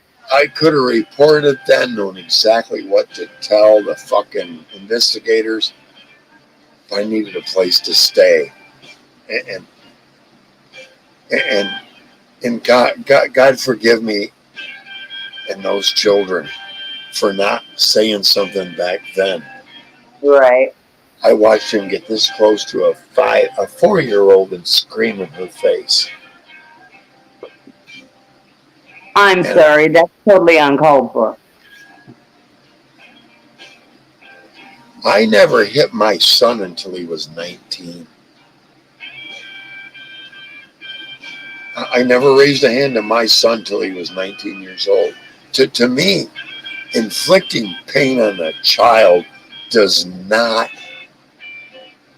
instill moral value in them. No, it does not. I don't know how to, but that I'm pretty sure that's not how you do it. You know, No. no, that's not. And I was my stepkids will tell you he never hit us. I'm not. And as frustrated as my son made me, 19, he was an adult, and I fucking open-handedly, I hit him a good one upside his fucking head. Right. For stealing my sister's, his aunt's VCR, helping her move. Right. What idiot. Pow! He deserves to be hit alongside the head. And he told me, I'm calling the cops. I handed him my phone and I said, know this, boy, when you're done talking to them, I'm calling your aunt to come here immediately. So when she'll get here about the same time, basically, and she's going to tell them that, yeah, I told my brother, his son stole my VCR. There it is. And his dad cuffed him upside the fucking head. No, I wasn't beating on him. Continue to beat on him. Pow! Open-handed, cuffed him upside. You see, I had a little incident with my brother one time. He owed me money on my snowboard. And I told him, I better see the cash by this time on this day. He's about 3 hours late. I walked from my place over to my parents on the railroad tracks. Straight line. I get there. He's getting ready to get on his snowboard. Him and his buddy, and they're going off to a ski resort. Where's my fucking money? Well, first time and only time I've ever hit my brother. I gutted him. He went down, and I went down with him, and I pushed him on his forehead over. And I looked at his friend Mark, who's as big as me, and I said, "You want some too, motherfucker?" No. My sister came out, and she's like, "You can't do that to him." I grabbed her up, I put her on the fucking ground, and I got on top of her, and I said, "I'm going to tell you something right now. You stay out of my motherfucking business. This is between me and that motherfucker, not me and you and him." She ran off and called the state police, told them exactly what had happened. They asked her, "Is he out there beating me?" "No, he only hit him once." They're out there talking now. "What did he do to you?" "Well, he grabbed me up, put me on the ground, and told me I better stay out of his business." Is he out there? Is he out there screaming and ranting and raving? No, he's out there talking to him. Is he going to scream? No, I'm sorry, ma'am, but this seems like a family situation that we don't need to be involved in. If the older brother is putting you two in place, and he's not being, he's not going wicked and violent. He only hit brother once. That we can't get involved, and they didn't show up. For a good reason. Big brother was putting sister and his younger brother in their fucking place. She was trying to defend him without realizing the whole situation, and I put her in her fucking place. You keep your nose out of my fucking business. I don't put my nose in hers. I don't put her in mine either, girl. My sister, when we were younger, she tried to use me like a fucking pit bull on a goddamn leash with her boyfriends. Because they were all 3 or 4 years younger, and they'd heard of me and they knew of me. And I'd tell them, she ain't got me in no fucking leash. You don't raise a hand to her, you don't hurt her, it ain't none of my fucking business. Right. But I'm going to tell you, boys, you put a fucking hand on my sister, you better leave the state. At least the state. Yeah. That's just being a good brother. Exactly. And I had one, he ended up becoming one of my best blood brother. She thought maybe he was the father to one of her kids. And I was friends with him. Hell, since I remember him, we were in elementary. And I was friends with his other two brothers. He got into court and he did blood tests and they said, no. My sister tried to turn on me just before that because I was friends with him. I'm like, wow, you know, I believe my friend said, hey, you know, we had sex a couple of times and I rubbered it, dude. I was going off of what he was telling me. Right.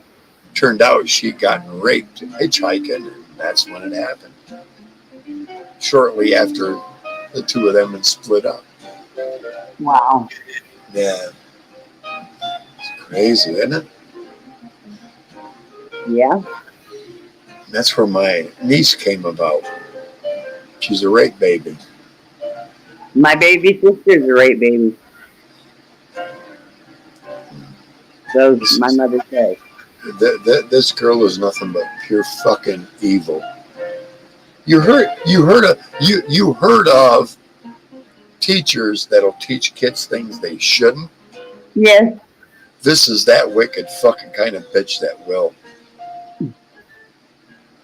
She's gone through school to be a teacher, and she'll teach children all the wrong things they shouldn't. A gender identity and blah. That's her. That's that fucking evil. Mm-mm. That's my niece. I have nothing to do with her. I have another niece. I love her to death. Brittany. I think she's out in Idaho right now. Love her to death. She's always been very sweet to me. She loves her Uncle Chris. Cool. Oh yeah. She knows I'm a good guy. I'm one of the good ones. And her brother. I've got a nephew too. Her brother, he knows. Chris is all full of heart for him, man. Mm-hmm. I never knew any of my true blood nieces and nephews. Don't know any of them. I've only known 3. Call my niece and nephew, or my niece, yeah, before I call my niece and nephews, I helped raise them. And I was no blood to either one of their parents. I've known them all my life. We were good friends. Oh, wow. That raised in Aunt Sarah. And like I said, I helped raise them. Yep. This last Christmas, the oldest boy, came to me and told me, Aunt Sarah, out of all the friends that my parents have ever had come in and out of their lives, you will always be Aunt Sarah. You helped raise us. You never hit me, even though I begged for it. You begged for it. Some kids do. My son begged for it, and I just wouldn't deliver. No, I wouldn't either. And I went to the parents and told them, look, this is what happened tonight, and I wouldn't do it. And the next morning he come out, handprint across his face, said I did it. And they're like, it's awful small for Aunt Sarah's handprint, don't you think? He had his brother slap him.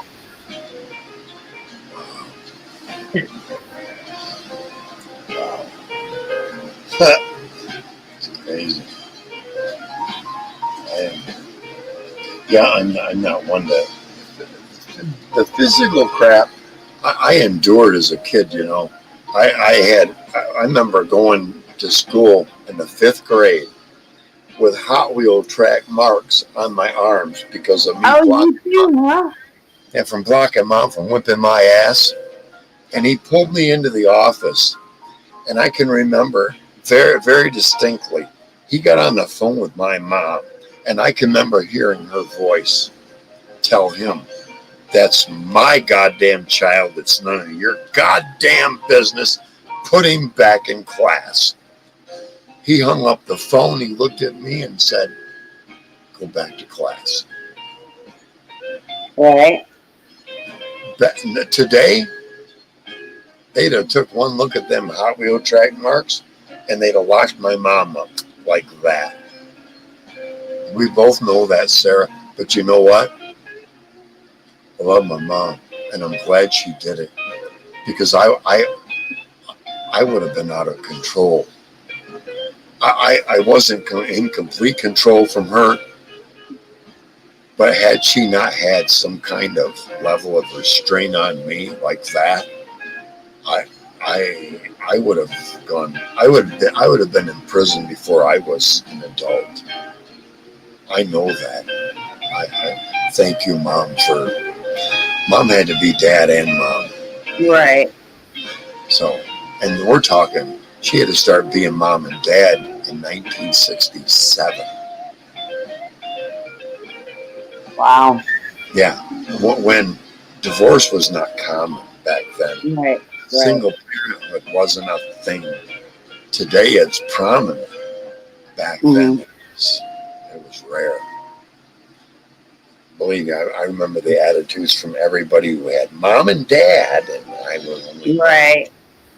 I remember the attitudes.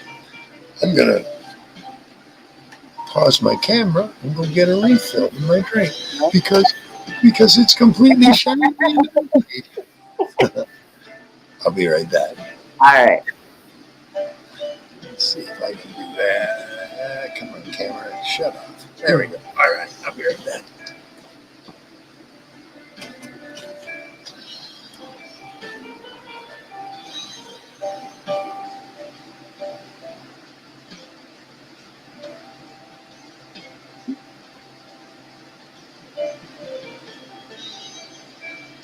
While I was watching, I had turned it.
All right, that quick. That was fast. Okay. Yeah, my Mike goes to bed about 12:30ish. Sherry stays up till 2-3 o'clock. Mm-hmm. I never bother her. In and out. I'll let her watch TV, do whatever she's doing. Right. And Sherry will tell you, I'm a good guy. She's a married woman. It's good to have that kind of, this is a good guy. She hasn't seen, anything come and go out of my bedroom. No, I've never been any of that. And I always talk to her respectfully. She's a married woman. That's right. That's how you talk to a married woman. Right. She has a husband. And Mike's even looking and said, you want her? Try to take her. Go ahead.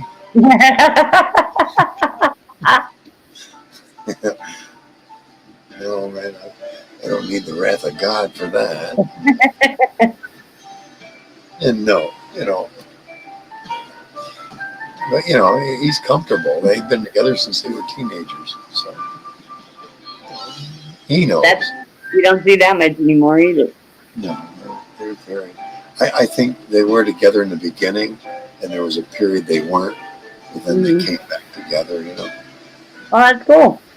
Absolutely. She had some kids in between. Yeah. But in the end, here they are. Yeah, I think they had kids together, and she had kids after, and then they got back together. I think that's how it is. I've met all the kids. They know. If mom and dad both say that's a good guy, they treat me like I'm a good guy. No, that's good. Oh yeah. I don't do anything to rock the boat here. It ain't my boat to rock. Right. So I treat it like that. I'm here. This is my ship. I can do what I want. And I told them that. Yeah, I pay for whatever goes on from one corner of this room to the other. I afford that. Nobody else. But once I step outside here, it's all about respect to everybody else. It's the only way you can be.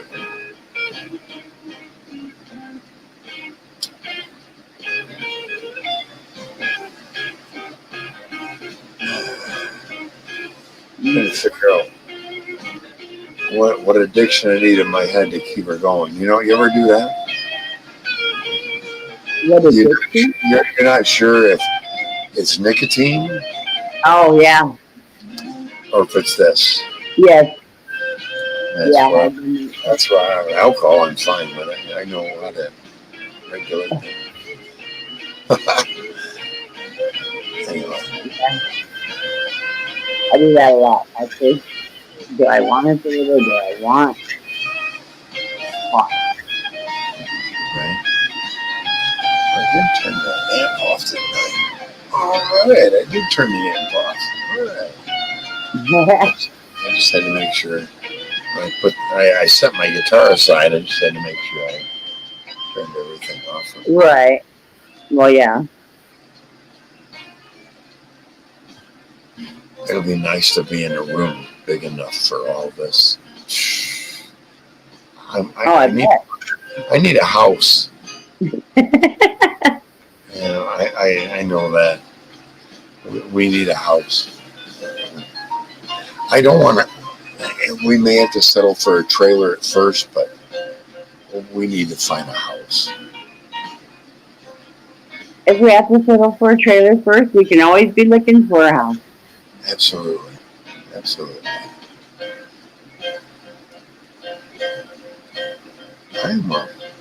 I have an idea, and I'm not gonna get your hopes up or anything, but I know a guy that owns a couple of houses.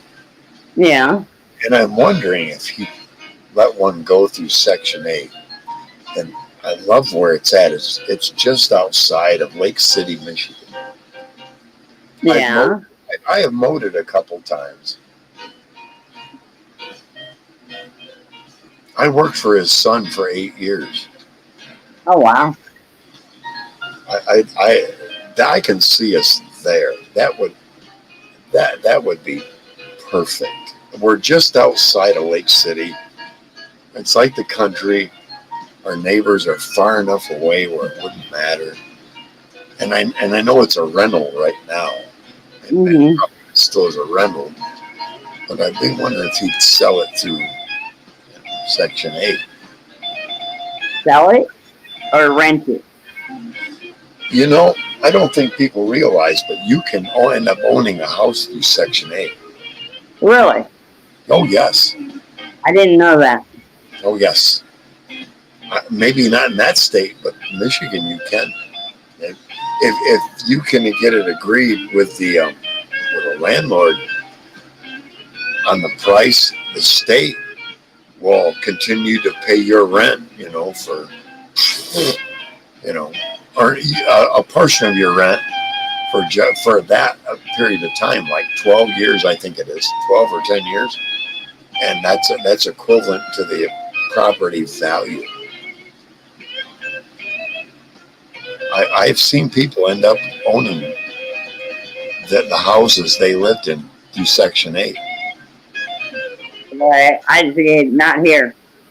Okay. Here, they'll just they'll pay your rent, but if you're trying to buy, you don't do Section 8 here. And I've also seen rent to own. There are rent to own properties. Yeah, there's a lot of rent to own. I have never really checked into them though.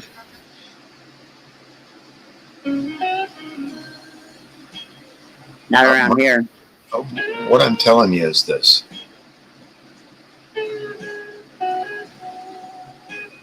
To a few people I know up there, my word is gold. If I say, they know I will struggle and bleed to keep that. They know that. They've seen that. I'm telling you, once you get above the Grand Rapids line in Michigan, it's all about reputation through the years. Oh, okay. And that's what I've got up there. I've got reputation through the years up there. People know, hey, I say it. That's what happens. Right. And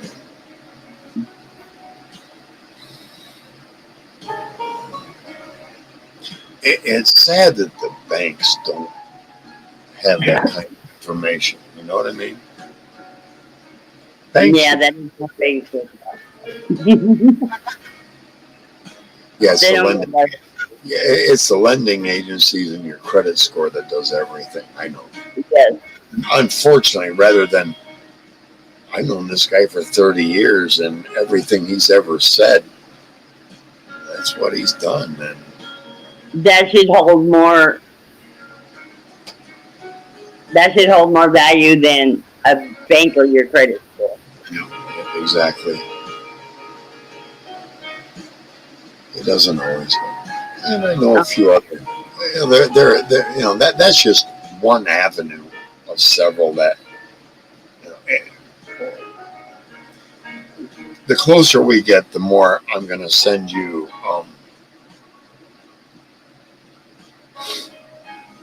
info that I'm getting through Facebook and that, Okay. And that way, we know kind of what we want to zero in on, the price range, area, and all that, I kind of know the area. And Yeah, I was gonna say, you're gonna have to pick the area because I don't know anything. right. But then, through our discussions, our private discussions, we'll decide on, do we want to spend $1,000 a month, or do we want to spend $800? Do without this, that, or the other thing. Things like that. Right. But then we also have to take into consideration the utilities, Oh yes. and we can get reports no matter where we're at least a 2 to 5 year history of what the utilities for that property were running. Oh really? That's cool. Yeah, then that way we kind of know. The summers it's going to be cheap. The winters it's going to be, And I would really love to get a place where we have not only electric but also wood stove heat, Oh definitely. because I have access to people that do wood. That's who they are. They do wood, and they'll deliver 8-foot sections or 2.5, 3-foot sections. You just split it Yeah. up. I got a fireplace and I can't touch it. Wow, it would make bills cheaper, much cheaper. I know. I seen the fireplace and now I like I told Tim, that fireplace is gonna save us a lot of money. And then I find out I can't use it. Why can't you use it? Because in the back of it, there's a crack like this big, and it puts all the smoke in my neighbors in the duplex next door. Oh, you'd have to have somebody go up there and fix that crack. The owner won't do that.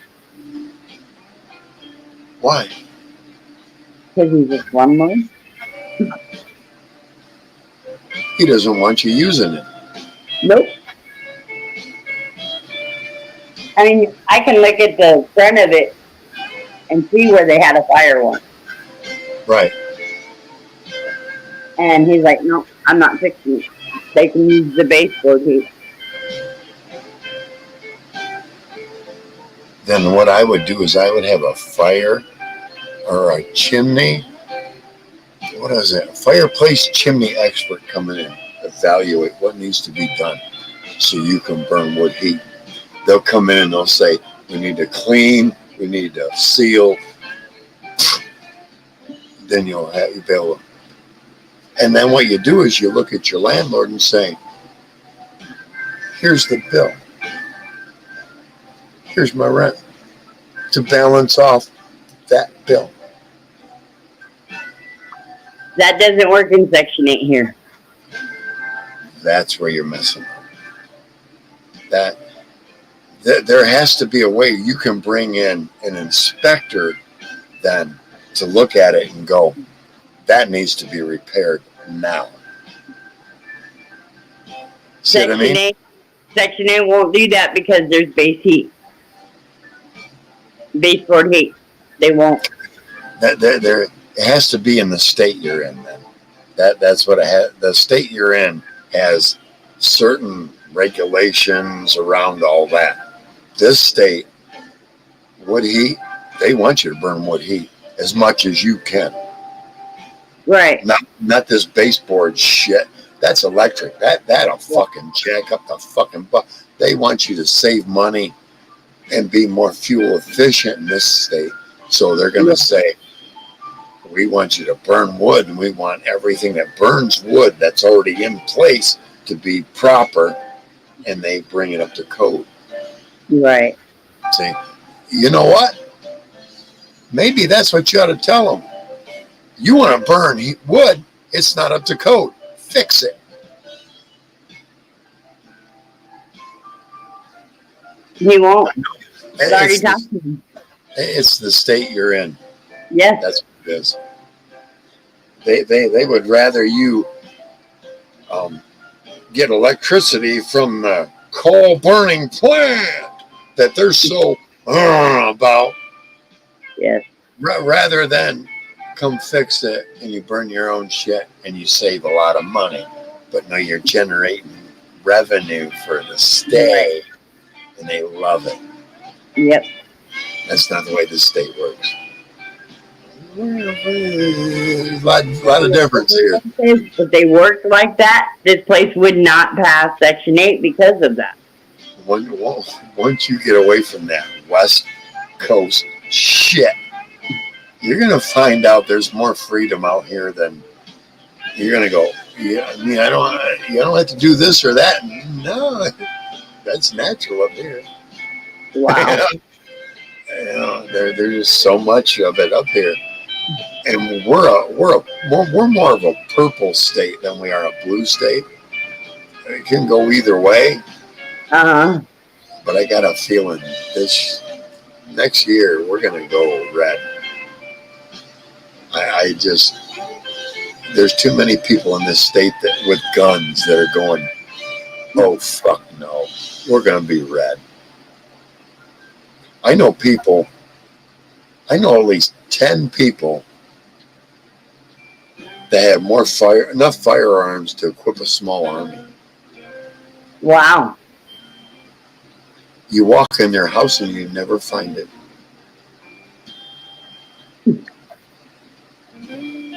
It's that well, and I can't imagine the ones I don't know. Oh my God. Wow. I know guys that they have reloaders for every single piece of firearm they own. They don't get a firearm unless they can get the reloading supplies for it. That's just He's smart. that's just the way things are. Like I told you, this state is different. The south part is so much different than the north part. It sounds to me like I'm going to have a little bit of a culture shock. No, you won't. Because everybody's nice and friendlier up there than they are down here. You look like you'll fit in because we're older. I fit in because I know everybody. Right. But you'll fit in because you look like you fit in up there. Okay. Sorry, but you don't find up there. You don't find short-haired women with a smile on their face. Up there, you find long-haired women who look like, yeah, no, that ain't happening here. That's you, Sarah. No, that ain't happening here. That's the way women are up there. And it's not like I had a bad reputation. I had no reputation. That was the problem up there. With women, anyway. I didn't have a reputation. Yeah, they all looked and they all pointed and they all smiled, but okay. Didn't have a good bad boy reputation? No, it was more like they're intimidated. Really? Yeah. I don't know why, Sarah. Maybe it's because I don't act like I need a woman to be able to be a man kind of mentality, you know. And I think that's what attracts that women up there like that. You know, I don't act like a fucking caveman. Therefore, I'm not as attractive. I don't know. If they sat down and had a real conversation with me, they'd regret not knowing me better. Right. That's why so many men up there are overly protective of their women. Oh my God.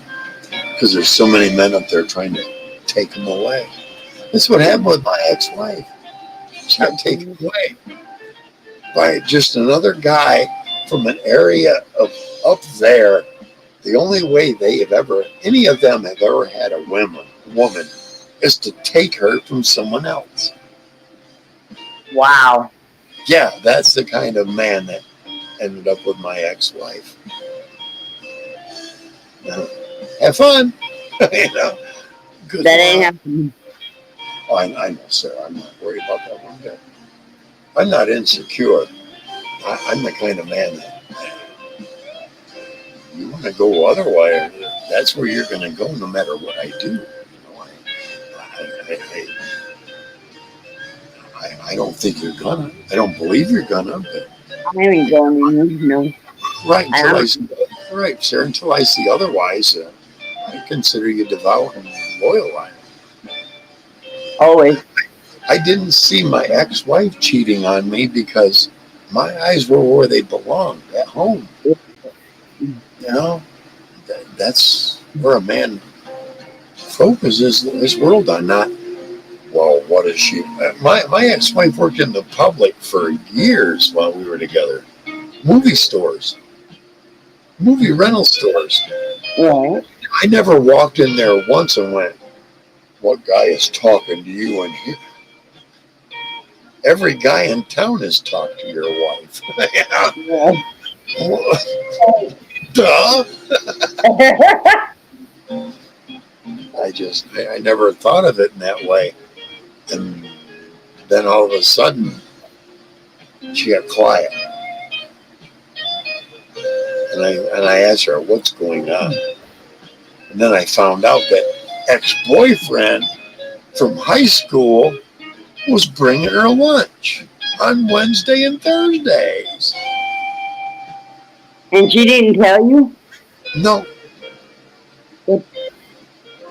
And that's where, it was like. One, I wouldn't have been allowing him to bring me lunch for one. And two, I would have told you. if I had done what I was thinking, I'd still be doing time for it. That's not good. No. So I didn't. And I just told her, you need to cut that off and come back to where you belong in my world. Right. And that's where things went. And the next day, we're sitting in the living room, and I asked her, I said, why is it when I was making over $600 a week, you were paying cutoff notices? She went off. She shouldn't have been having. She came at me with fist and arms raised, and I just dropped my arms to my side, and I went, that's where you want to take this to? She turned around, packed up suitcases, and her and the kids left. Wow. Yeah. That was her sign to go. Mm-hmm. Oh, wow. I played right into her fucking whatever she was doing, you know. Yeah. He questioned my finances. Wow, that's well, you had every right to question it. Yeah, that's what it took for you. Because when she came at me, I put my arms on and I looked at her and said, go ahead if that's where you want to take this. You know, she could tell I wasn't going to rise up to that. Right. You're going to get physical with me.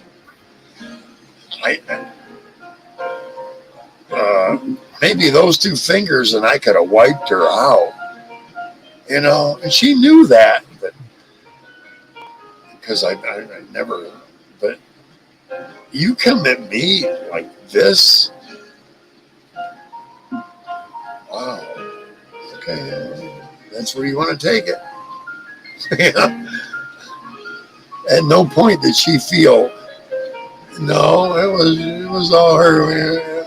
And I'll tell you this, when I first got with her, if I'd have went that fast, she'd have ducked. Really? Yeah, that's how wolfish she was from her ex-husband.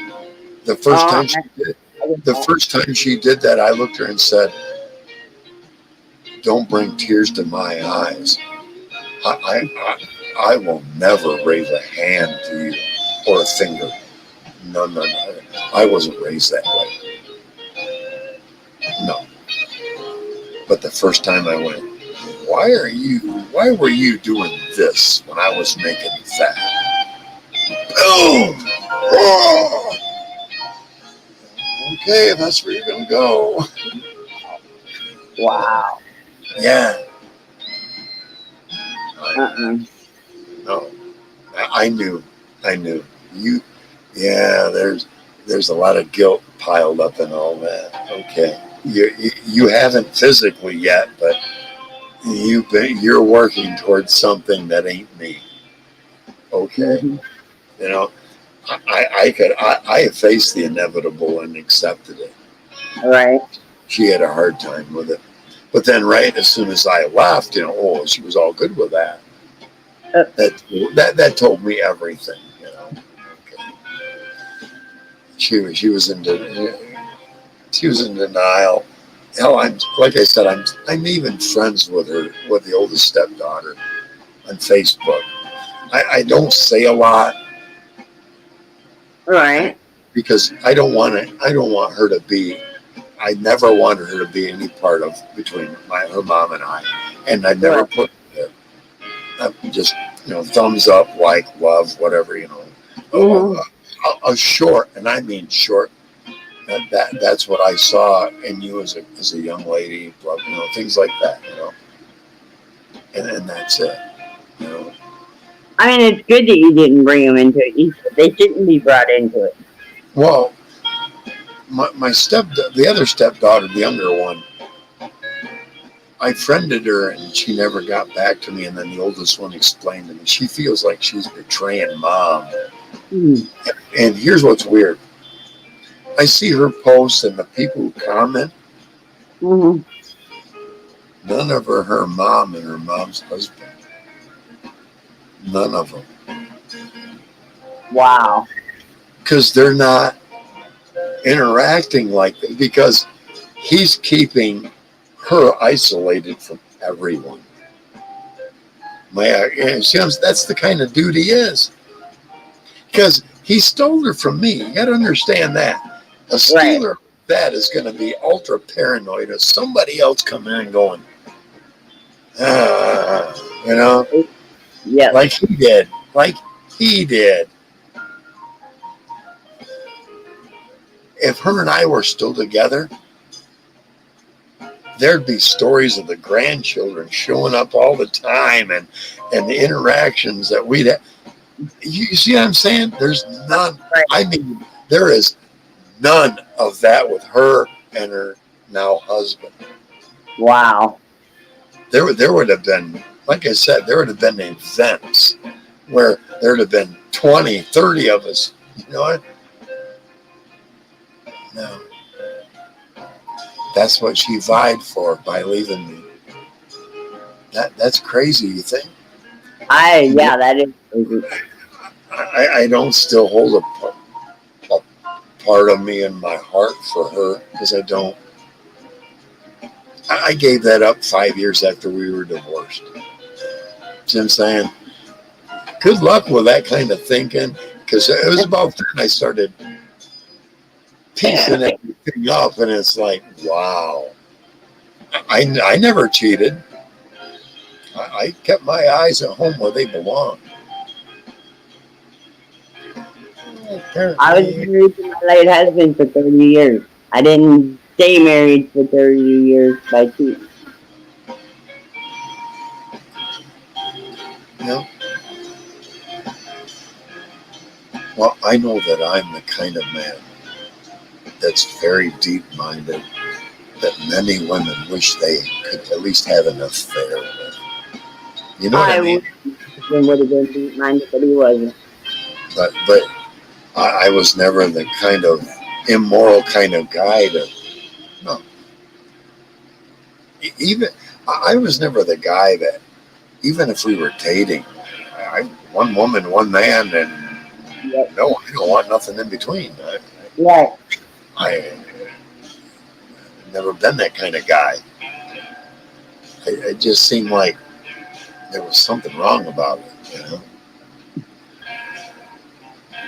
And I tell you, a show that ruined it for a lot of us, Seinfeld. No, really. Seinfeld ruined it for a lot of us. You know why? Why? They'd find this much of a fucking mistake in somebody and blow it up. Oh, yeah. And make it look like that. Undateable! Because of this little thing. She's got man hands. Yeah. They made people seem fucking undateable on every little fucking subject. If I saw Jerry Seinfeld face to face, that had bodyguard,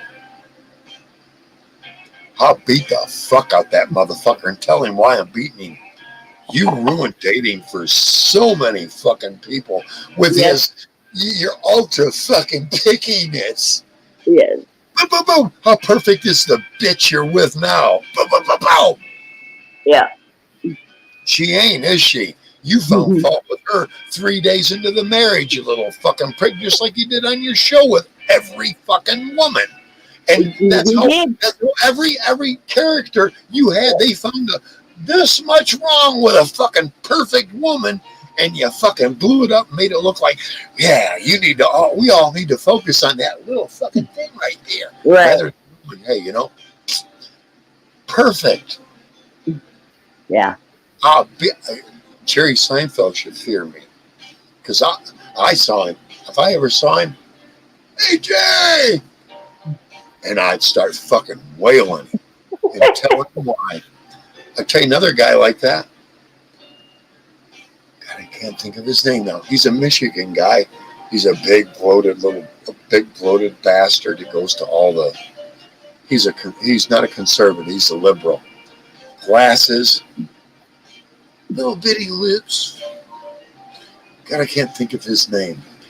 And I've told people on his fucking Facebook, I ever see you, I'm going to prison. That's how bad I'm going to beat you. Oh, wow. I'm trying to think of his name though. He's like a critic, a movie critic or something. When I think of his name, I'll tell you. But if I got his, I ever see him, it's ingrained in my fucking vision. I ever see him, then they better have bodyguards because I'm going to attack him. Can't remember his name though.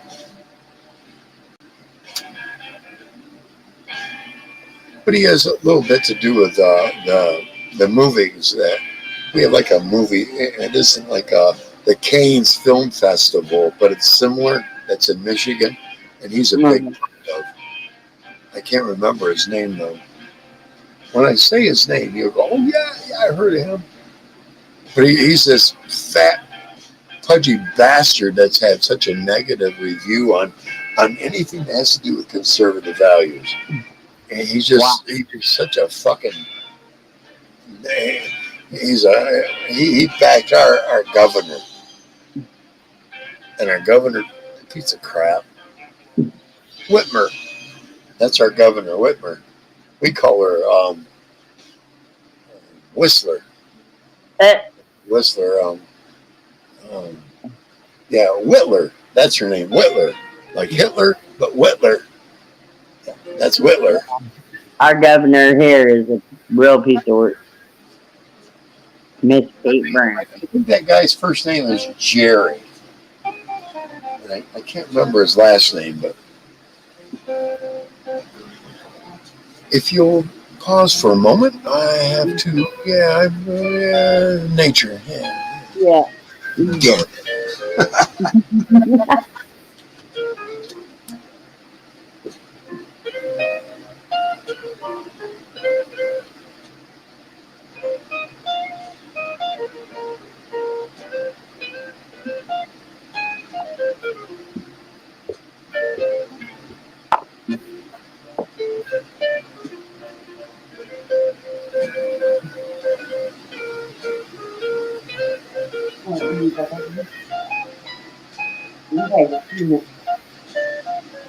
I'm coming.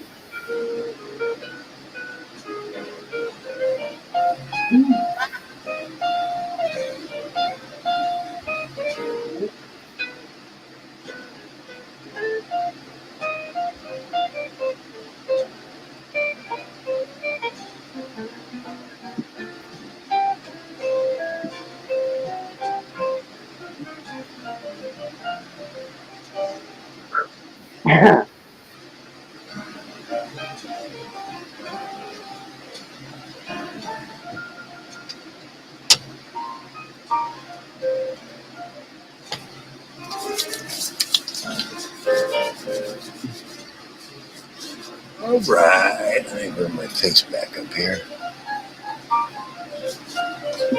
Hand sanitizer. Always, like I said, I go to the bathroom, hand sanitizer. Yeah, I need to get some more. It's just a habit I've had for a long time. My friend of mine, his dad, is the one. He handed me a bottle of that, and ever since then, you fucker. I normally have one in my car and one in my house. And I watch everybody get sick around me, and I keep using that, and I don't get sick. I'm wondering if there ain't something to that, you know? Well, I thought I was coming down with a cold. I really did. I still have a cough, but no, I don't feel nothing like I did. Oh, that's good. That's good. Yeah, I remember you saying that earlier on text. Mm-hmm. That's cool. That's cool. Well, yeah, I mean, I really can't remember the last time I really got sick.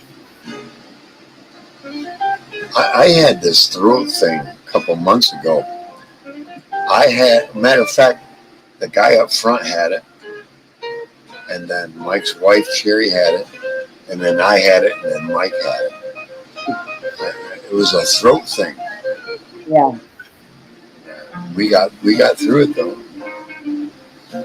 When I lived with my friends my other friends, one person would come home sick and it would just work its way through the house. Well, yeah, I was a parent. I watched our youngest kid get a cold, come home one day. Yeah. The middle one, 2 days later. Yeah. The oldest one, 2 or 3 days later. Yep. 2 or 3 days later, we'd all get it. You know? Oh yeah. And that's the thing. We all learned that. All those parents learned, okay, there's something going around. We're all going to get it. Yep. And that's what happened. Oh yeah. Yeah. When I was helping them raise their kids, if one of the kids come home sick, it definitely made its way through the house. Yep. I will always say that parents with kids who got sick a lot are some of the healthiest people on the planet. They really are, because they've gone through all those viruses and their immune systems have built up to pretty much tackle Ebola. Maybe that's why I haven't been sick in so long, because I was always sick as a kid. You know, they say you can only get about 50 to 56 cold viruses in your life. Well, then that's probably why I haven't really got sick. I mean, I used to be so bad that I could go to a movie theater. If someone in that movie theater was sick, I come out sick. Every time. Oh, wow. You've gotten so many viruses that you have an immunity system that says, I'll make you feel a cough and a little sniffle for a day. Yeah. But then the next day you'll be okay. See what's happened? You knew it was coming, but then your immune system said this, and this. And it went, and that virus went, we're dying here. They died. Well, yeah, I went and seen my friends, and they both were at the end of COVID. They both came down with COVID. I looked at them and said, why didn't you tell me before I came in?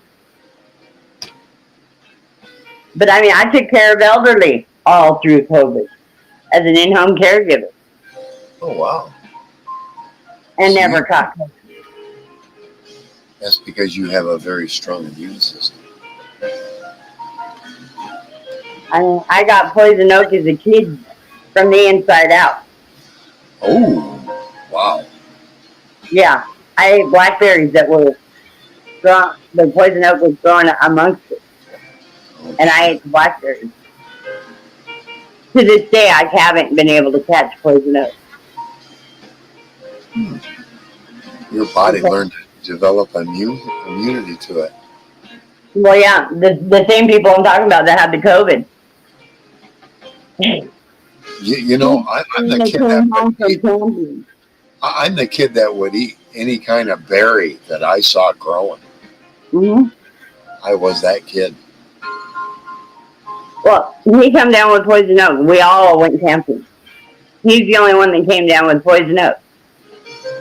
And they're like, Sarah, why haven't you caught it? And I went, why does he keep getting it? He'll get it cleared up, and boom, he has it again. Because he washed everything but his shoes.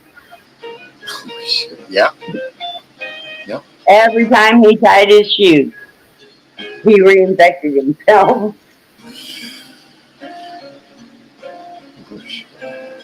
I gotta set my door. Hang on. He was very highly susceptible to it, though. Yeah, go ahead. We're good. Oh, yeah. Yeah, he was. Take your time. I mean, yeah, he gets sick really easy now, and it's like, dude, really? You were just sick last month.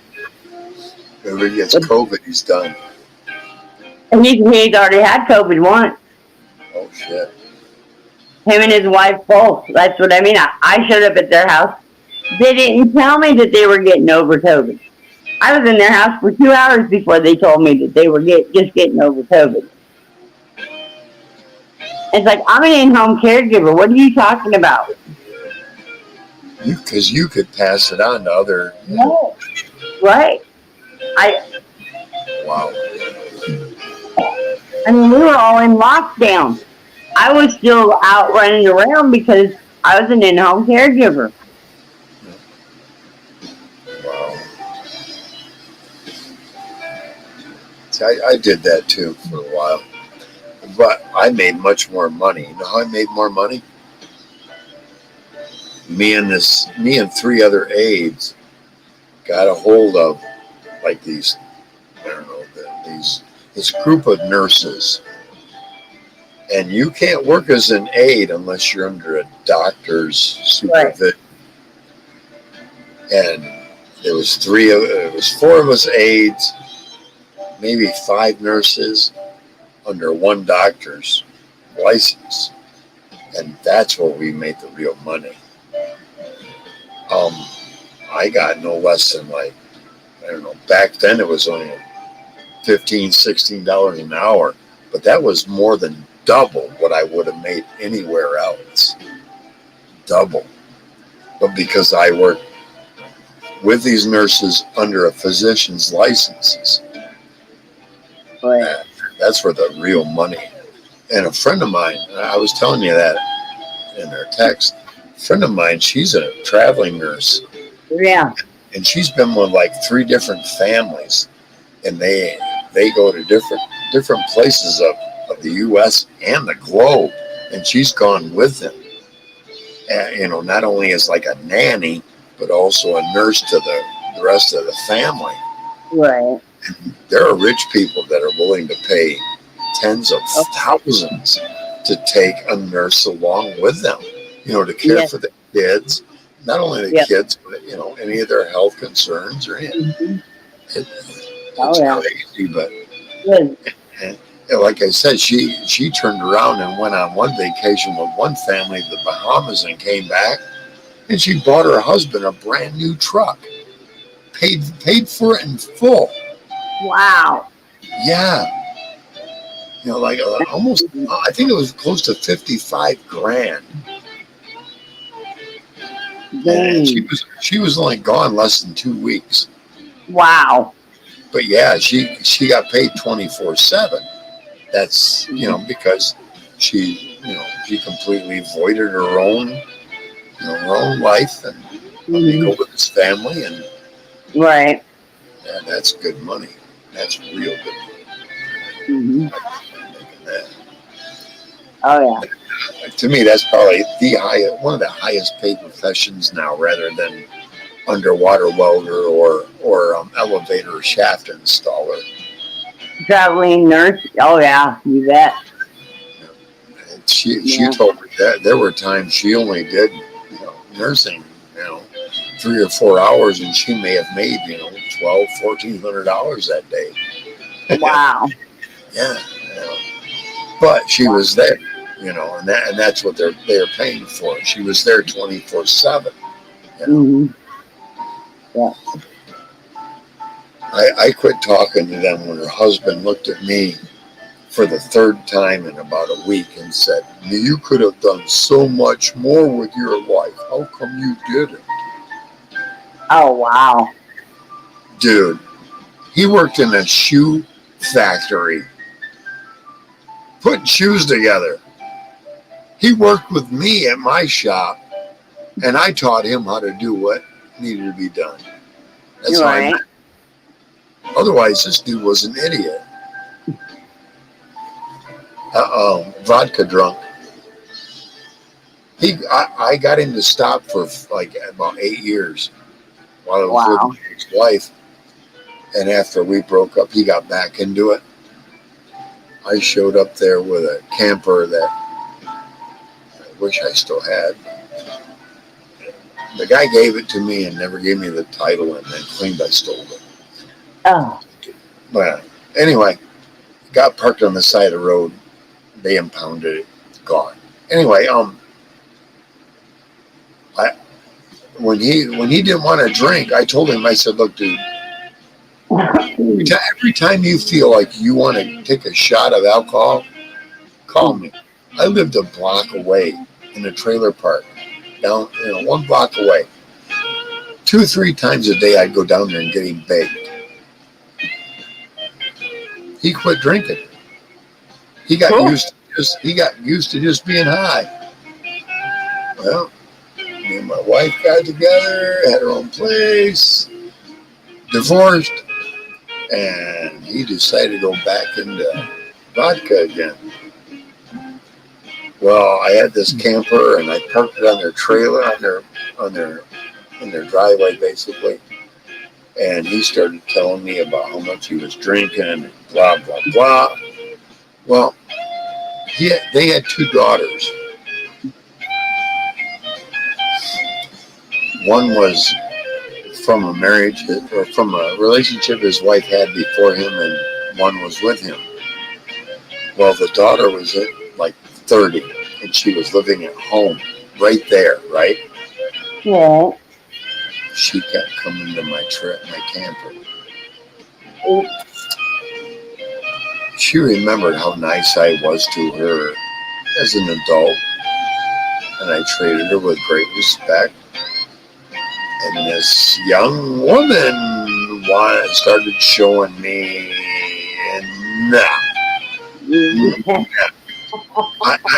I watched this little girl grow up. Right. History. I knew her family. I knew how she was mistreated. Blah blah blah. No, I'm sorry, but no. And 2 days later, I went to Saginaw because I wasn't going to stay there, and I left the camper there.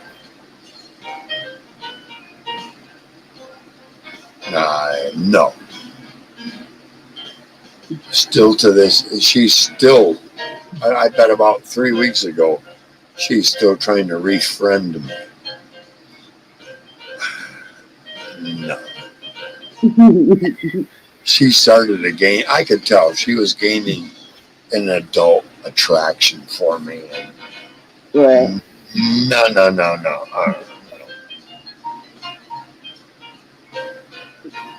Her mom, a couple of months later, I had a talk with her and her mom. Thank you. She thanks me for leaving. And I said, I could see it coming. And I know she idolized me as a child. Right. No. Yeah. She's a good kid. And that's the way I always want to see her, as that good kid. I don't care how adult she is. Right. She was a good kid, you know. There was some other things that happened, but you know, she was a good kid. You know, and that's how I will always look at her, as she was a good kid. Right. I get that. God knows, you know, she's a good kid. Exactly.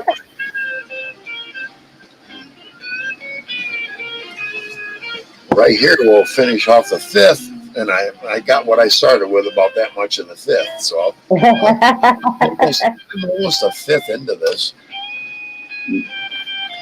But most people a 5th into a bottle of rum are real loud and obnoxious and mean. Mm-hmm. I'm kind of waiting for that to kick in here.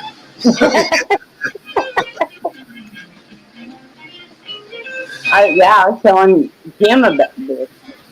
I sat here and drank all but that much out of the 5th. And she's like, no way. And what happened? I said, I was just like I am now. She's like, No. I said, well, I got a good buzz on, yeah, but it's like, yeah. I don't have any propensity to react or act beyond who I am. You know, I'm not gonna. And that's crazy, because I've seen people on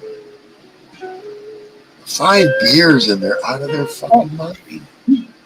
Well, that was her old man. I mean, he had a couple beers at him, and he was totally off the chart. I mean, totally off the chart. Well, So that's what. Sarah, you see, you've got the kind of man can handle my alcohol. Yes. I just, I don't want to get angry and upset and rage and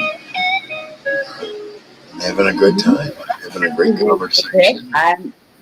I can handle my alcohol, and I don't become a bitch over it. Oh, I see. I don't become mean. I don't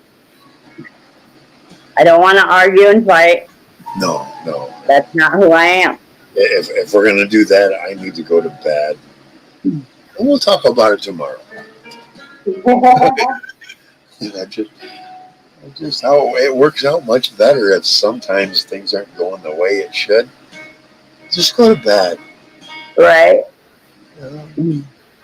Especially if you've been drinking.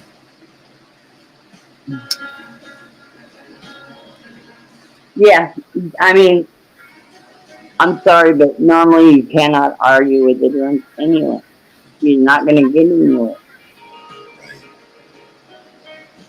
There's no rationality there. No. I mean, I learned that by watching forgive me, Lord, watching my mother. Yeah, like I said, I seen it. It's odd. I drink hard liquor. Yes. And I watch people that are drinking beer get out of their fucking mind. Yep. What the fuck is going on with these people? I don't know. It's like, what is it? Is it too much carbonation in your bloodstream, or that's making you rage, or I just don't get it. I don't either. My drinks have Coca-Cola. I'm getting carbon. Oh, mine have. I'm getting carbon. It's carbonated. It's carbonated Coca-Cola. All right. But I don't feel like I need to find a reason to get focused on being upset about something. I don't get it. I don't either. Well, it's like when somebody comes up on the ship here and they piss me off. I don't sit and fucking stir about it for days. I forget. You came up here, you pissed me off. I threw you off my ship. Right. Ta-da! There's one that's like, you didn't make him walk the plank. Fab Daddy walked the plank. Fab Daddy wasn't put in the brig. Fab Daddy got put on the plank. Well, that's Fab Daddy will never be back because he's a jackass. You understand a jackass? If you've ever watched Jackass, let's find funny ways to piss people off. And that's Fab Daddy. Fab Daddy's a jackass. And I watched him get booted off another channel the very next day. Yep. For doing the exact same thing. Exactly.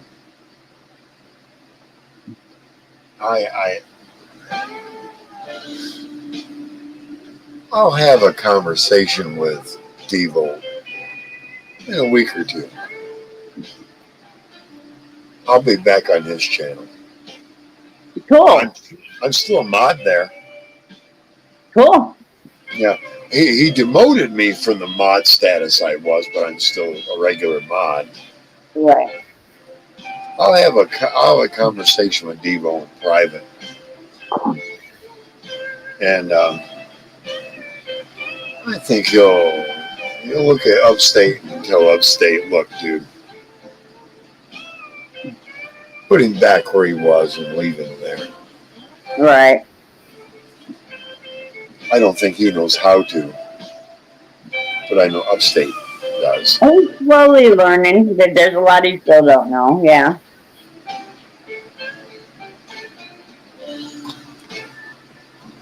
Honestly, Huh? I kind of wish Devo would start looking for another co-chair. I'd take it.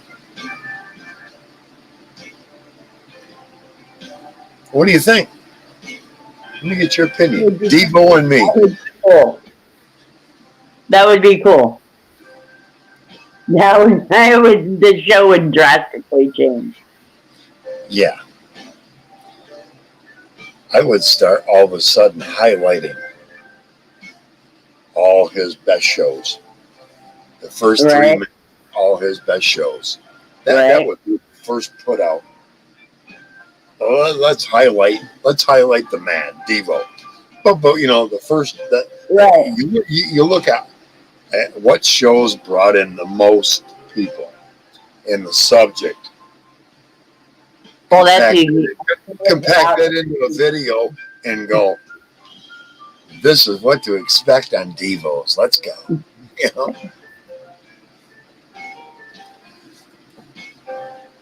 Yeah, there's just me and you watching. Everybody else went to bed.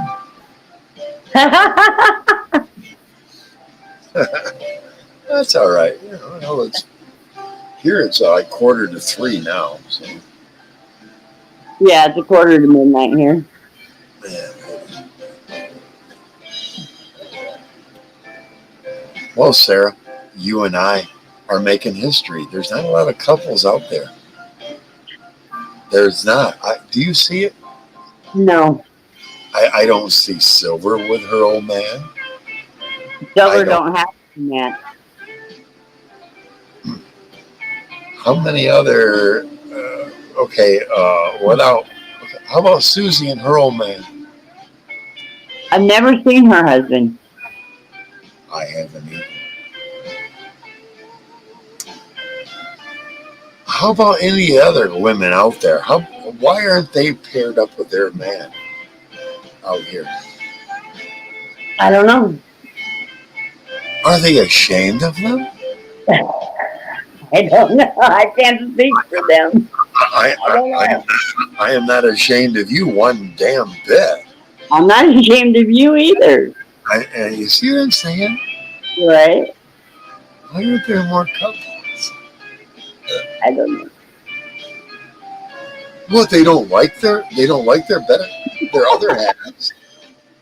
What they don't get along with them like this? What? Why not?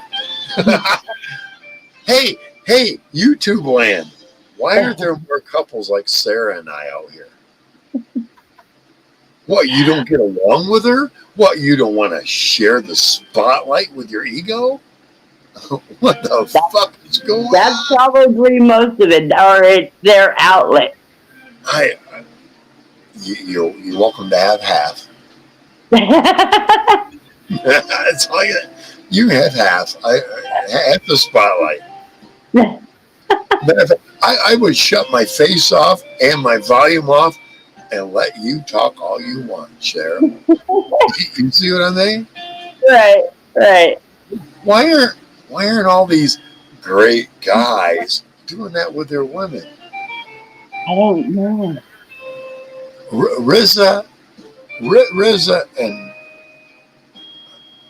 I forget who it is. RZA and Ford. Those are a couple, but you don't hear them talk. They just show stuff. See what I mean? Then they comment. One of them comments. Wow. But they have one hell of a following, and if they suggest my channel, all of a sudden I'll have 1,000 followers. Oh wow. Yeah, it's strange, but that's all right. Look at the numbers here. Oh, one more joined us. Ooh. Hey, welcome aboard. Welcome aboard the Tempest. My lurker. I'm glad you're here. Come on in. We're having a great time. All right. Sarah and I, we're both YouTubers. Sarah has her own channel. I have my own, but we're combined. Welcome aboard. Talk to us in the chat. If you would, please. Come on. And if I know you, I might even make you a mod. Just like that. I did everybody else that's a mod here. But I got a feeling that's one of those trolls looking around for the old monkey man to find a clip. But you can't clip my shit unless you do it from your phone. Go right ahead. The monkey man. That's right. You ever heard that song that Tom Petty did? What's the name of it? No, it wasn't Tom Petty. It was actually the Traveling Wilburys. I like the Traveling Wilburys. Talks about the monkey man in there. And that's who we're dealing with. We're dealing with the monkey man. Yes, dealing with the monkey man, yes. Exactly. The old monkey man now. I wonder if Wifey bought him another Wifey bought him another computer, I heard. Really? Yeah, he got a better one. Now he can really attack me. Shit. He's got nothing better to do. No, well, yeah, that doesn't generate for Wifey, but it makes him happy. He's really been going after. Forgive me for saying this guy's name, and I will never bring it up again. But he's been going after Poor Dirt Farmer forever. Yes. Now, at PDF, peace. I got nothing bad to say about you, dude. But I do about Monkey Man. We can team up. Yeah, we'll team up and we'll attack Monkey Man. Aww. Someone out there, tell PDF that this guy wants to help him attack Monkey Man. Citizen Z. We'll go get the cartoonist in his little cartoony world, and we'll nail him down. That's right. See, what Monkey Man doesn't know, Monkey Man has never been on any real drugs. You and I, and PDF, and several others, we've experimented. You can tell Monkey Man hasn't, ever. He smokes marijuana to try to fit in with the rest of us. But you can tell he never did anything. He's that naive and that nerdish and that out of place with the rest of us. He doesn't realize there are those of us, yeah, we like the mother drugs. Sure the hell did. Well, hell yes, we did. To testify. I loved it, man. So did I. I'll never deny that. I loved it. Yes. But what I've gotten past is having to love it. Right. I don't have to anymore. Right. Give me my marijuana and I'm a happy camper. Yep. Nothing stronger, nothing less either. Right. But hey, if I can't get high off this, I'll reach right down here and I'll pull out some raw base THC. Yep. Yep. And put it in a bubbler pipe, and I will be high right now. That. Oh, there you go. Oh, sir, careful. Oh, wow, that's a good, nice little chunks in there. Oh yeah, yeah. I like this stuff. It's so good, and it smells. Oh yeah. I keep telling you, they need to make a perfume for us women that smell like this. I'd wear it. This is called sand. That's how fine it is. Right. I love it. It's like wax, but it's more grainy. That's all I can describe. It's grainier than wax.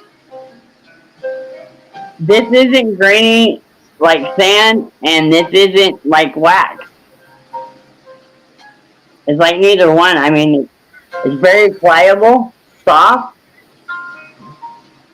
Kind of like opium. And it's the first time I've ever seen it white. You know, I never realized we were getting opium balls for $100 that big. Opium. Today, that's $100 worth. I don't know anything about opium, never touched it. We smoked it. We weren't, you know, right. Putting the spoon and, you know, right. we were smoking it. Oh, it was dreamy. That's all. That's what I meant, was dreamy, and it was a lot like a perfume tastiness to it, like a patchouli tastiness to it. Right. But then you realize that you couldn't get to the first high you had off of it. See what I mean?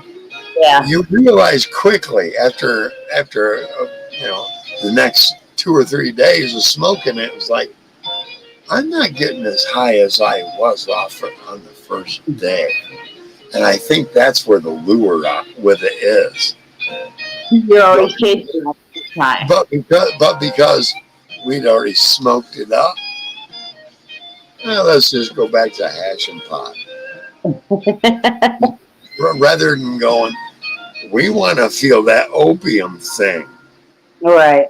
No, it wasn't. I just want to be buzzed. Well, I wish they. It's like I was too ignorant to get opium addicted. Because I was too young and ignorant. I wanted to be high. Right. Smoking that doesn't get me as high, the same high as smoking pot. And after about a week of smoking pot after that, you can give a fuck about opium. I don't give a fuck. That cost me more than I wanted more. Right. No, I'll stick with marijuana, thank you. That's what happened.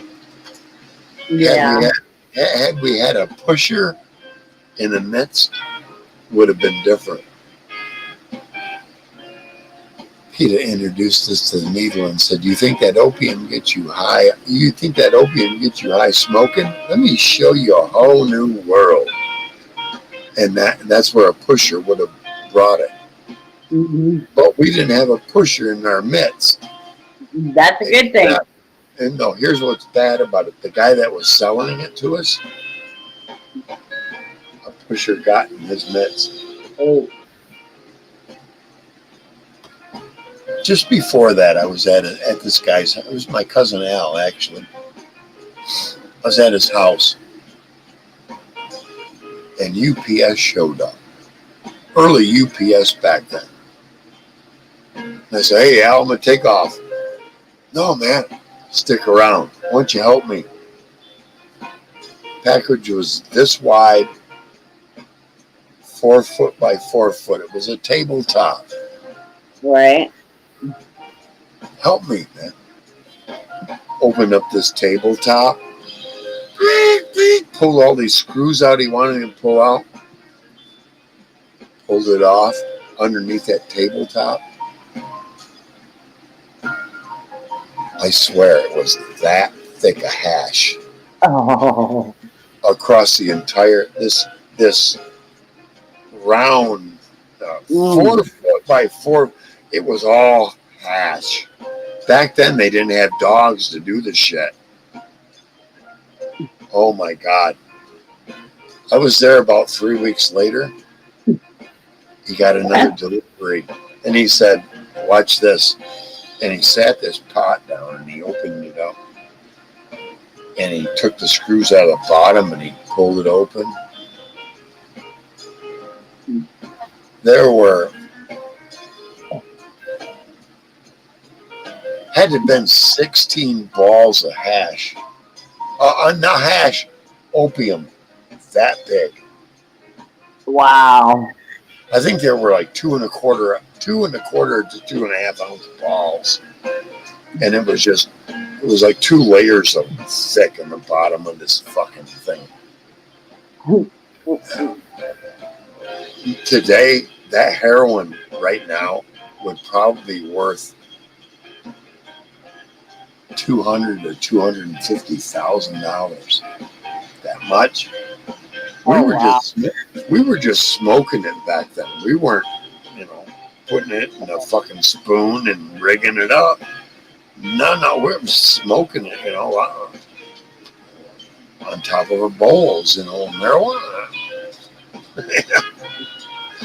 Yeah. That cousin of mine, he is now a pastor. Wow. Has been for about 20 years. Recovering heroin addict. He started bumping it. Yeah, that's where he went,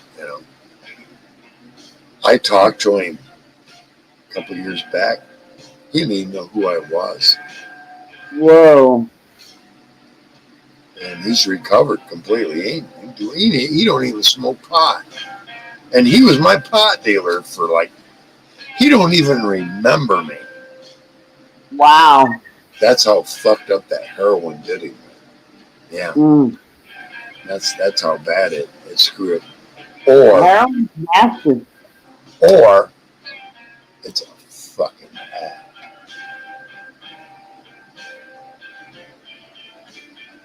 I interacted with him for almost 4 years. Yeah, it's an act. Well, yeah, after 4 years. But he's a pastor and he has a congregation and a following now. Everybody has a pastor. Yeah. Everybody's cause is just, even the devil's. Yeah, exactly. I helped his sister survive a couple of years, and then she died. That's basically what happened. That was the cousin I went and stayed with that had 10% of her heart working, and at 10%, she couldn't get off the couch long enough to go to the bathroom to take her own piss or shit. She had to have it right next to where she slept.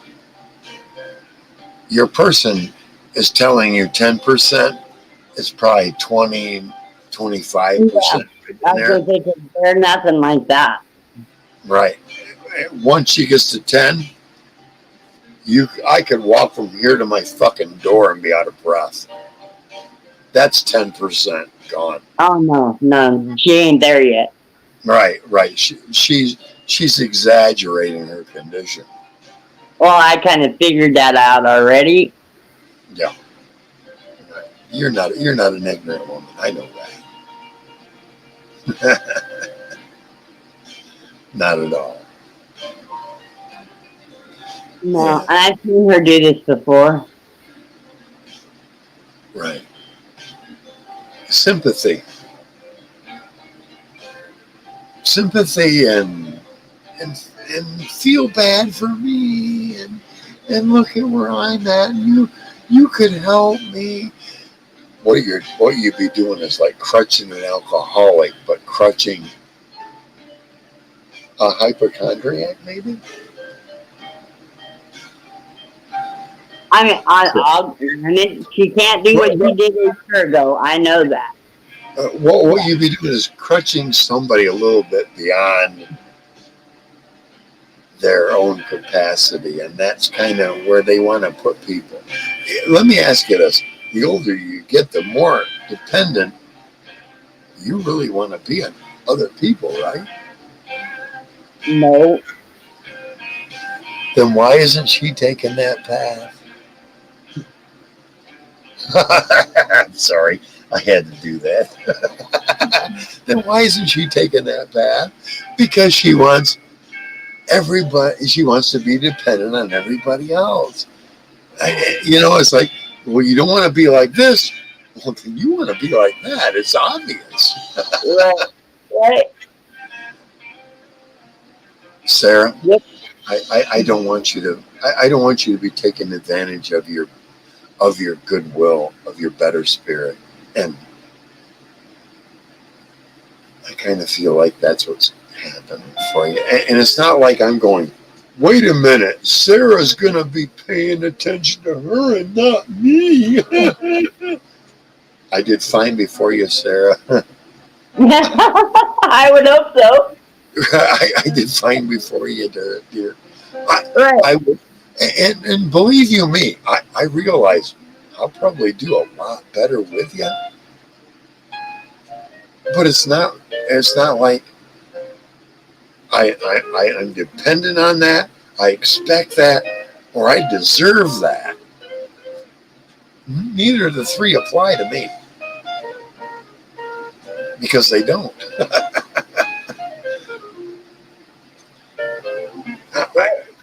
I know. I know. I just went. You went. Wow! A big flash. I saw it. God, am I that obvious? You're that intelligent. You're that smart that it's that obvious. I mean, come on, lady. If you're not wanting the help down the hill, then what the fuck are you wanting? Right.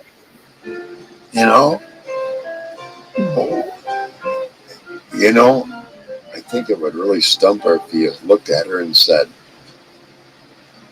what's your intention here? I think she would be like,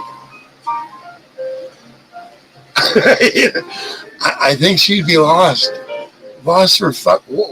What are your intentions here in this house that we supposedly had established a year ago?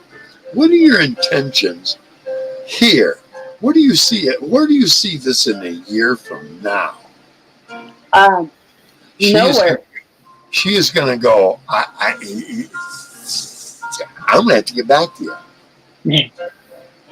Well, you never had a plan? What the fuck? Yes, you did. Get heart fixed. Sarah care for you. Sarah's going to care for you. Find another plan. Yep. Mother Nature hates me today.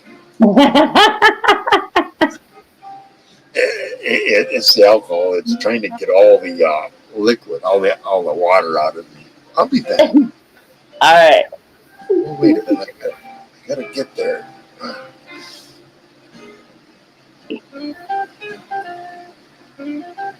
Okay. I'll be back. Okay.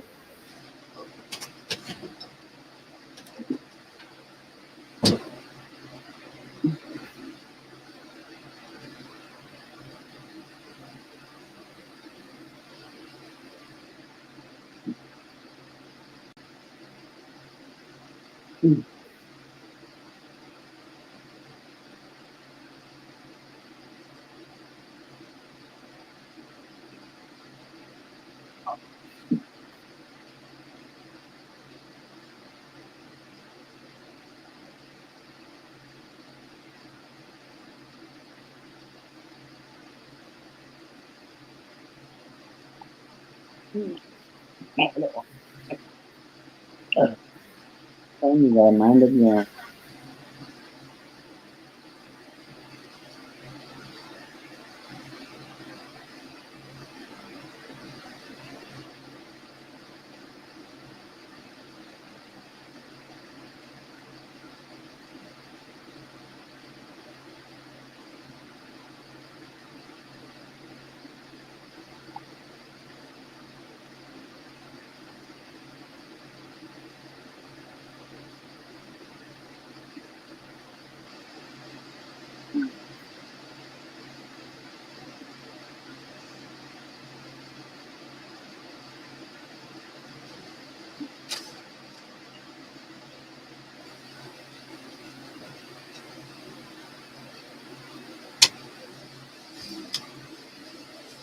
I didn't even shut the camera off that time. That's all right. Oh, yeah. Oh, yes. Little blues rock. Let's see if it'll kick back on.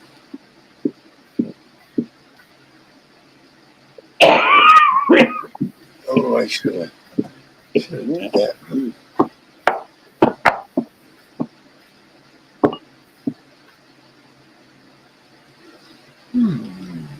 Let's pick another one. Blues rock. Hey, that sounds like you're smoking marijuana.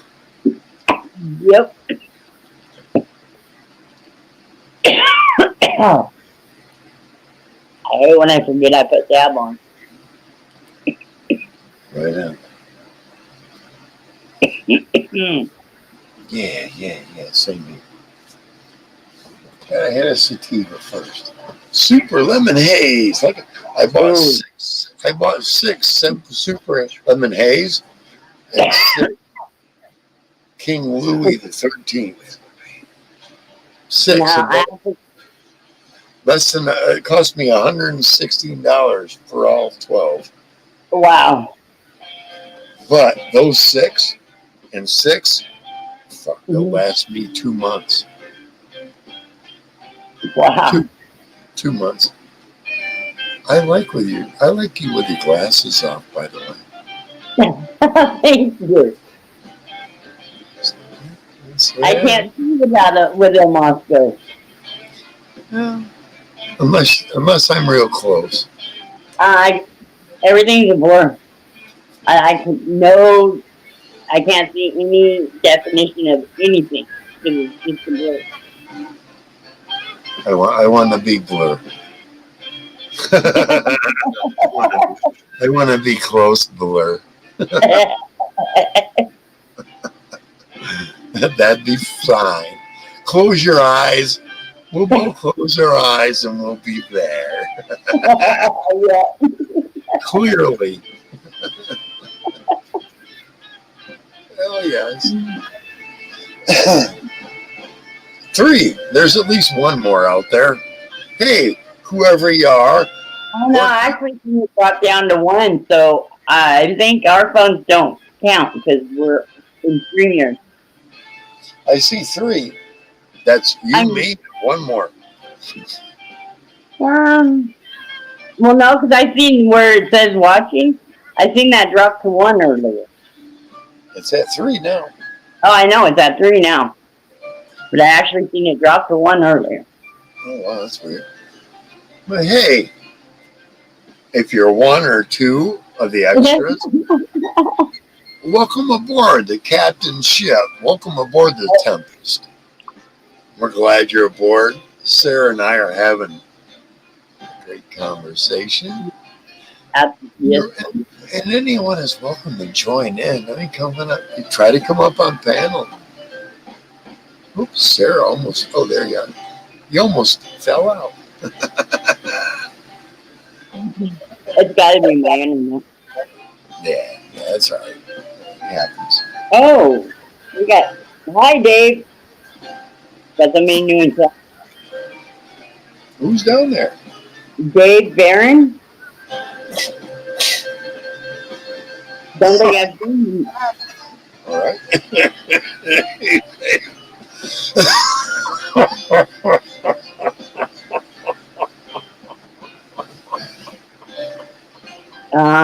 It got you.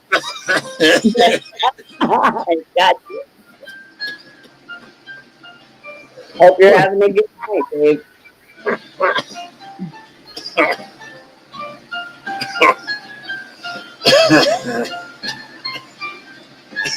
Sarah? Yeah.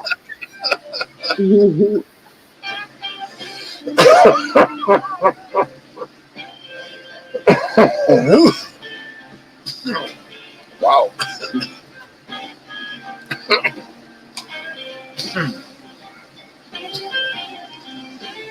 Yeah, what I said.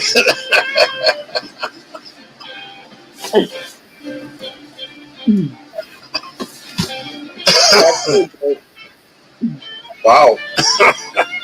You got the good. You Absolutely. got something to drink, Candy? Try taking a drink or something. Yeah.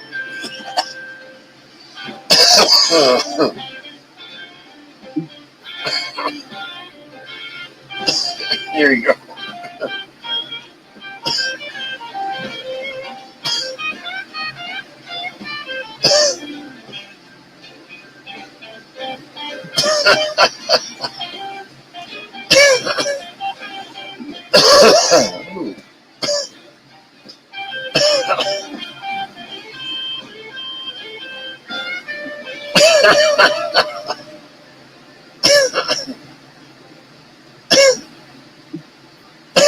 Oh, here we go. There it is. You've been joking. Super lemon haze. Woo. Oh, yeah. That's the Wow. joking that's been done.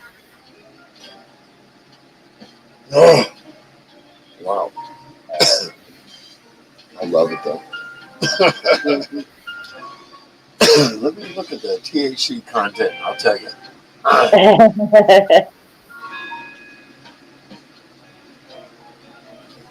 wow, I couldn't even read it. Let me. I got a flashlight right here. Oh, I got a couple of flashlights right here.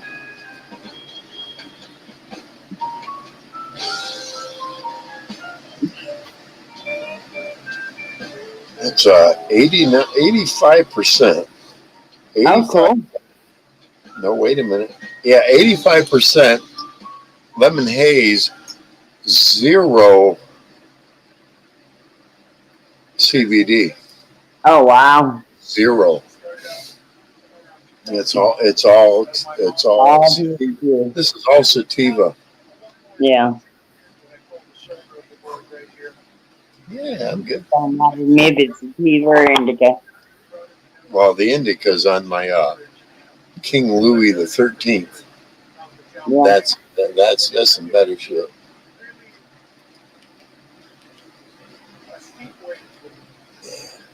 That'll be the next couple of hits after this one. That's what I do. I'll do a couple of sativas and then pick up the Louis and sit there and sip on the Louis. Yeah, there you go. And it's like, yeah. And they kind of balance out. And Right. hell, I got 5 more carts of each. I don't know. I think that's enough. Hey, here's talk no shit. Here's talk no shit. 5 carts. Oh, I knew. Yeah, I've seen that. Ain't everybody gonna talk that kind. Yeah, you talk shit, I'll show you shit. I don't see anybody else buying carts like that, and it fucking gets me. It's like my shop offers you get a dozen for $100. Wow. Poof. Every 2 years. That'll last me to about 6 a month. Wow. And maybe a couple of infused here and there, a couple of infused joints. But matter of fact, I still have a really nice infused joint sitting right here. Cool. That's I don't want to misquote it. I will even show everybody.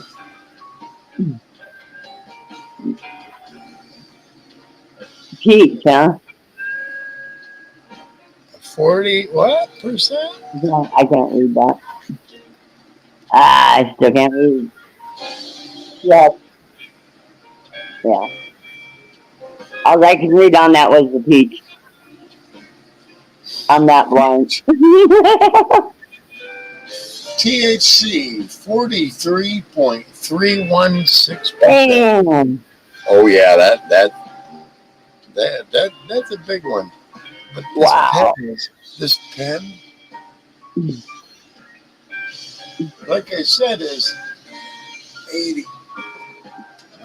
He said 43%. Hey, that must be what he's smoking. This is 85. Damn. This is 43. Those are pretty high. I've seen 87, but that's When I got my pin, I think it was like 78 or 79. Yeah. But I can't find it right now. yeah, that's the that would be the liquid diamonds. Yeah, those are at like 75.4%. Mhm. Yeah. When they put the joint away, that's a low one, but that joint is actually a bit. I hit that joint right now. 10 minutes, I'll be shutting the show down and we're done. Wow. I Wow. don't want to get that hot Right. because I start to feel like, yeah, sleep well. And what's nice is, what I ought to do is, just before I go to bed, hit that fucker about 2 or 3 times. Because I bet I sleep till noon. Wow. There's something about, because it's got a very high level of the other terpenes in it. The CBDs, it's 0.201%. Oh, wow. 0.2. That's a I've never fifth. seen anything near that high. Right. These are gold, and they're out of them now. They ran out of them within 2 days. Well, if you recall right, the first time I realized that you told me the percentage on one of your infused joints, what did I tell you? First time I smoke one with you, I'm going to be so freaking baked because our joints aren't that high here. Our highest joint THC is 30. See that? Yeah. There's 5 joints. There's 5 joints. There's 5 joints. That's what they call Jenny Kush. That is THC 28%. I've got 15 joints at 28% right there. 15, because there's 5 in each one. Right. 1 grammer. They're small. They're 1 grammers. I've got this, and I've got a couple more in my room, different kinds. This is called, oh God, let me see. This is Sick Girl, 26.21%. 26. Yeah. CBD, 0.5. That's half a. That still ain't bad. That's pretty good. That ain't a bad weed there. No, it's not. Yeah. This is 28. Ain't far off. What I did is for every 5, I think I paid $50 for 4 of them. So I got like 20 joints for like $50. Half grammers. Right. At that high of a level though. Jenny Kush is one of their top sellers. I think it's medium grade, but I wanted joints. I wanted pre-rolled. I want to fuck around. But when I looked at the ad, it was 5 of these. 5 of these for 50. And it was only, they said, well, for this particular site, it's only 4 for 50. Right. I originally thought it was 6. And they took 2 away, and I got the 4 for 50. This is $30 an ounce. Oh, that's not bad at all. No. Not at all. $30 an ounce. Nice. Let's see what I can get CBD out of my grower buddy there. I'll get a hold of him in the next couple of days. See if he told me he was going to start growing CBD. He was going to start growing hemp. Right. I'll get a hold of him and see what he's, maybe he'll give me a little bit better deal than what he's selling bulk off for. Like 5 pounds compressed into oils or whatever. Maybe he'll get a good deal. Because I'm telling you, CBD is the way to beat fibromyalgia. It's a way to subvert it. I'm willing to try anything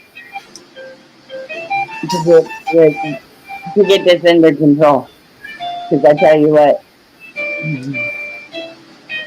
This guy knows how to adjust shit and growing that will increase certain levels of something else and lower level. This is the guy that knows. yeah. My buddy that's been growing up there, Mm-hmm. he's been growing indoors for almost 40 years. This is how well he knows his plants. He could want seeds from, in each area in this trailer he has, because I've seen it. He's got this strain, this strain, this strain, this strain, this strain, this strain. Like 5 or 6 strains growing at one time, but separate grow areas. He told me all I had to do is open up this door about that far for 3 days. And that plant, right close near it, on this side of it, will produce seed. That's how close he knows his plants. Wow. If I don't open them, they'll produce no seed. But if I want seed product from that plant, you just got to open the door about that much and leave her there for about 3 days, and then close it. That's how environmentally controlled his grow is. He's got a house trailer that's all grow warehouse, basically. Right. I seen guys that had trailers where the very front of it was starts. Middle of it, shit growing, getting watered. Different stages. On a 4x4 dolly platform. Spritz water, wheel it down into the next phase, into the bud. Water it with a hand wand. At the very end, it's clipped. There's massive fans going in the back, drying. Yeah. And it's curing. Yeah. Every 90 days, he was cycling about between 14 and 20 pounds. Yeah. Yeah. He had a lot. Every 90 days. Mm-hmm. And he still does it. As far as I know, he still does it. Wow. That's a lot of fucking pot. That is. Every 90 days, every 3 months. He was one of the few places I could go and go, hey, let me get an ounce. Sure you don't want a quarter pound?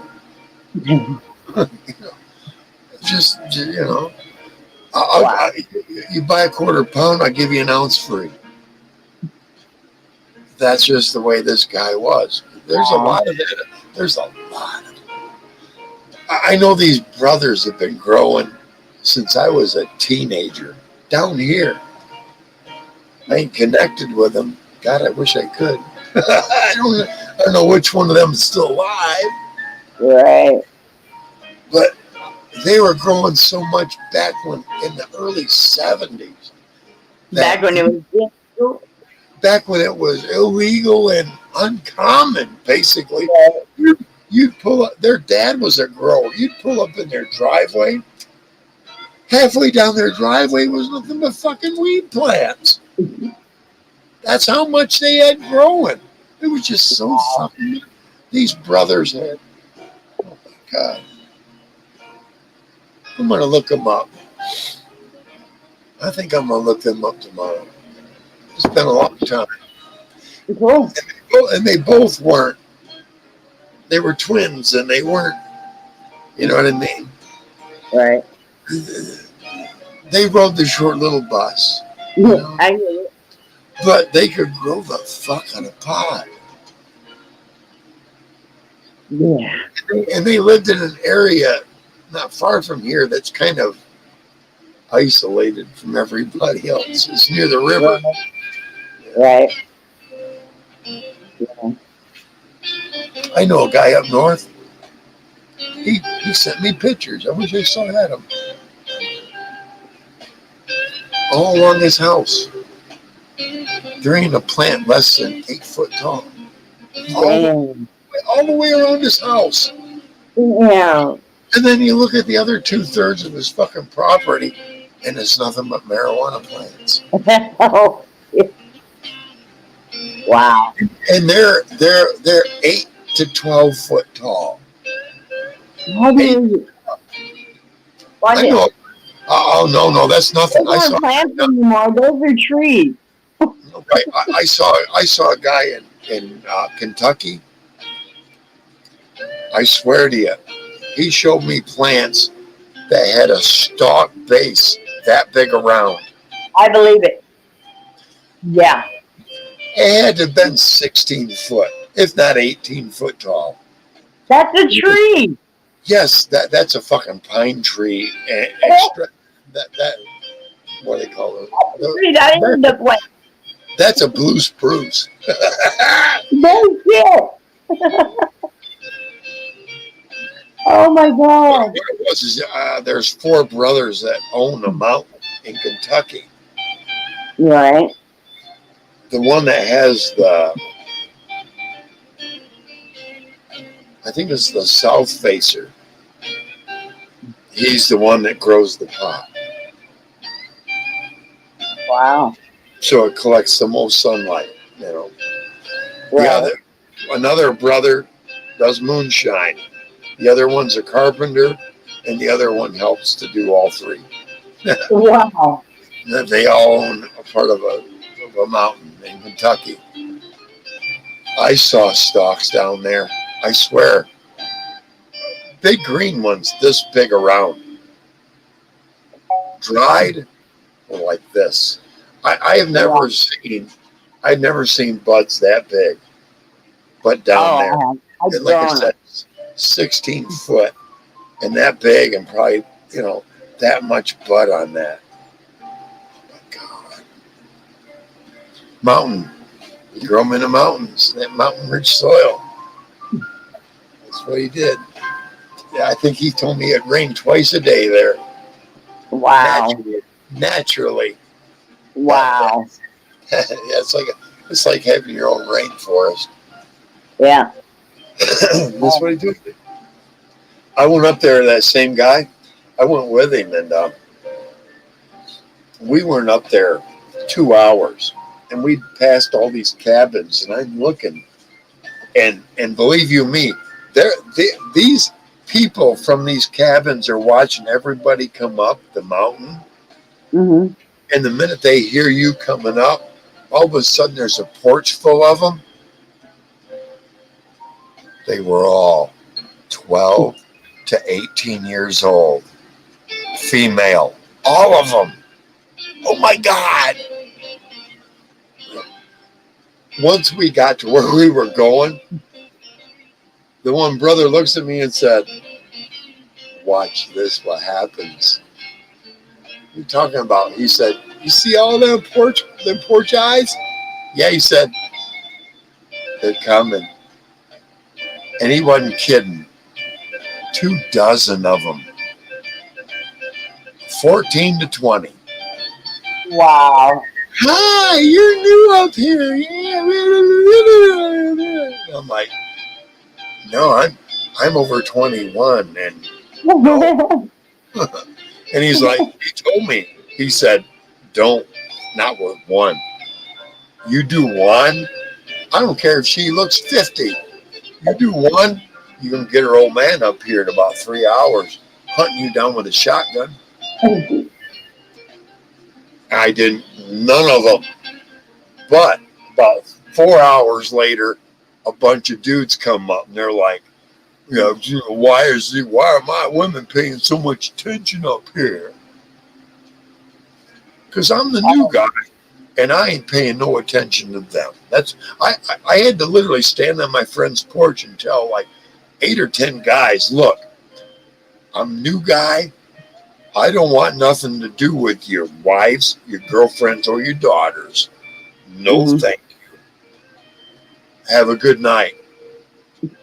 And they were all like, oh, well, we assumed and we thought, and blah, blah, because these girls all were like, oh, there's a new guy. Not a new pervert. No, thank you. It was crazy. Like 20,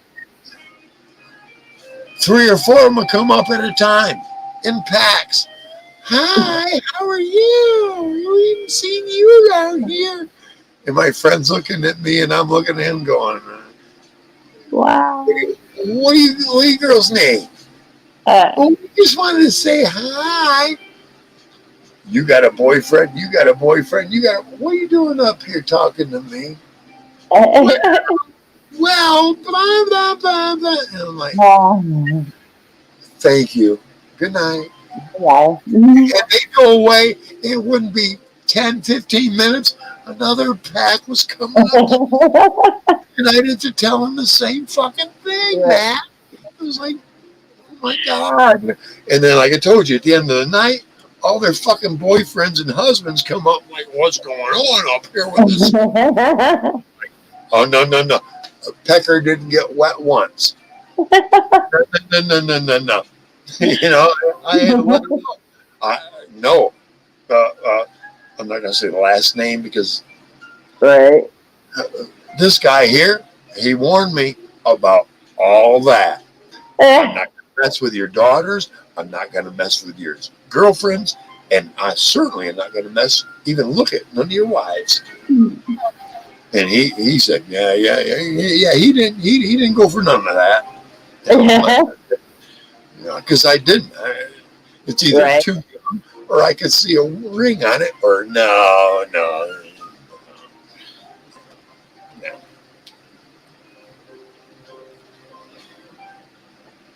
How I know that and how I knew them. Oh my God! I don't want to tell you. I'm going to tell you anyway. My mom had these girls babysit. Okay. Me and my sister. My brother hadn't been born yet. He was about to be there. I was a virgin till then. Until them. A pair of babysitters. Oh. They were 16. They were related to those girls down there in the South. Wow. I figured I found that out a couple of years after all that happened. But wow. I'm sorry, but I was 10 and I knew how to get off with 2 women, 2 16-year-old girls. Right. That trained me.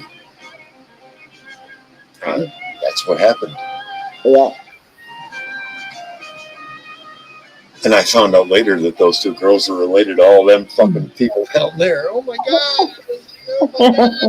Oh my God, yeah. If they had known, hey, Hans did him back when he was, hey, we need to do him too.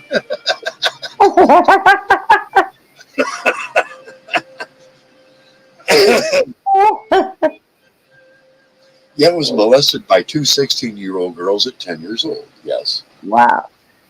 And they were gorgeous. I talked to one of them about 8 years ago. Yeah. Both their lives were pretty bad. Not going well.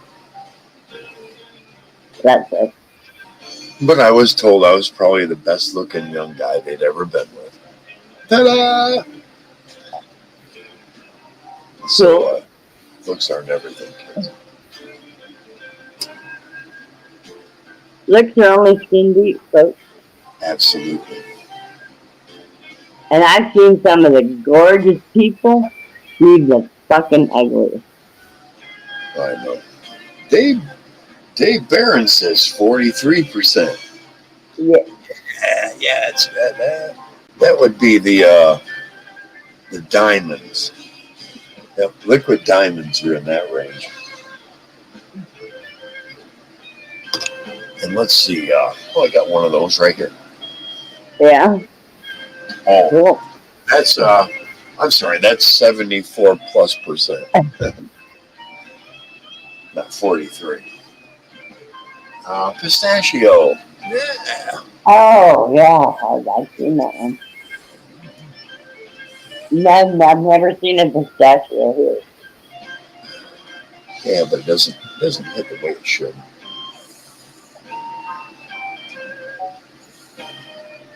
The real plug.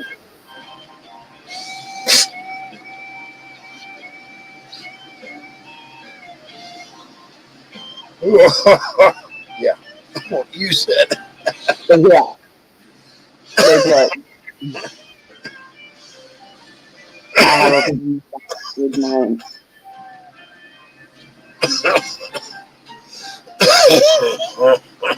Oh boy.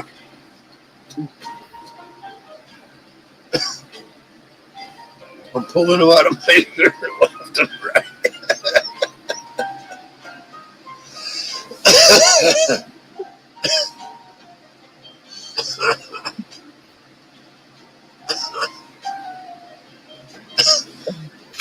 Blueberry cupcake. Diamond. Diamond ad. Like blueberry? Yeah. Blueberry cupcake.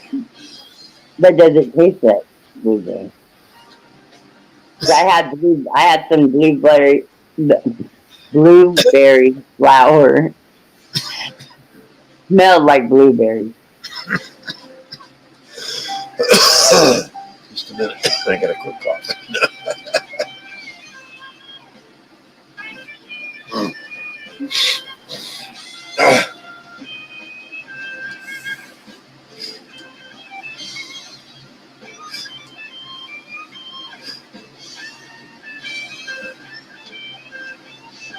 There's a berry flavor to it, but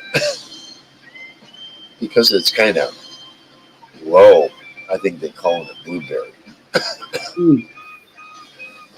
They don't want me to name cards. I call it same old skanky day.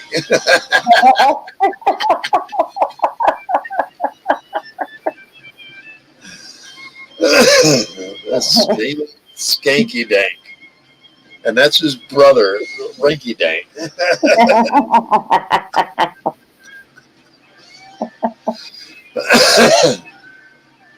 Kind of these naive people who never tasted it they hit it and they go, "Oh, that reminds me of blueberry."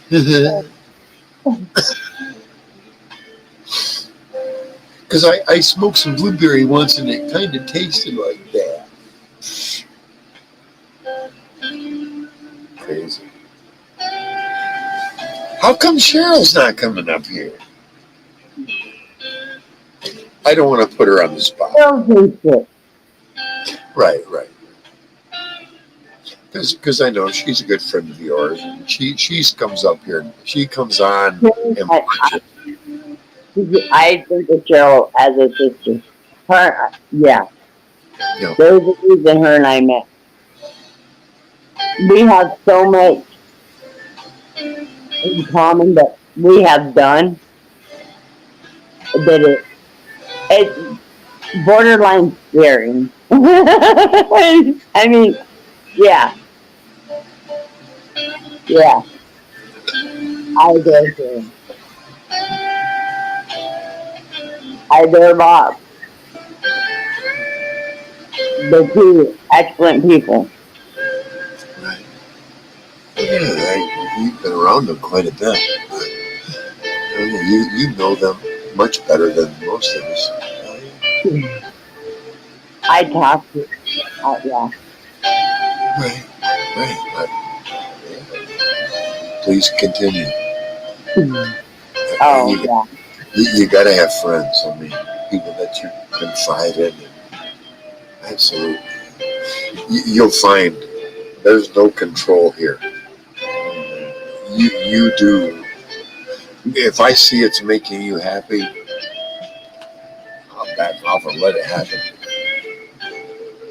That's just the way I've always been.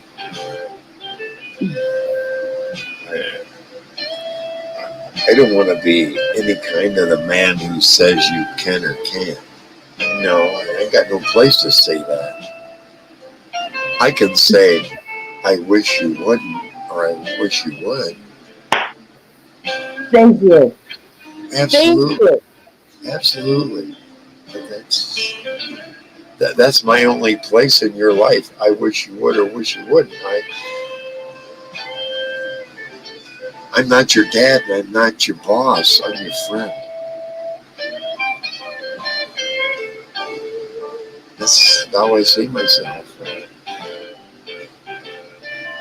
Yeah. Mm. Friends are different than your bosses.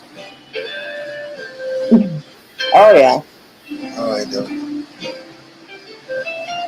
Your friends will say, I can give you advice, but at no point do I tell you what to do. You make those decisions.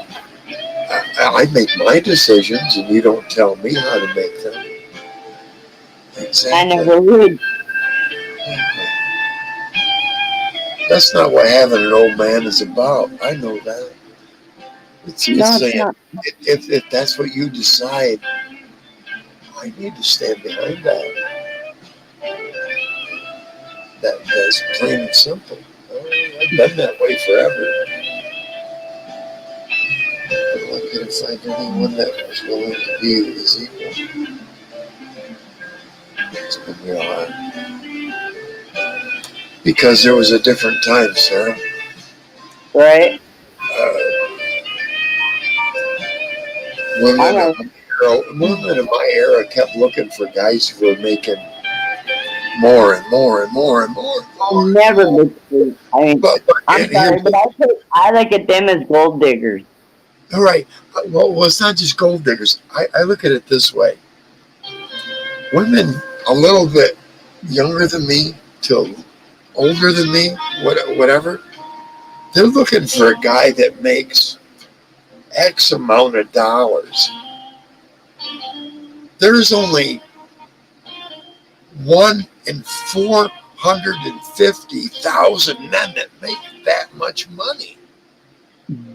Who's being realistic, guys or girls? Girls aren't being realistic enough. They're not looking. They're looking for this in a stupid motherfucker, rather than a guy who's wise and says, "Hey, let's build together." I'll agree. Most women are looking for that. I never have. That's just no. Sarah, I've been offered 7 times a lifestyle from women that would have been 10 to 100 times more than what I have now. Okay. No. Right. It's not worth it. Because I didn't feel anything for them. Right. And especially once they offered that, I retract even more, feeling no. That's definitely not someone I. Right. And let me tell you, and I'm not afraid to say it. 2 of them were guys. I've been offered lifestyles by 2 men that, oh my God, no, but no. Right.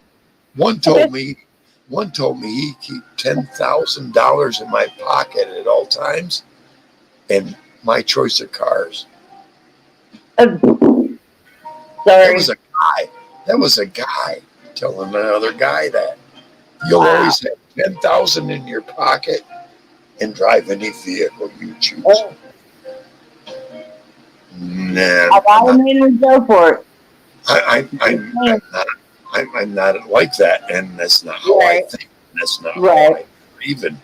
I understand that. No, I'm not gay. I'm not bi. I'm straight. Comfortably. I'm comfortably straight. We'll get to that later. I've been offered. We will get to that later because I don't want to tease you, and I've never wanted to tease you, but I think we're going to do just. Oh, yes. Yes. Absolutely. So I'm not ignorant, and you aren't either. And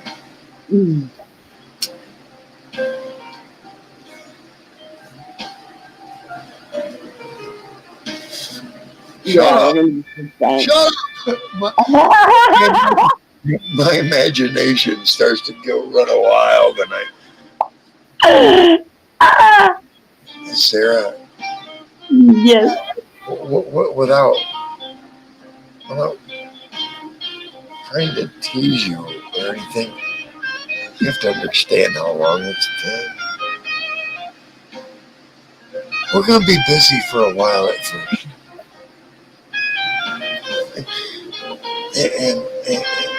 And I don't mean that in a harmful way in any way.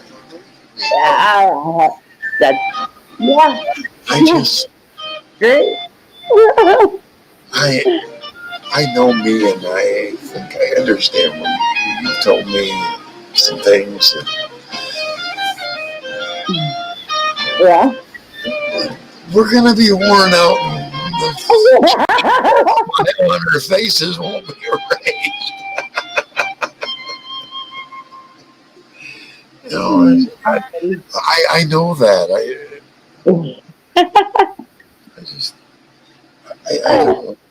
I don't want to put too much, but I don't want to put too little into that either.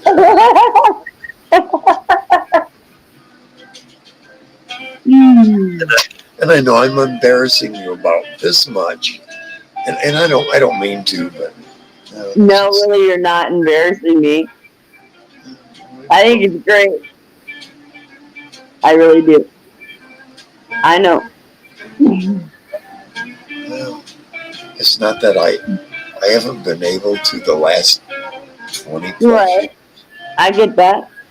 I just haven't wanted to with just anybody the last 20-something years, right?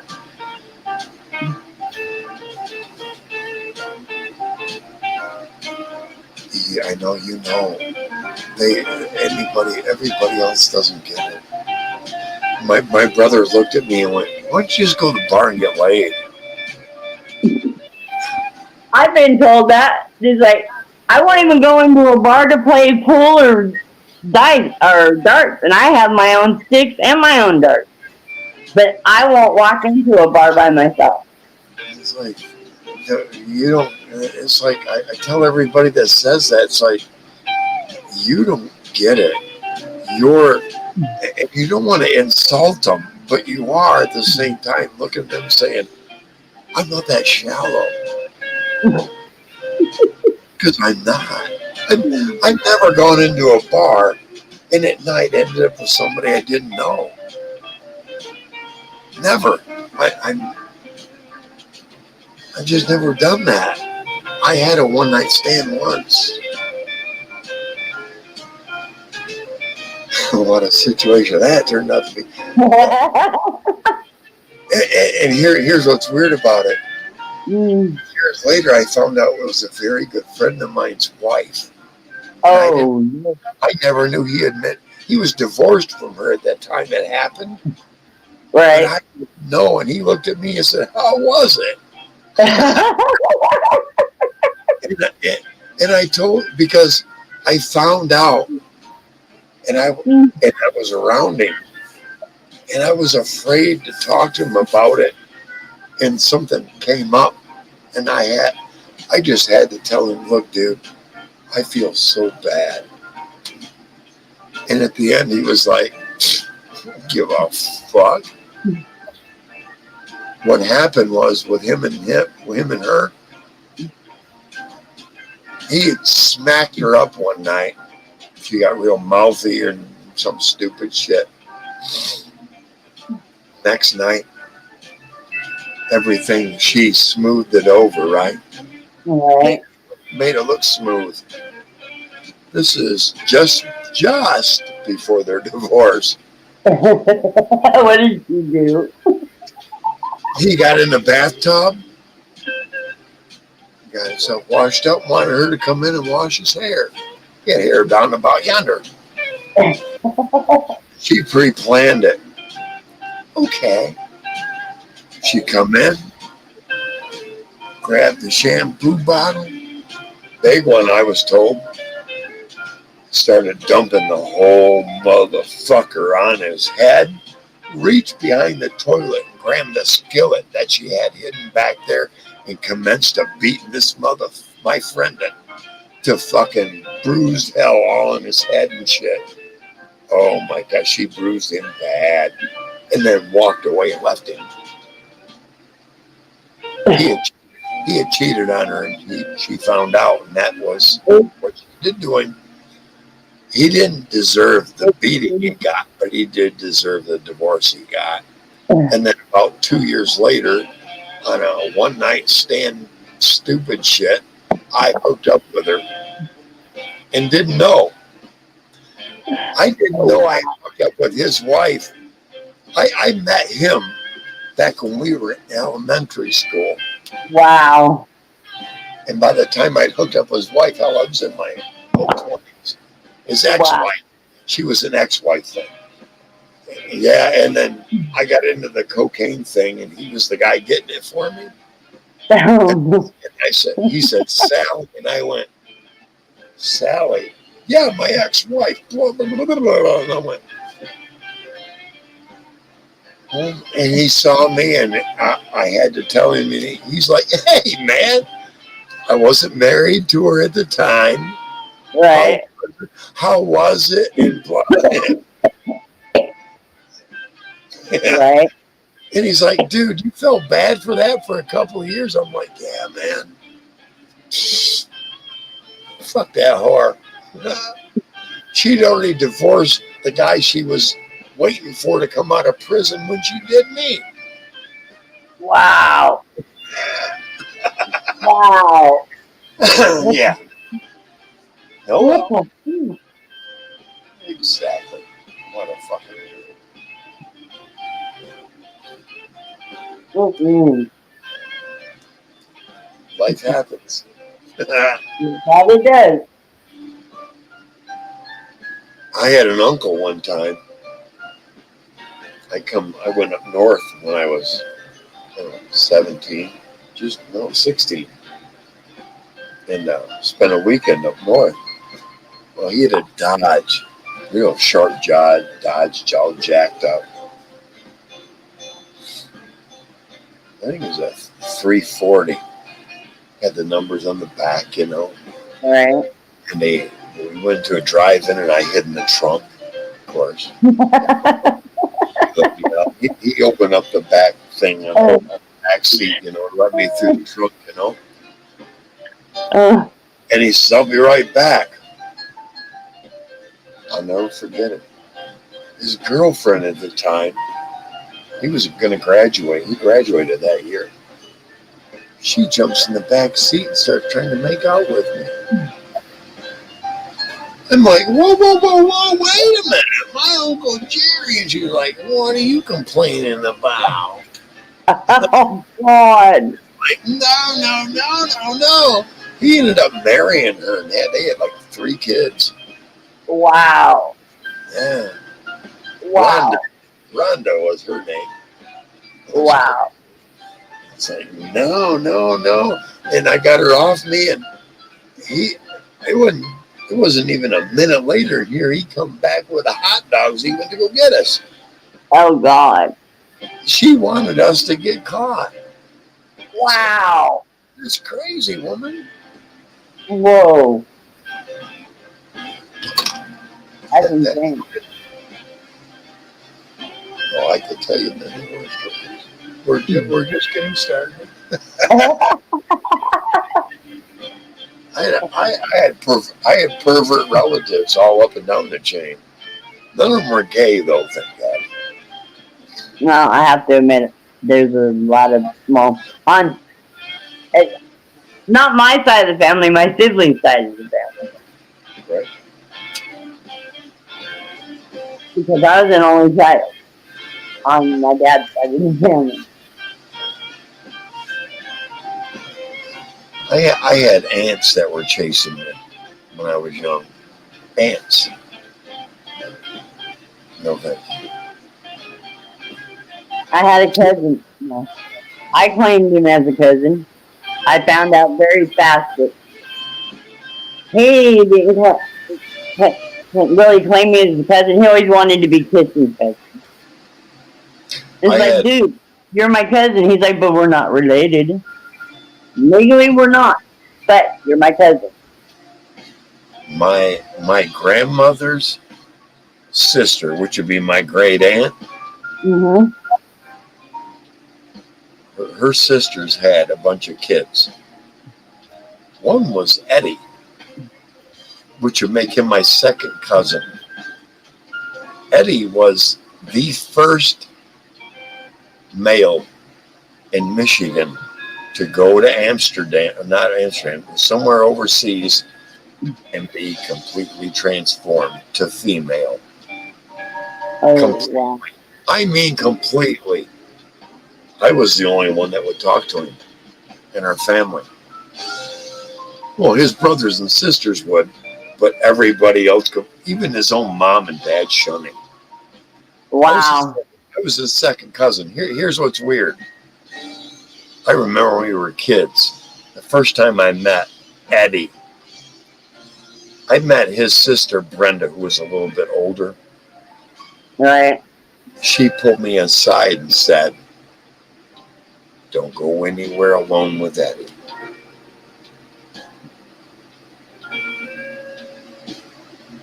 You feel that compelled, you come see me. She was about 3 years older. Uh-huh. He was about 2 years older. I didn't go see either one of them. Yeah. But anytime we went there, I made sure to find Brenda rather than Eddie. Because Eddie kept trying to get me alone to go in the barn with him. Yeah. No. No. And Brenda would always, "Hey, Chris, come on over here." Yeah. Brenda saw it coming. And then, Yeah. like last time, I just kind of had to tell him, "Look, Eddie, I don't want to go anywhere alone with you. We're related." And I'm really not like that. Because I think I was like 12 or 13 then. I'm not like that. But I looked at him and I said, "I can be your friend." Right. After I got the Marine Corps, he got a hold of me. And I was the only family member, like I said, that would talk to him. He wasn't Eddie anymore. It was Edith. Edith didn't look like Eddie anymore. Wow. Wow. But Edith didn't sound happy. Mm. It's like, yeah, I bet. Edith sounded like Edith had made a mistake. Yeah. And that's what I'm saying. They can't take it back. Yep. So many of them do that and realize I made a big mistake and now I'm stuck. Yep. That's kind of where, and Eddie was one of the first in Michigan to do it in the United States. Wow. My great grandmother was one of the first pacemaker recipients as well when she died. Wow. Right here, carrying her to the damn my mom's station wagon so we could take her to the ER. She got heavy. Her pacemaker failed. Yep. I have a golden cross from her funerals on my wall. My great grandmother. She's a farm woman. Grapes. That was their thing. Yeah. Yep. Her and my grandfather, because my original great grandfather died, but her second husband, they had grapes in California. Julio Gallo bought them, their vineyards from them. Wow. Then they moved to Paw Paw, Michigan, and started a vineyard there. Paw Paw Winery bought their vineyard from them. Wow. Then they moved up into Kalamazoo, Mm-hmm. a little fucking corner of nowhere. And he was actually a step great grandfather, and I've been to that property. There are grapes from back then growing up there. Wow. I wish I could go up there and at least take cuttings next spring. Oh, that'd be cool. Yeah, and then get them planted somewhere. Right. They were those great big purple fuckers. They were huge. Yeah, they were huge. Excellent for winemaking. So they're seedless. I don't know about that. That part I don't know. I don't think so, because it was that far back and seedless wasn't genetically propagated into the mix. That's genetic. Yeah, they're probably seeded. Yeah, I like that. Maybe next year I'll wander up there and say, hey, my great grandparents own this. You wouldn't mind if I took a couple of cuttings off the vines, off the grapes back there. The worst they can say is no. I know how to cut them and put them in damp paper towel and take them home. Yep. Yeah, the worst they can say is no. Right. That's what I'm thinking too. But if I let them know, hey, let me tell you the history of the grapes that are back there. Right. Julio Gallo and because my step great grandfather brought vines from Germany to California. Oh wow. Propagated them there, took them from there to Paw Paw, and then because Paw Paw is known in Michigan is known for its vineyards and its wine. Oh wow. And then they went from there to up here where they both grew old and died. Right. Let me get a couple cuttings. It won't disrupt your growth or anything on your grapes. Mm-hmm. I'm telling you, some people, they look at me and go, there's grapes up there? No, really, because they don't realize what they have. Wow. When I moved into my ex-wife's mom's place, that her mom's grandparents owned. No one knew that in the middle of these lilacs were 3 major grapevines inside of it, just packed in there. I brought them about 20 foot out. I built extensions for them and everything to hold the vine and everything. I had 3 of them coming out about 20 foot each, and I was starting to get some great, get some juice.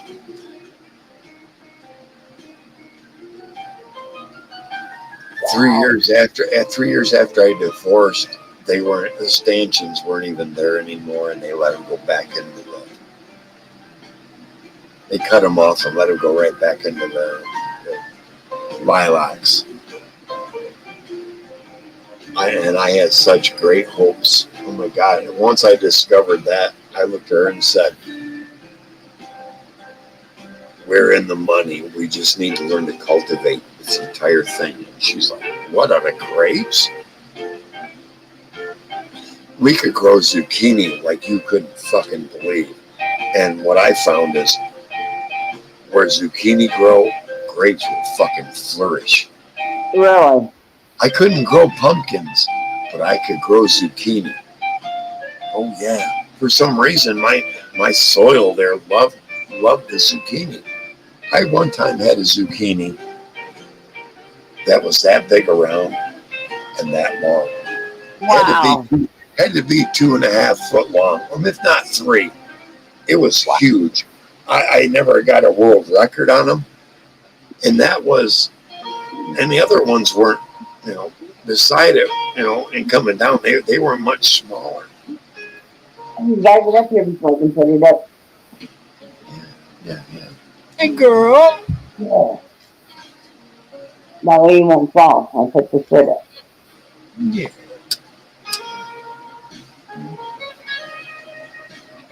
Yeah, she's a good girl. Yeah. Yeah.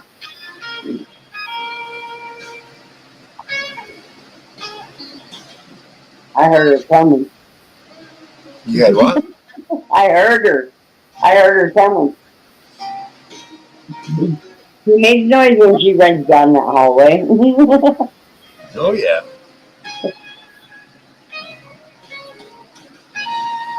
She's telling you it's close to bedtime, Mom. Yeah. Yep.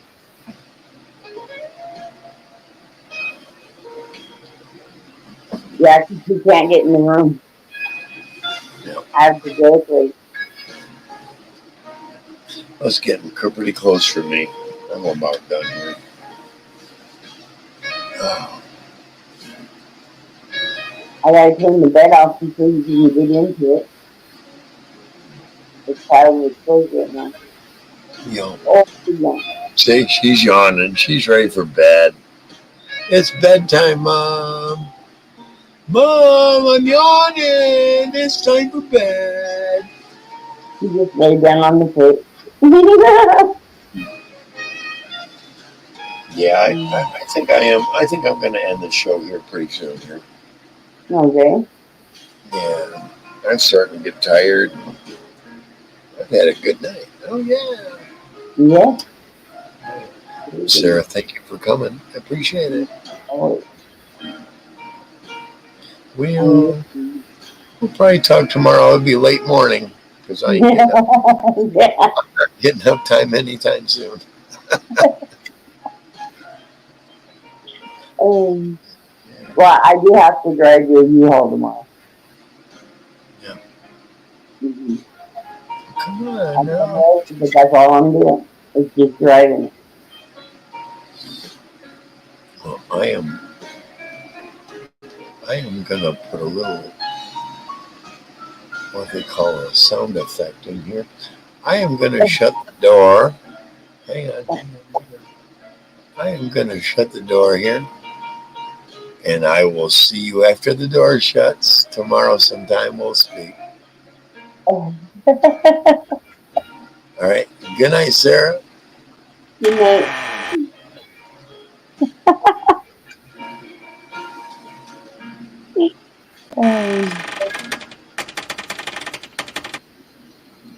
Well, thank you very much. Oh, hang on. Oh, no. Good night. Yeah, good night. No. Why is it the wrong one? It's playing. That's the door. I'm pushing the door one, and it's not. No. So why aren't you letting me? It's not letting me. I'm getting there. Hang on.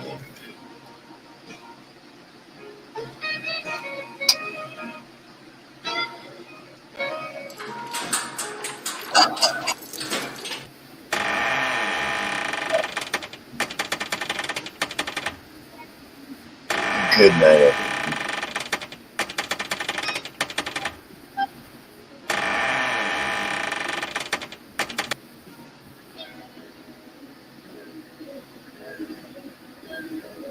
Peace out.